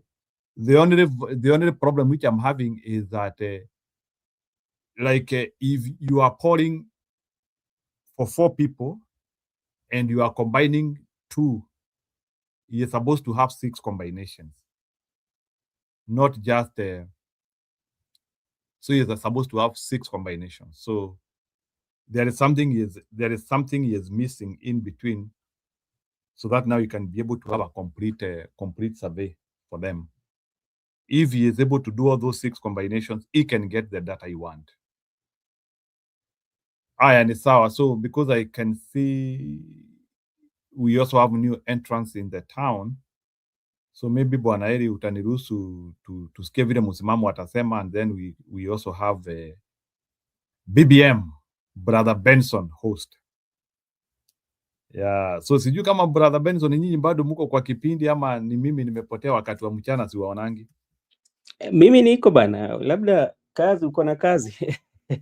Yeah, during the day sometimes I don't get time, but kama muko kesho neza ingia kidogo nichungulie na huko. But maybe before I engage you, let me have msimamo. So msimamo muhari gani? Mbona umeamuka usiku hivyo? Ama ni kuku ililia mapema leo? Kuku ililia mapema, alafu pia uliniambukiza sumu hapa kwa Kenya Democracy bila ya kuingia hapa kupiga jicho, nayo inakuwa balaa. Sasa vitu vyote vimekuja kwa mpigo hivi. Of course, lazima upitie hapa, usipopitia hapa. Like for me, I'm eulogizing one of my friend and I have to still come here. Yeah, we lost one of our best friend in Vihiga. Anaitwa Rogers. So yeah, we just lost him. I didn't know like lakini kifo kikikuja kimekuja, but I didn't know the reason why. Like maybe msimamo the hospitali zetu Kenya, they can't handle high blood pressure because jamaa alikufia tu kwa line. What's up about tukisema kwanza apokee zangu ndugu yangu ambavuni hapa Benson, lakini kuna mkubwa wangu hapa Eli ametoka hapo ambaye amezungumza hapo, haya apokee zangu vile vile. Swala la afya kwa kweli ni kizungumkuti, nikiinuka kasi katika taifa letu, ndio maana ni vile tu kwamba, lakini ningekuwa na mbavu mia msimamo ningefanya auditing ya wenye wamepita, yani wenye wamekufa haswa hii regime. Nafikiri hii regime ingeongoza, kwa sababu swala la afya limekuwa kizungumkuti. Kuna maswali mengi especially saswa wanyonge, yani unakuta kwamba kabla uhudumiwa umekula maswali, si ile zamani kwamba mgonjwa anapokelewa tu kwanza mpaka ulizo ulikata sha.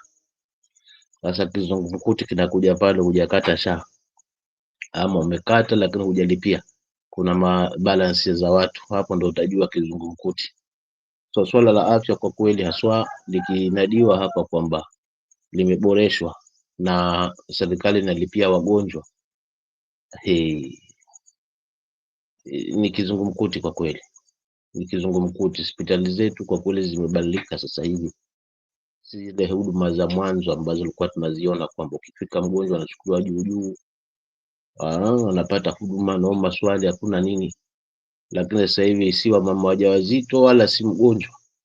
Kwa hiyo swala zima kwa kweli la afya limechafuliwa, yani huduma ni mbovu kwa kweli, especially haswa nikiongelea huku tuliko county level ama huku ward level. Hizi hospitali zetu haswa ambazo unaweza kimbia nazo kwa haraka kwa sababu ziko karibu, ukifika hapo na ulizwa maswali alafu dawa hakuna, maybe unakuwa postpone unapelekwa hospitali nyingine mbali zaidi ambayo pia itakugharimu vile vile pia kufikia. So unakuta kwamba swala zima hili limechafuka, kaka yangu Njiru, kwa kweli. Kwa hivyo usishangae huyu kwa nini kafia kwenye ndani. Maybe sasa ni haya baadhi ya maswali ambayo yapo, unaona, kuangaliwa una makaratasi ya SHA umejisajili ama hujajisajili, na kama hujajisajili sasa inakuwa kizungumkuti. Maana mpaka hapo kwanza shawe kunitokea hilo. Kuna siku nyingine hata niliwaeleza hapa, kuna baeleza kutuacha haswa kwa sababu ya hiyo. Kitambo tunamalizana na kuchangisha hizo 4,000 zilikuwa zinatakiwa, mwisho wa siku tumempoteza. So unakuta kwamba yani swala la afya nowadays limekuwa ngori kwa kweli. Kwa kweli mimi naweza nikachangia hilo swali lako ngalijibu katika namna hiyo, kaka Njiru. Asante.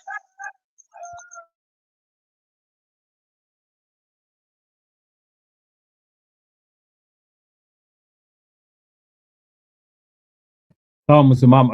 So hebu react kidogo kwa huyo mtoto anaitwa William Ruto ambaye anaona cha mtema makuni shule.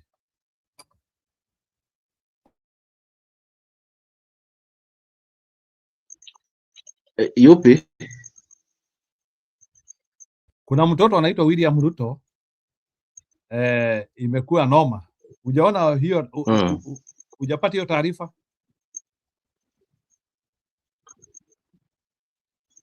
Kweli. Mwenzangu labda mbumbumbu hapa. Bwana. Msimamo bwana, that is one of the trending news in Kenya.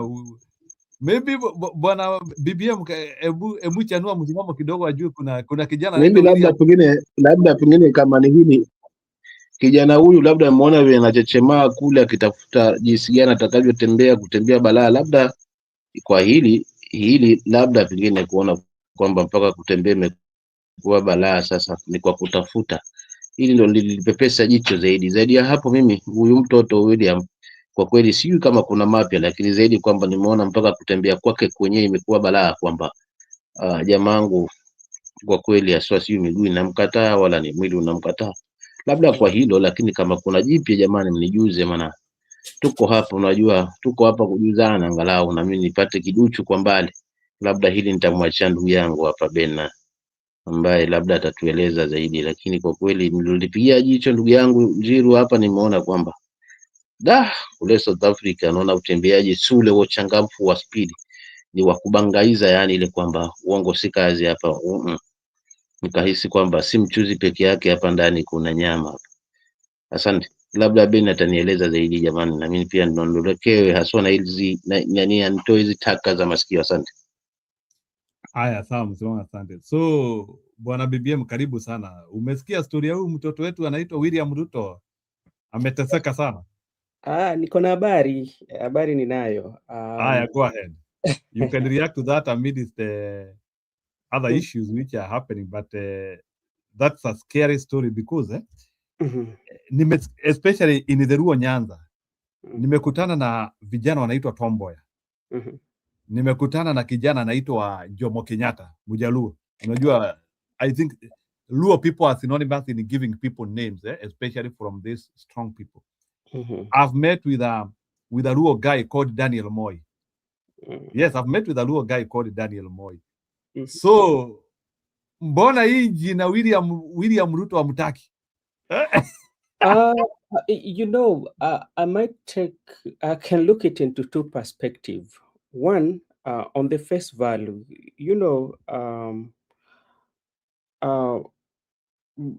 there's what we call sympathy and to get the attention of the president. Is very generous, especially when it comes to giving of envelopes and making that one a topic. So you have also to look at it in that angle, because a president would like to hear stories like that, because then when it comes to the public, and wants to make a political statement, that one will be one of the maybe political sayings on the podium, and also to the parents to seek attention from the president when you're looking at it politically based on what has happened. Remember we were told about the lady who had a tattoo for president, and the first initial information was that that could have been the cause of her death, but later there were some reports that were saying otherwise. And you can remember on how president capitalized on it, and say that they will pay, yet he has the machinery at his own disposal to make sure that when such like occurrence happens, the relevant authority should take the matter into their hands and bring those perpetrators to the book. But like that one was not. It became part of the political, in the field when it was at the rooftop. It came with that. So this one also can be political stories. Yeah, that is on the first face value. The second value also now, the second phase now, we have to look at why is that one so? Because we cannot deny it. That's a mother, we cannot deny it. But now we have to ask ourselves, if it has reached that point whereby is young people, or not even younger kids, we call them babies, would reach that point. But also we also have to look at this young people. Kuna ile inaitwa mchongo ano kwa shule, unajua. I do not think that these kids have reached a point whereby like they can say that they don't like him. It can be like mchongo ano based in something that is on the trend that everybody is saying must go any mbaya na nini, because like on how these young people now they get that access to information. But I don't think it can reach a point whereby the children of his age can do like harassment. They're doing it with an intention of maybe harassing these people. It can be like mchungwano ya kawaida, but maybe huyo mtoto pia labda akireflect anaona this thing is becoming too much. So I would want to take it in those two phases. But also it can also remind us that when we are naming our children, especially, what do we consider? Because you can find that during the birth, what the euphoria was there, you know, the euphoria was there.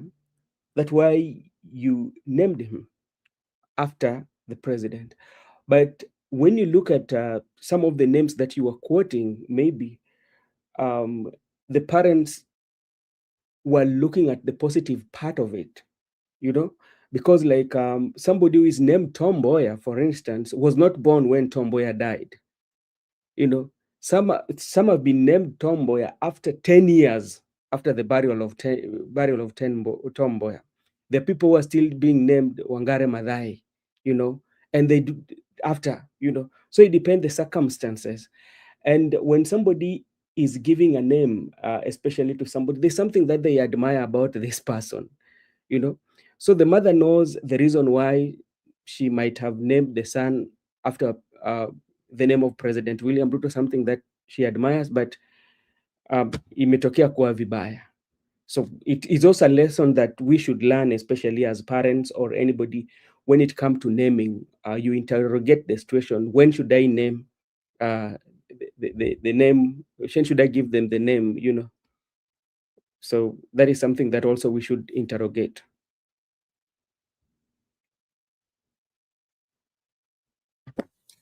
Yeah, so Bwana BBM, can we now say definitively that we now have special indicators to show that we can actually achieve one term? Yes, you know, one term is achievable, but it is achievable if there are some few roadmaps that should be put in place. You know, voting is one day, but electoral process is something that takes a long time. As we speak today, how sure are we that the body that is going to conduct election is prepared? How sure are we? How sure are we that this body is not going to be influenced from bigger powers? How sure are we? How sure are we that it's going to be funded so that the election is going to happen? And look at even what is happening with our by-elections. Yeah, you saw what happened with when we were doing Matungu, Bere, all that. You know, there was a lot of intimidation, violence, and all that. And right now, if you look at the trend of what is happening and what is going also to be the big determinant of the next general election is the amount of money that is being used, you know, on this election before maybe the voting day. I hope today you saw one of the MPs from Kisii. He was giving up to around 5,000 if you count it, because all those were 1,000 Kenya shillings. And the majority of people who are lining up are our mothers. You know, those are the majority of the people who are lining up. So how are you going to convince them that, okay, you just eat the money, but don't vote for him? Yeah. My brother Eli talked about the Northeastern, where the president was celebrating Madaraka Day, you know, and he apologized for marginalization about the region. But remember, there's been a devolution. What was the role of devolution? How much money has been devolved to that county? And what have they done with that money? You cannot apologize. We could have only apologized if there was no devolution, there was no money that was being given to these governors. And what have the governors done with their money? Yeah. And if we want to be very practical, I was maybe I'm thinking too much. When you go to that area, can they access water? Can they access water? But if you look at the amount of money that was put into bringing up a stadium, that the president did not even take 6 hours on it, few hours. It was from 8, by 11, the celebration was done. So you look at the money that has been pumped vis-a-vis the challenges that they are going through. It was a good thing, and it was historical because it was the first time, but there was a way in which it could have been done. Looking at what has been put on that stadium, the challenges that they're facing, like water challenges, look at the roads in those areas. You know, Njeru. So those are some of the things that we have to look at. And to an extent whereby the president was crying, you don't talk about the devolution, the money that you've devolved in that area. What are they doing, those governors in those areas and the leaders in those areas? They have the CDF. They have representation. They have members in parliament. They have county assembly members. What are they doing with the money that they've been given to them? So the issue that we are dealing with here, one term might be possible, but there are some other roadmaps that should be put in place that if they're not put in place, and me and you know very well that about our elections, you know, our elections are usually not free and fair. Yeah, they're not free and fair. Ukarabati inaweza fanywa. So that is my take.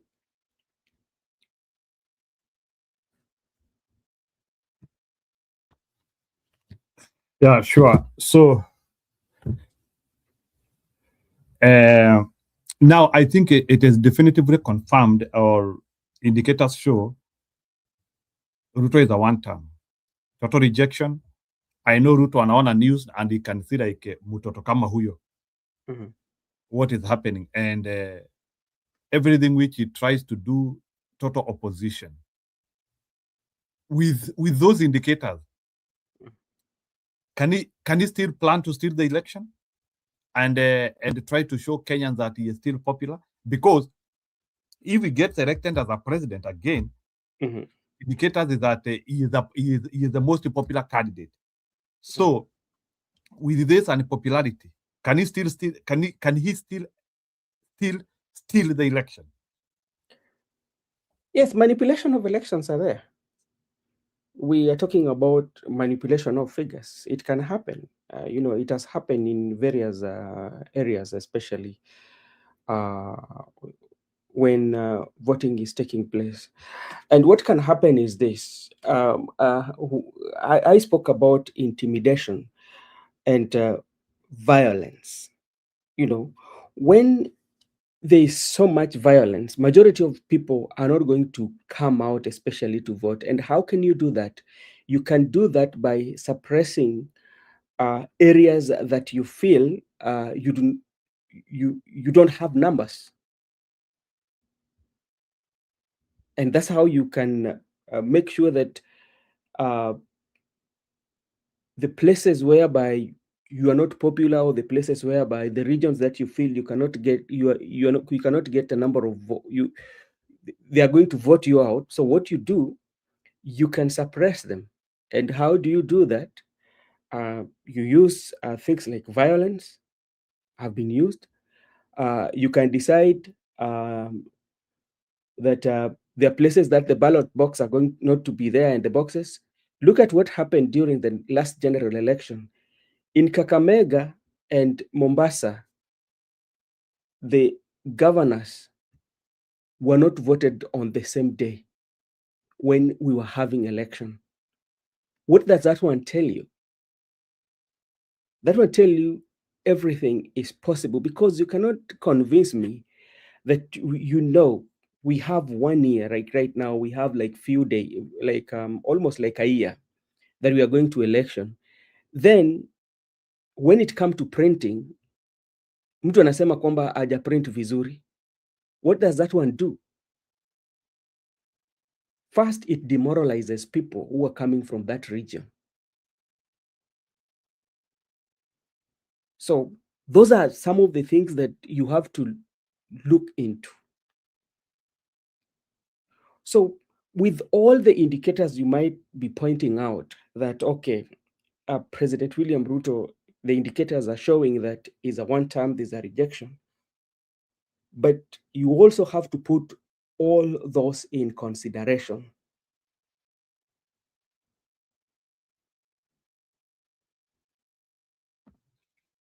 Then that one shows that the only left candidate for Ruto is to steal the election. In a free and fair election, he cannot win. That one is something which we know.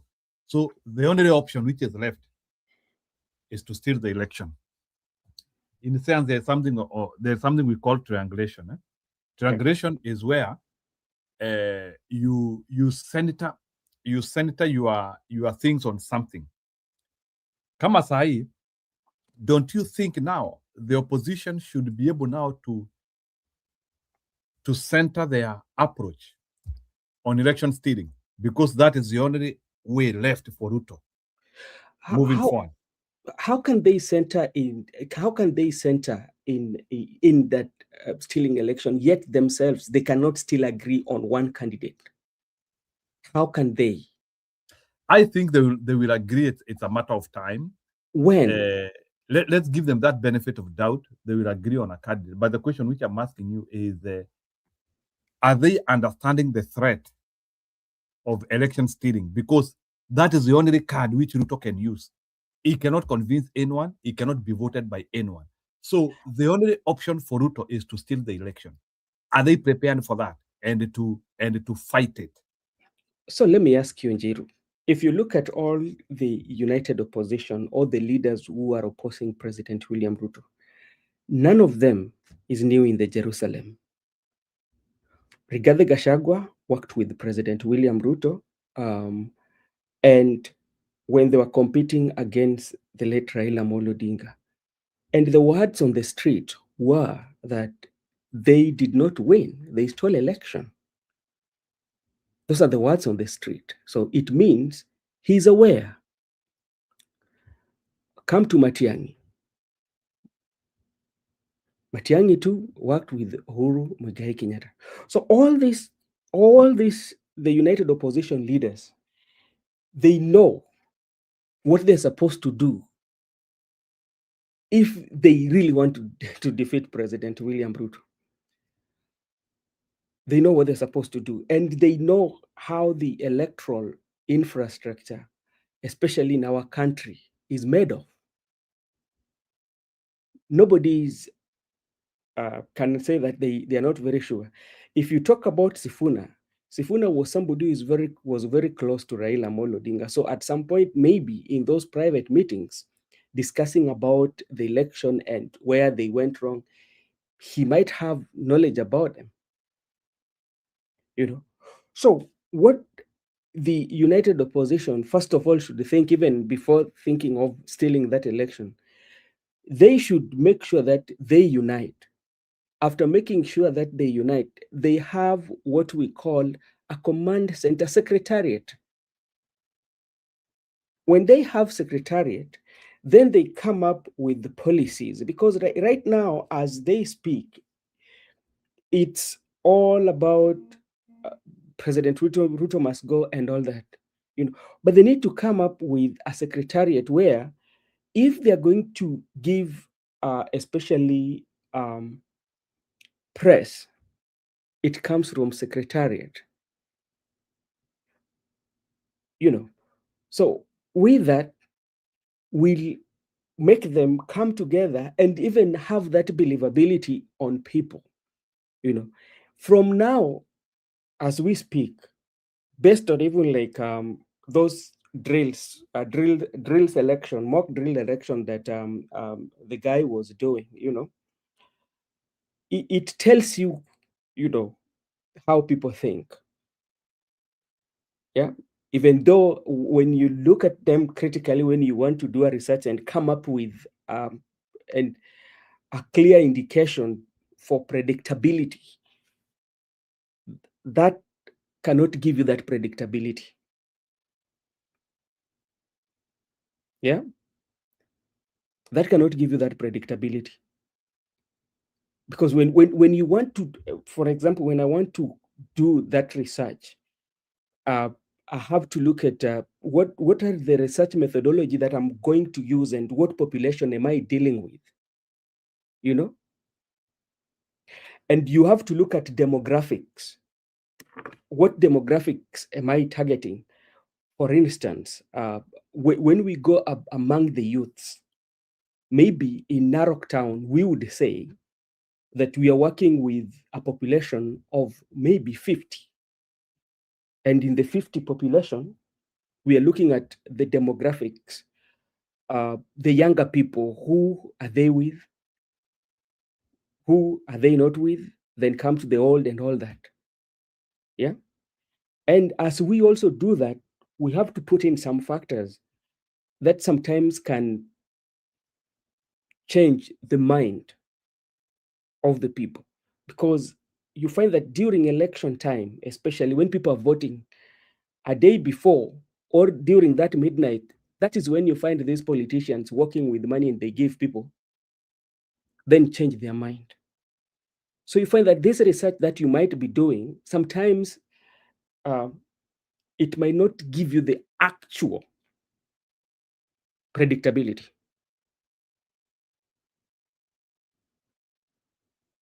Yeah. So for the united opposition, Njiru, before even they think of stealing about the election, they first of all have to think of coming together and having one message. Then that one, then they can now, through their secretariat, and they say that these are some of the things that we need to work on. One, messaging. Two, how to prevent the stealing of election. Two, how can we make sure that we energize our bases? Three, what resources are we going to put so that we can make sure that we reach each and every corner of the nation? So that is what I think. Okay. So, according to you, you feel the opposition has to show that unitary front by having a synced messaging, unitary candidate, and the like. Okay, fair enough. When it comes to Ruto, is Ruto worried of the current environment? Yeah, or he still feels I would just see the election just like the way it is stood in other African countries. They still in TZ, they still in Uganda. I think president is worried because the reason why I'm saying that president is worried is this. Remember when there was that the breakfast, akaleta mambo ya Mungu. That one shows you like he's worried. That is one. Secondly, if you work or you interact with everybody in the country, a good percentage of population are not happy with what is happening. Yeah. Good percentage are worried about what is happening. For instance, if you are somebody who is employed and you're looking at your payslip and the taxes that is being taken away from your payslip, you have to get worried. Everybody wants a good governance or a good feeling, But if the taxes, you're being taxed, but sometimes you don't get the services that you need, and people are complaining about, you have to get worried. I hope you read today about the house levy, what they're going to do with the house levy. That is going to be used as a security, especially to secure a loan. So which means going forward, it is something that is not going to be scrapped, especially even if new administration come in place. So that one can worry Kenyans. Remember, the same affordable housing. Number of it affordable housing, they don't want to subject it to public participation. Like maybe kukuliza to Brother Benson.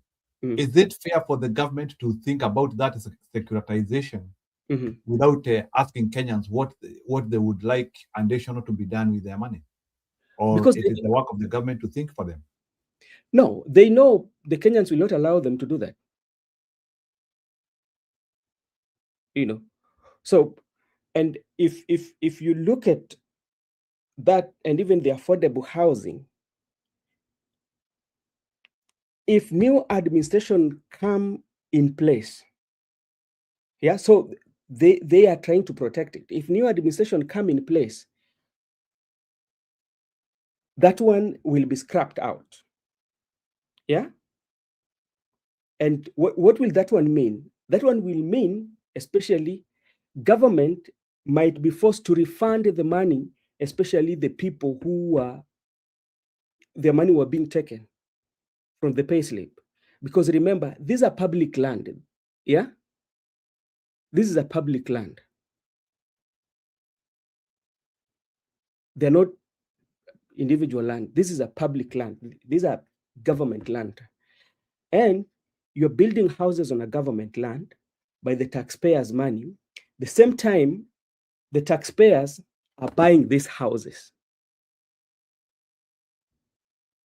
So that, what does that one mean? When you're balancing off your accounts, for instance, let's say you're buying a 2-bedroom, especially in, let's say in Kisumu, for instance, at the market value, not accurate, but let's say like a market value of a 2-bedroom house in Kisumu. This is a rough estimate, it's not maybe it's a 3 million, right? If the market value of that property in Kisumu is 2 million, 3 million, I'm just giving an example. And remember, you will be buying it at market value from the government, But at the same time, if you are employed, you are still being deducted the affordable housing, So which means at the end of the day, the money that you are giving towards this house again cannot be 3 million. So it means you are paying double, or you're paying more than the value of that property. Maybe you're paying 2 houses and you're only getting 1.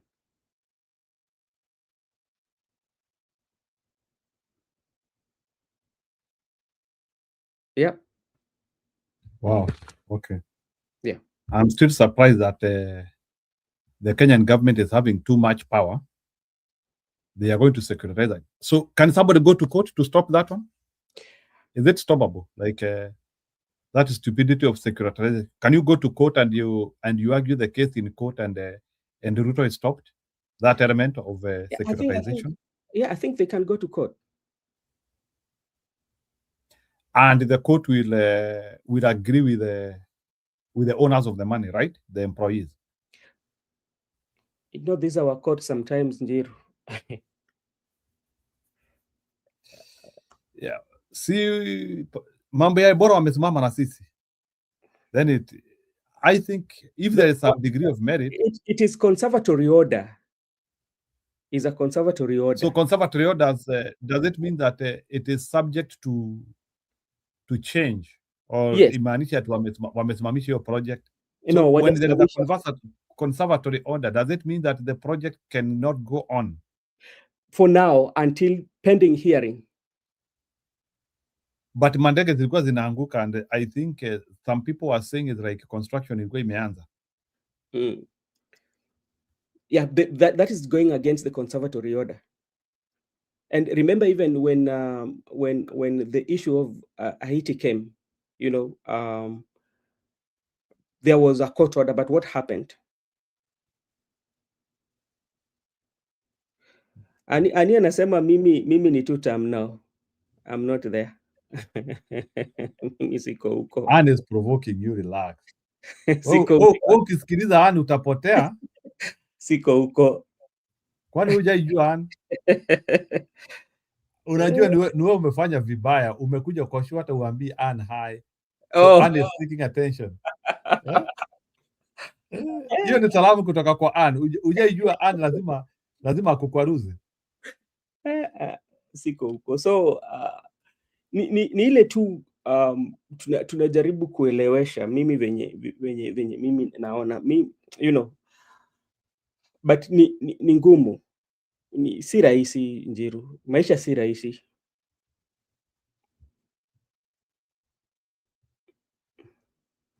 Aya, sawa.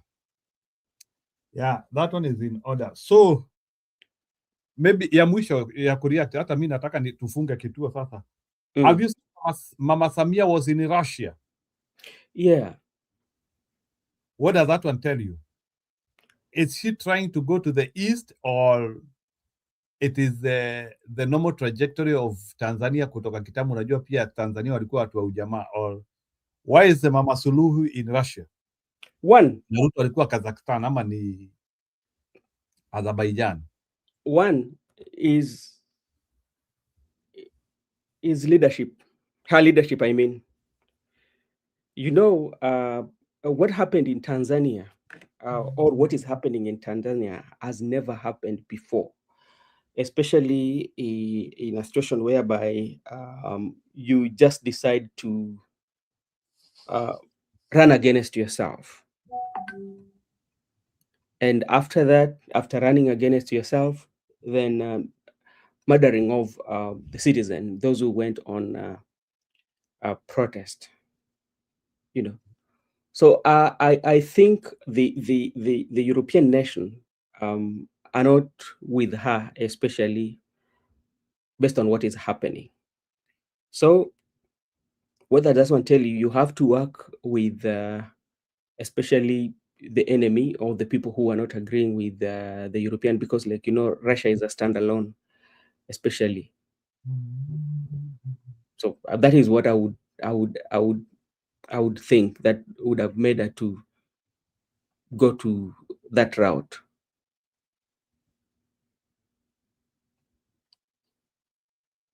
Do you think Kenya can go to Russia? Or Madividu was in Russia the other day, right?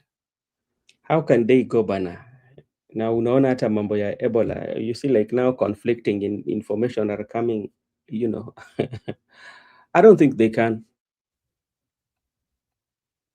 Okay. Okay, sawa. I think ele bwana BBA msimamo, wacha tupeane our closing remark, tufunge show, tupatane kesho. Yeah, I go and relax. Kuna kijana kutoka Vihiga bwana BBM ametuacha. He's called Rogers Mjumba. I studied with him in the university, in Moi University. Maybe naweza onesha watu, maybe watu wanaweza kuwa wanamjua. A very good friend of mine. Let me just show Rogers Mjumba.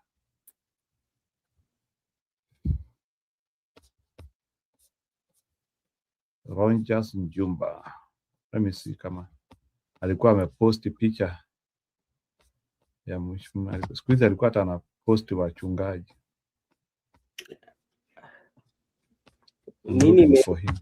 Nini memkoshesa? Oh. He was quite young, born 88, eh? Oh, huyo ni mdogo sana bana. Yeah.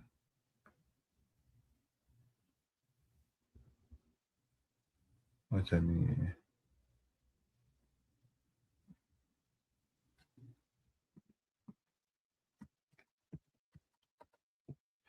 yeah, he is quite young. Huyo ni jamaa mdogo sana. Huyo ni kama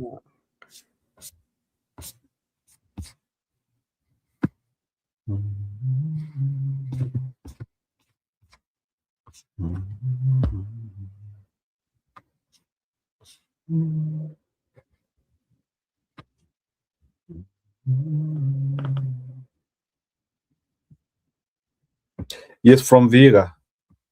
Vihiga County. Yeah, the smallest county in Kenya.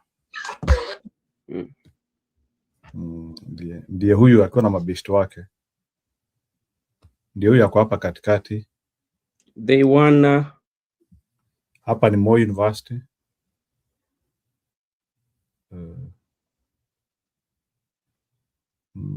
Ndiye huyu, that's the only huyu Melvin Sawe Kamanza. Unaona venye watu wakiwa university venye wanakuanga wamekonda bana. Sasa unajua maisha ni kupambana bwana. Unadhani ni mchezo bwana. Ndiye huyo anaitwa Rogers Njumba. That is the man who we lost on Saturday. Not on Saturday, on Tuesday. Rogers Njumba huyu. Yeah, he has been a very good friend of mine. Na sijui kwa nini hapa hizi ni corridor hapa ni wakuwa ameenda class These are some of our classmates tukua Moi. Yeah. Hii group yote ilipata first class honors Hivyo walikuwa chopis.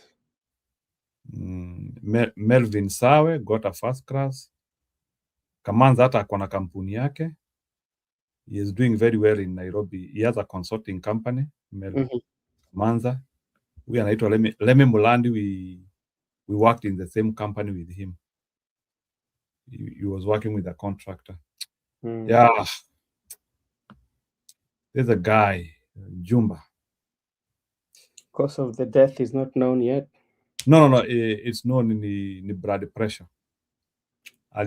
Alipelekwa hapo Nairobi. By the time they are receiving him, he is dead. So nilikuwa nikiuliza Kenya ampeangi watu hata nini like first aid data wakiwa kwa queue. Lazima mtu aingie kwa hospitali. Let me tell you Njiru. And sijui you see if the health sector especially in Kenya I don't know who mwenye atakuja na aimalize. It's so much complex. It's complicated. I don't know whether even if the next administration will come in place, they will solve. But it's so much complex such that I don't know who will. Because like when you look at even infrastructure, you look at what your friend has gone through. That is emergency. You know, if it was emergency. Lakini unaenda unapata bado you're queuing on the line. Yeah. Yeah. Look at even our doctors. Malipo yao. Look at and especially the environment where even they work.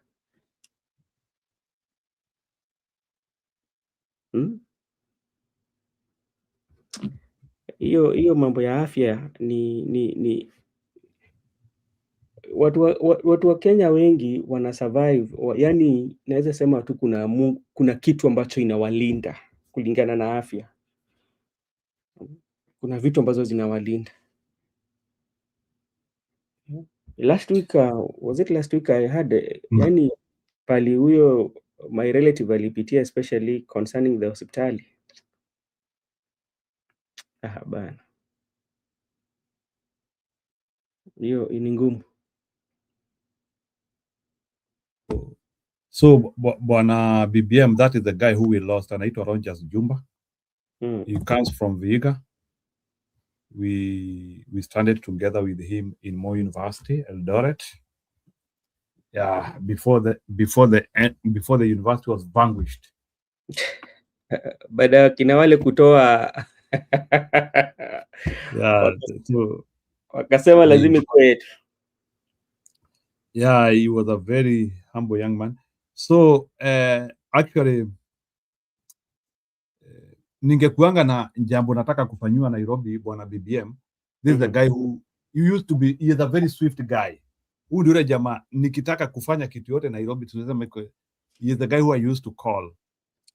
And in the recent past, najua, okay, I can say this one. When I came here, niliacha mama mjamzito sana.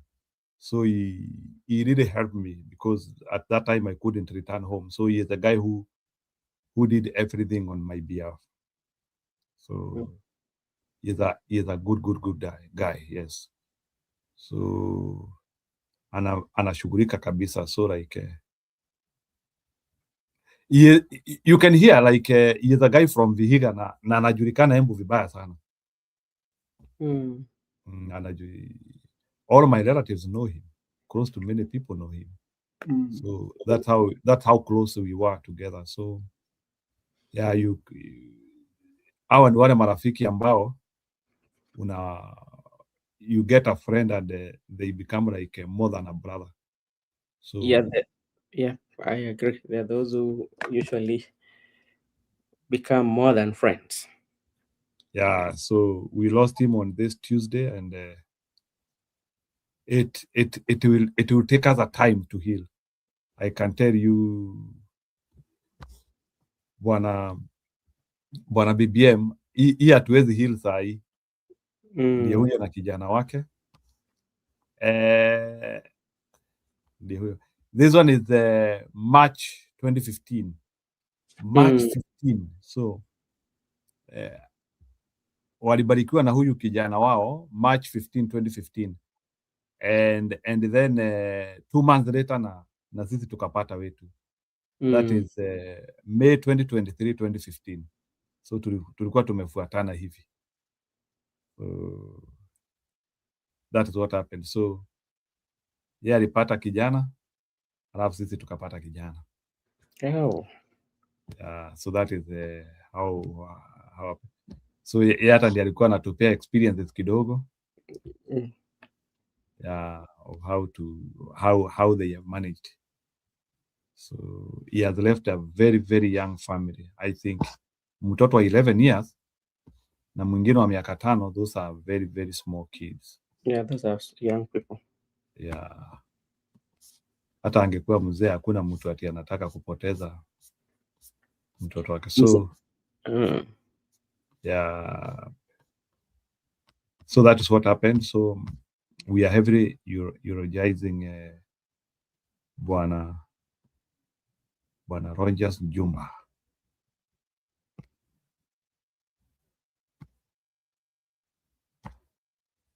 Yeah. Sawa. Okay. So mimi nimeshukuru for you coming here to participate with us. Asante sana. It's a nice night.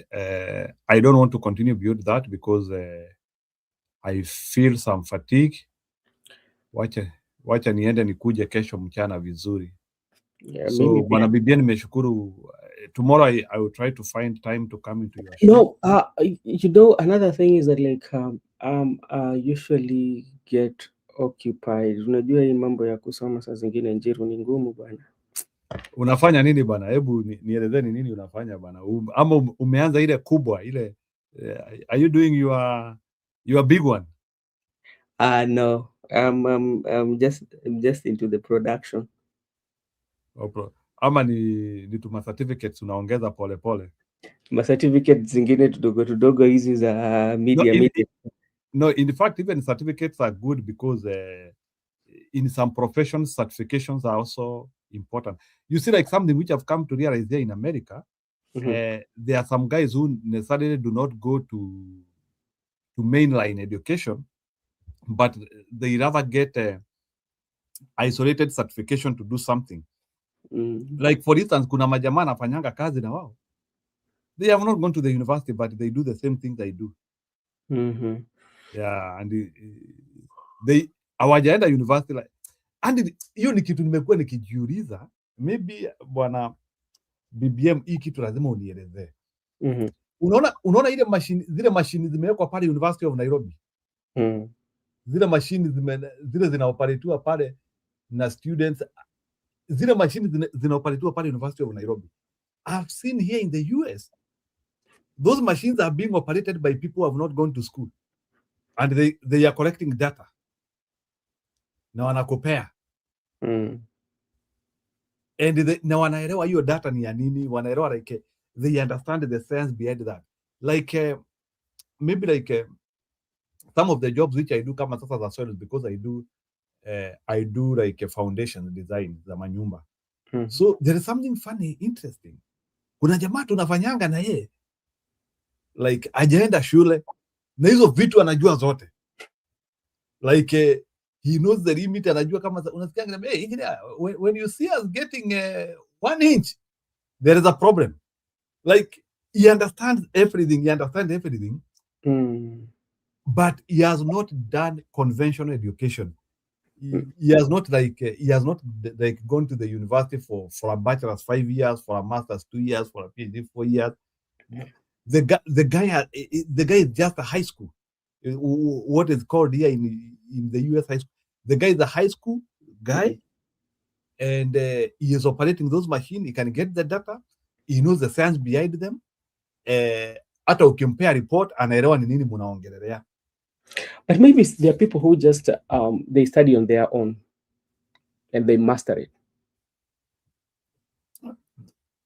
Do we have such people in Kenya? I think there are.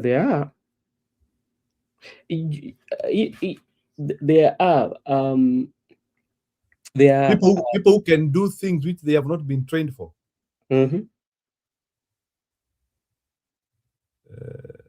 Isipokuwa yule daktari ambaye tulikuwa tunaambia alikuwa anapasua watu na hajasomea udaktari.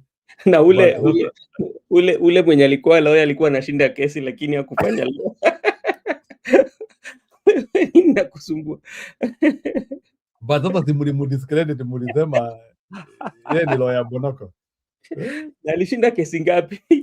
Badala ya mumpe tools, mnaanzia kumwambia ni Bonoko badala ya mumpe tools. What now? The cases that he won, what are you going to do about those cases? Kuna mtu hata nilisikia akimkompea na Ndegwa Njiru, hao watu wanapenda this Ruto, atasema ati unajua ati Ndegwa Njiru hajaishinda kesi lakini kuna jamaa hajaenda law na anashinda zote. That four against that four. I think some things come with passion. Yeah, passion. And your way of life and what you admire doing. So I think kama unapenda kitu, there is that in situ knowledge which you get by default. That's what I think. So but nimeona hapa Marekani sana this idea, like I've visited like bus manufacturing companies na naongeongea na watu hapo, majority ya guys who are doing very transformational jobs, bwana BBM, those people have not gone to school. There's a guy that I usually... You're working on software and you have not gone to school. Yeah. Kuna jamaa pia tunafanya naye, especially when it come to production. This person has not hajaenda shule, lakini when it come to issues of camera and doing a production, anajua kabisa. And I think they also appreciate that, because as long as you know they don't care, they will pay you. Yeah. I think that the reason, that is something which I've come to appreciate with these advanced countries. These advanced countries, they are on productivity mostly at times, not necessarily on your paper. You see, like I even had one person, you see, like in Africa, people want to get this high level degrees so that you can stop working. Yep. I want to get a PhD, I want to get a master's so that I can become your boss. But I don't want to get a master's and a PhD to become a better human being who can use that knowledge for the advancement of the world. I want to get an advanced degree so that I can become a manager. Nisimamie watu. Instead, and it is working against knowledge, because if you have added knowledge, when you unafaa kukua ukionesha watu what to do. Si ati wewe ndio uko na masomo na wewe ndiye manager.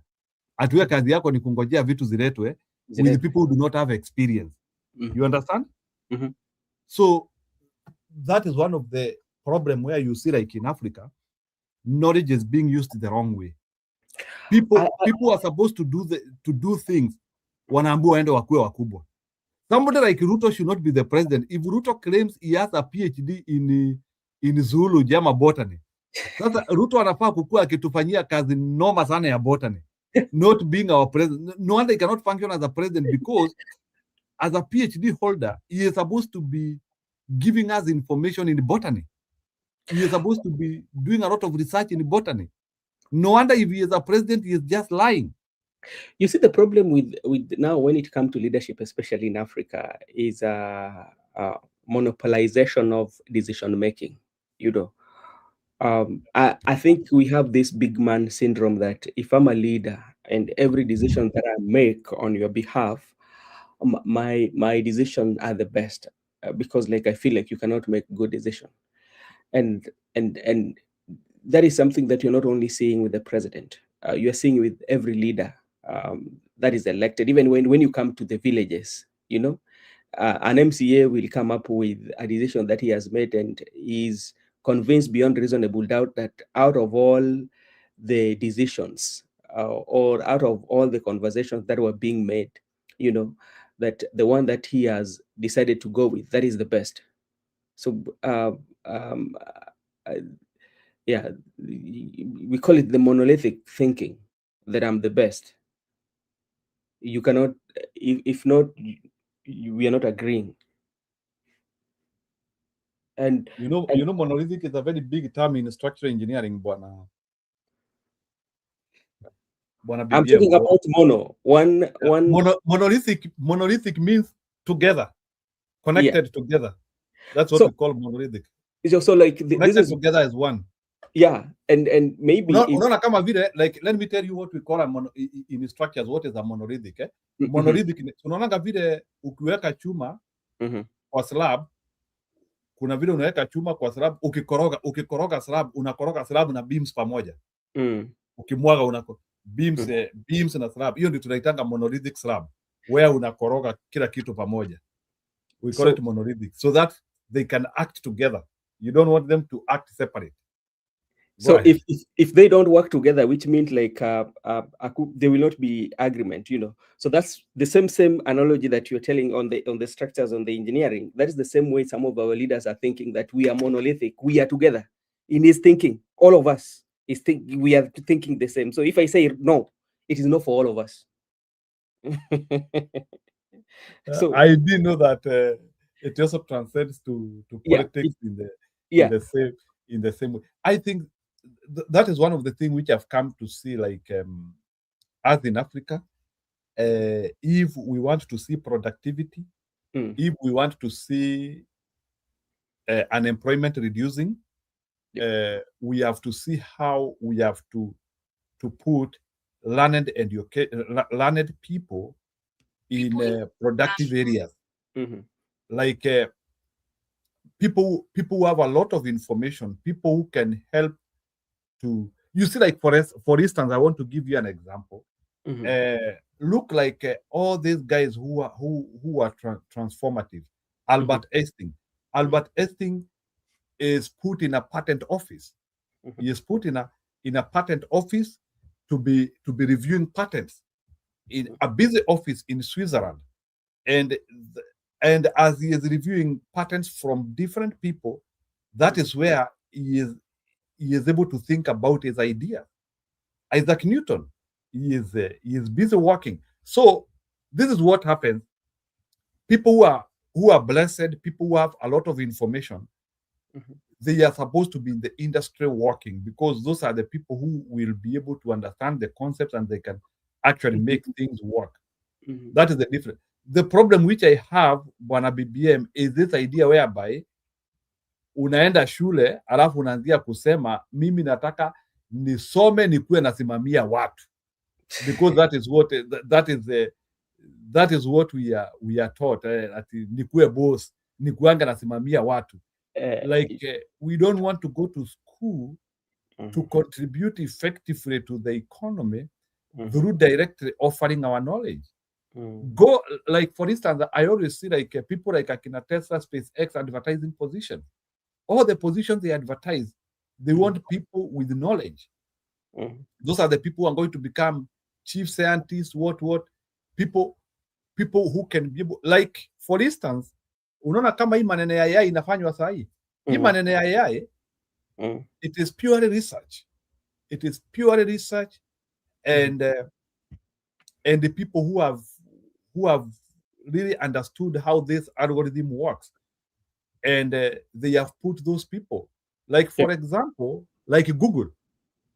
The research for Google is headed by a very young Chinese guy. I think it's called Alexander somebody, 28 years old, and that boy has gone to school and he has learned so much things about algorithms. So what I'm trying to say is that we as Africans, we have to reach a level where we have to appreciate that you cannot have knowledge and you are just hiding it. You are not being put in places where we can see your knowledge working. We can see your impact. Like, for example, I ask you, there is a guy called Dr. Berio Kipsang. If he is a doctor, what is his impact in the Ministry of Education? What is his impact in the Ministry of Education? So there is no impact of people who are supposed to be transformative, who have a lot of information. There are places whereby these people can be used in the society, and they help us to get solutions, and they help us to make life better. But this idea whereby you want to become a PO of Gashagwa and you have a PhD, you want to become a mtu ya mkono. That is the word which we use in Kenya. Ati nataka kukua mtu ya mkono ya Matiang'i. But you see, like, when it reaches that point, what they're looking for is not to at least what they have, at least to help in the society, but is somebody's looking for self-individualism, like, how am I going to benefit, and that's why sometimes you find that even the people who used to reason well, I don't know whether you've realized that even the people that we thought would reason well, especially after joining the president camp, they tend not to reason the way they used to reason before. I don't know what usually sijui nini inafanyika baada au kuingia,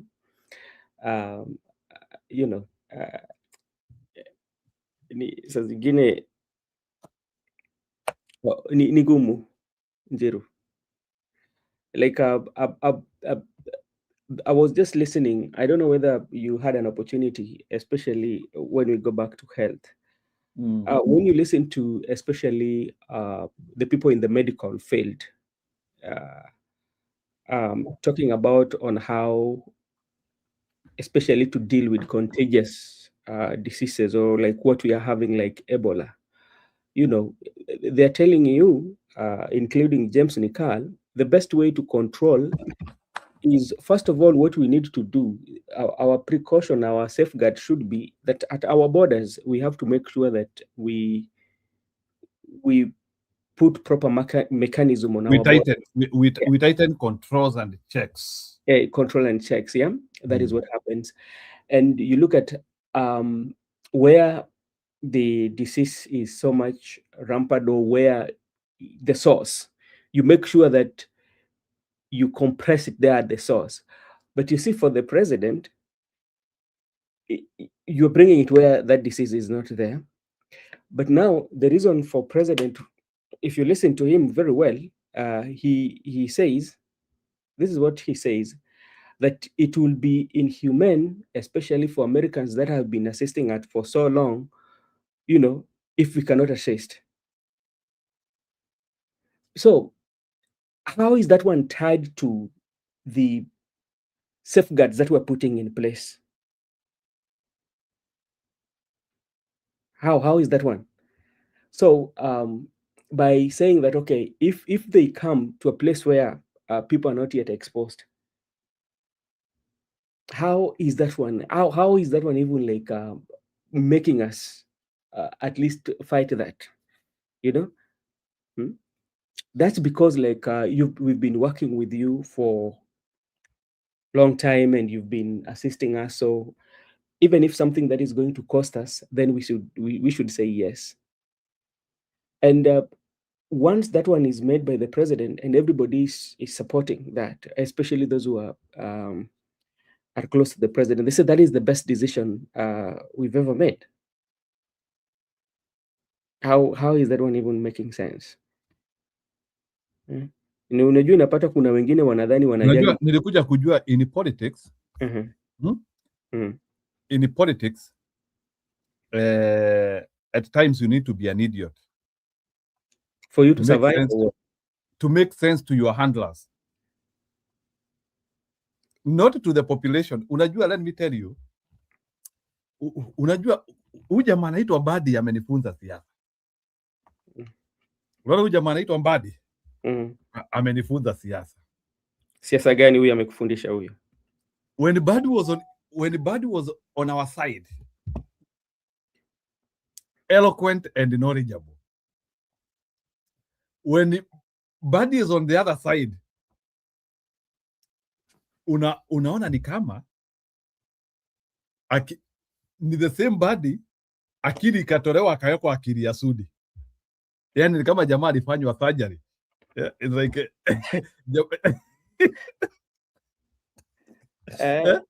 ni kama jamaa alipelekwa hospitali akafanyiwa surgery akawekwa akili ya Sudi. So I have come to realize in politics you have to dance into the tune of the moment. Siasa. And I have looked at in politics there is always two divides. There is the court of sycophants and there is the court of realists. So at one time, so those are the two dichotomy in politics. There is the court of sycophants kama akina Budi. So unajua Budi sasa, Budi anatuambia ni sycophant wa Gachagua, which is okay. Ni kama hata mimi, and by the way, for you to make sense in life, you need to be a sycophant. Being a sycophant is not bad. That's the only way in which you can be able to understand the person who you are following. If you are not a sycophant, you are just you will not be serious. So sycophant is very good for propulsion of what you are doing. Now, no, let me finish for you. I will tell you the reason why. Ni kama vile wewe ni sycophant wa Yesu. If you are not a proper sycophant of Jesus, shetani anaweza kunyemelea.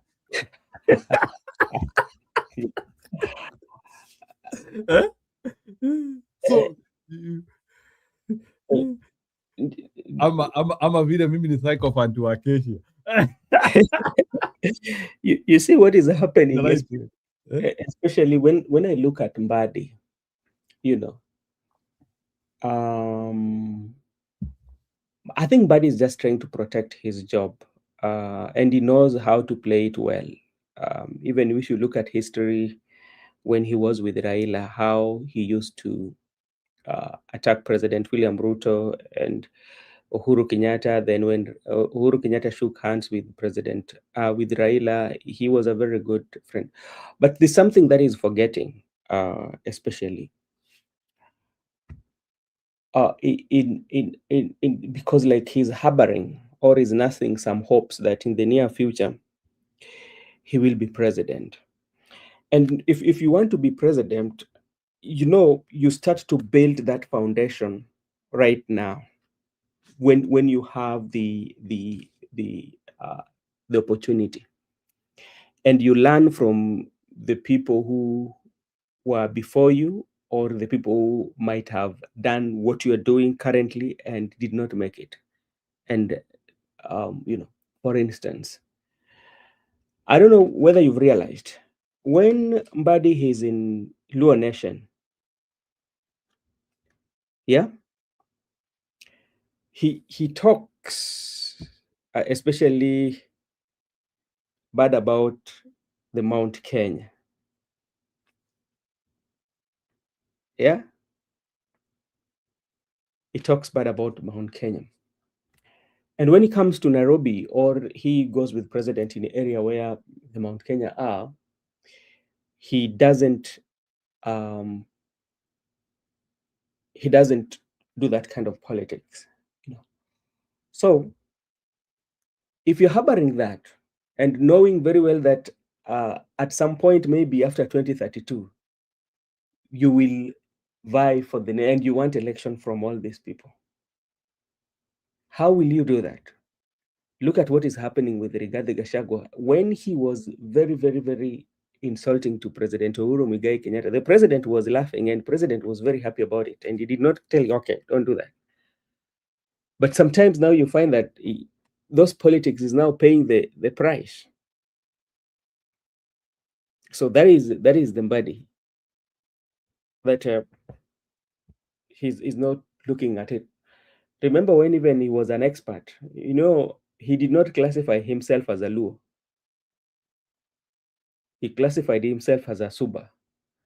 But right now, because like they're trying to strengthen ODM, he's a strong Luo man. He doesn't identify himself as a Suba. So that is anabadilika kama kinyonga. Huh? So mara ni wa green, mara ni wa white, depending with the story. With the story, yeah. And anyway, because like sometimes I usually have those conversations with those leaders around down there. His arrogance is on top. Kama unataka kujua Duale is not arrogant. Duale is not arrogant. Oh, so tukitaka kujua Duale is not arrogant, hiyo kiti iondoke kidogo ndio tutaona mtu humble. Tutaona mtu humble. Jamaa akuwe raia kidogo. Akuwe raia kidogo. Atakuwa naongea na upole hata kuliko BBM. In fact, when we will be comparing the voice of Duale and the voice of BBM, tutakuwa tunasema BBM, mbona unaongelesha Duale hashiri hivyo wewe? Can you tone down? I tell you. So those are you see people like look, people like Otienda Molo. They are very reserved on their comments. If you of late, yeah. If you see Otienda Molo, he's very reserved on his comment and even his engagement, especially on the party. He's not. He's blowing both cold and warm. You look at Millie Odhiambo, both cold and warm. You look at Eddie Okech, cold and warm. Who else? Ruto Dinga, cold and warm. Who else? So it tells you that even in broad-based government, but things are not rosy. Yeah.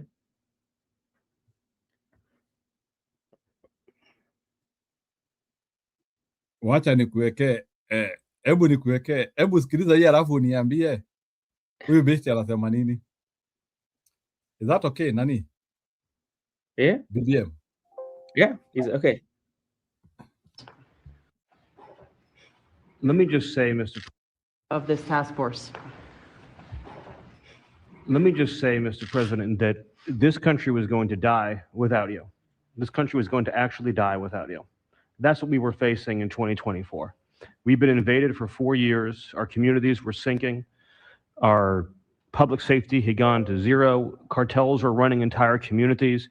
Sex trafficking, child trafficking, labor trafficking was out of control. Overdoses were out of control.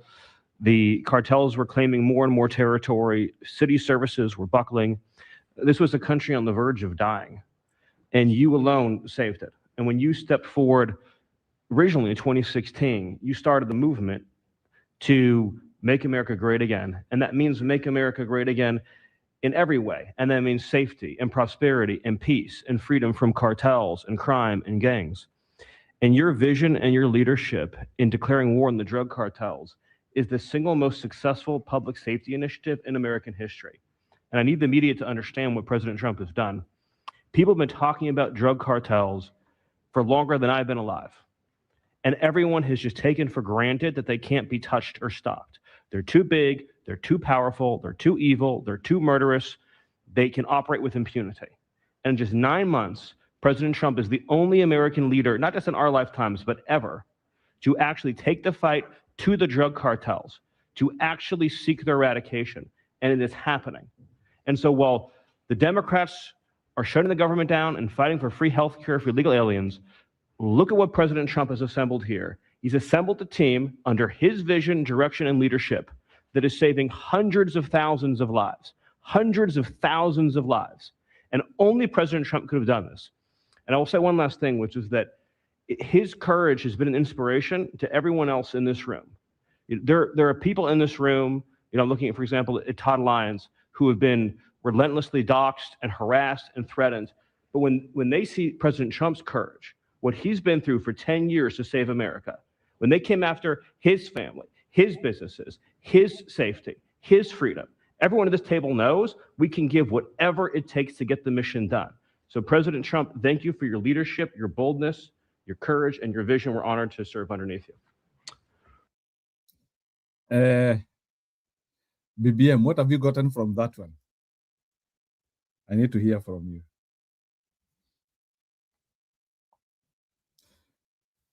Is the same thing that is happening in our country. That is for you to keep your job. Go ahead. I like it, but for you to keep your job. For you to keep your job, you have to be a present worship team. And there's nothing different with Mbadi about that. Even working at Duale, ni ile tu lazima ukiongea kiongozi wako unamwangalia vizuri. Unaona ujamaa hawezi angalia kando. Yeah, that is what is it. And by the way, as a leader, ukikosa watu kama hao umeisha.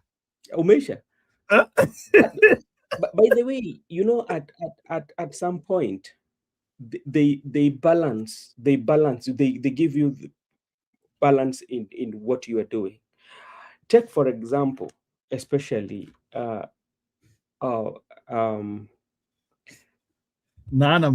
anasema ati hakuna mtu ameongea kama Mira in Kenya.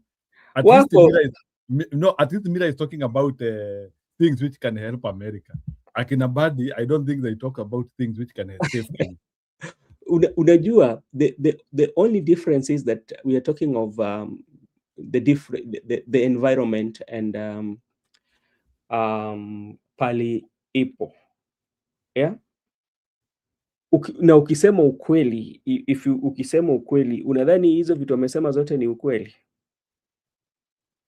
Now, if you look at Miller, even back in the days when the president was running,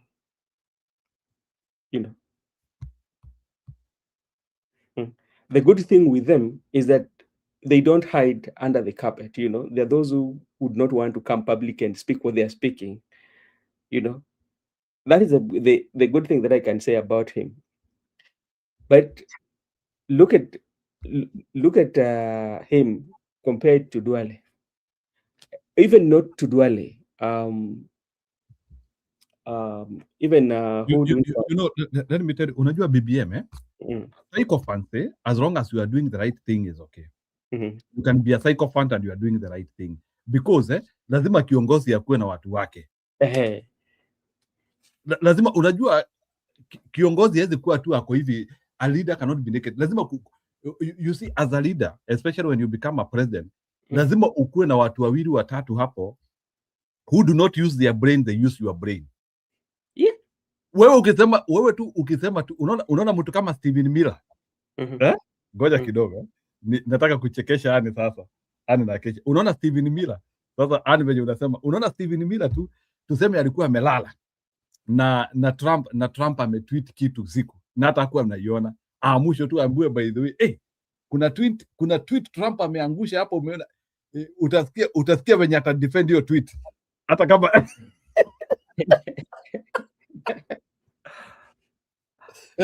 yeah, exactly. I knew the president was in his right senses when he was writing that tweet. I knew it. And we can call them the surrogates. You know, the surrogates, they do a good job. The political surrogates, they usually do a good job, especially when it comes to defending even something that cannot be defended. You know, they will make you believe that this is the right thing.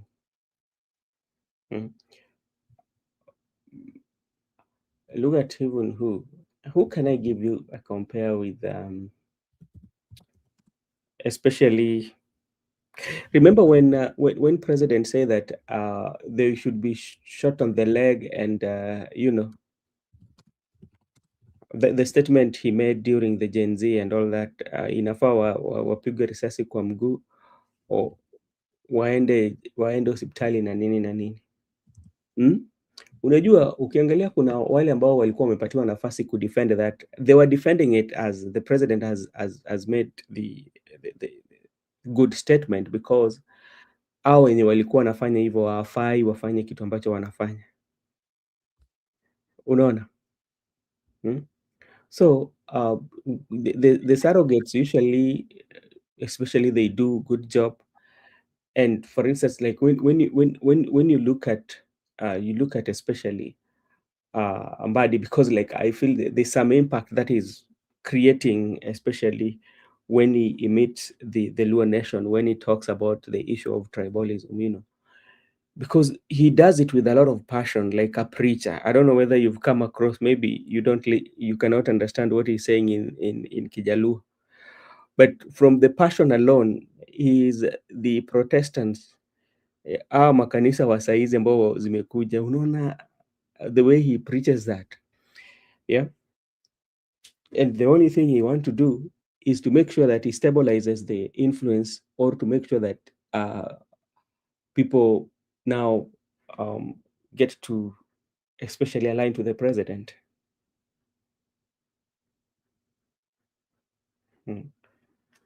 So that is what usually happens.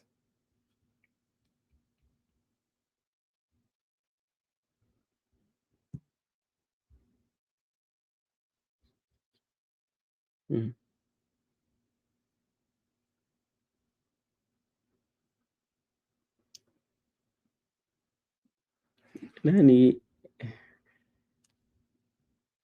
Jiro, mimi nataka kulala kidogo kabla. Yeah, ni sawa. I think BBM, that one is okay. Yeah, it's in our fifth hour. Wewe Acacia wacha ujibu. What is Acacia anasema nini? Yeah, so Acacia anasema, unajua Acacia anasema Kasongo amemgonga mbaya. Leo Acacia simuelewi, ni kama anaongea in tongues.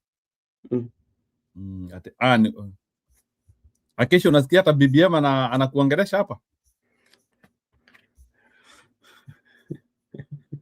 Leo Acacia aliamua kushtua watu na cover page. Unaona hapo? Akaleta cover page ya mrembo.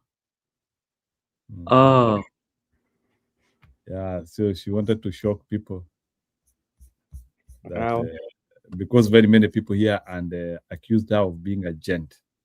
So she wanted to diffuse that. She wanted to send a message. Message ilitumwa kitambo.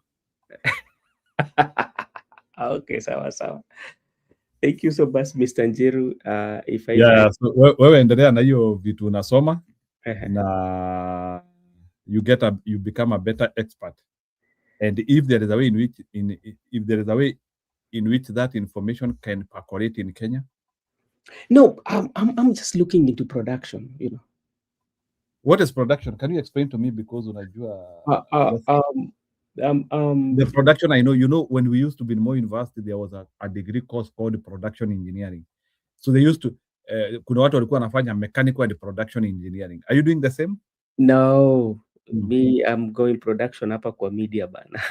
Oh, sasa si unaona sasa ungesema hivyo sasa unajua sasa wewe ukisema production there is also production engineering. Yeah, I know. Na pia unaweza kuwa you also producing babies. So you have to be we're looking at producing and that. So hebu tuelezee, what are you studying? Maybe we can develop interest. Hata mimi naweza taka kusoma. So unafunzwa nini? Like give us a preface of what you are doing. See, you're just doing things to do with filming, anything to do media to do with the on how you can produce, especially produce a program. What do you do? Ethics and all that. Also, like you are studying out like how you can produce hii kipindi ya kina nani ilikuwa inaitwa aje? Hii kipindi ya kina Kabaloku. Yes. So let's say for instance unataka kuproduce movie kama ya Rupita Nyong'o? No, I'm not in the movies. I'm just into the 12 a Slave. Ilikuwa inaitwa 12 a Slave. Yeah. 12 years a slave. You want to reach a level where you can produce your 12 years a slave, right? Not that, but like already tuko na episode tuite tukuwa na Kesha uone tukupe episode mzuri sana. Labda tukiita Kesha we see on how when we want to do a documentary, or we want to have an interview, what do we like by the way, I've seen there are some of the people in Kenya who are really doing very well in documentary, like the Kenyan historian. Yeah, actually doing well. So do you want to reach levels where like do you want to do it in form of commentary or how? Like give me a preface, like you want to do a documentary as a commentary or as a foreline? No, it can be a commentary, but like I will not be on the forefront. I might be directing on what should be done. So other people are doing it on they are doing, but where you are directing, Yeah, you can direct it. Come with the concept. After coming with the concept, then you involve especially the camera person and all that, everybody. So you direct on what is coming. It's like you're doing. So do you still want to focus on political scenes, or now you want now to be general? You can focus on both, depending on. Yeah, you can focus on both, but I don't know whether something that also you've realized. Something that I've come to realize with Kenya, especially when you're discussing this topic. Kenyans, we are very emotional, especially when it comes to politics. Sometimes me and you, we can have a conversation, and we might have divergence views, especially me and you, but like that one does not kill our friendship. Even if you look at where we've come from with all this discussion, there were times that you find that we were not reasoning on the same side. Yet we could have divergence view, but that one does not mean that now I cannot talk to Njiru. I will still be open and have a conversation with you. But there's a population that if that divergence view we have is that like they're done. Okay. They're done. Like for instance, let's say like we want to do a production about talking about, let's say like I go to Kisumu, I want to do something about Rigathi Gachagua, and I say that Rigathi Gachagua is doing this and this. Hiyo kuna wengine watasema sasa mimi hata sitaki kuongea na wewe. You see that the political they do not see it as like something that is not very permanent, that people are just having divergence view. You never know, at some point they might converge at some point, because like when you look at Kenyan politics, there's this history that has repeated itself. If you look at Musalia Mudavadi, at some point they were not friends with Ruto. What happened? They came and worked together. Who knew that Raila and Kibaki would shook hands? Who knew that Uhuru and Raila would shook hands? You know, so when you look at the political top cream, that is okay for them. They do not have any issue to do with that. But now the people who are really their fan base, they take it so much personal that you cannot even see a neighbor, you know, the neighbor that you used to talk to, you know, you say, okay, now kaende.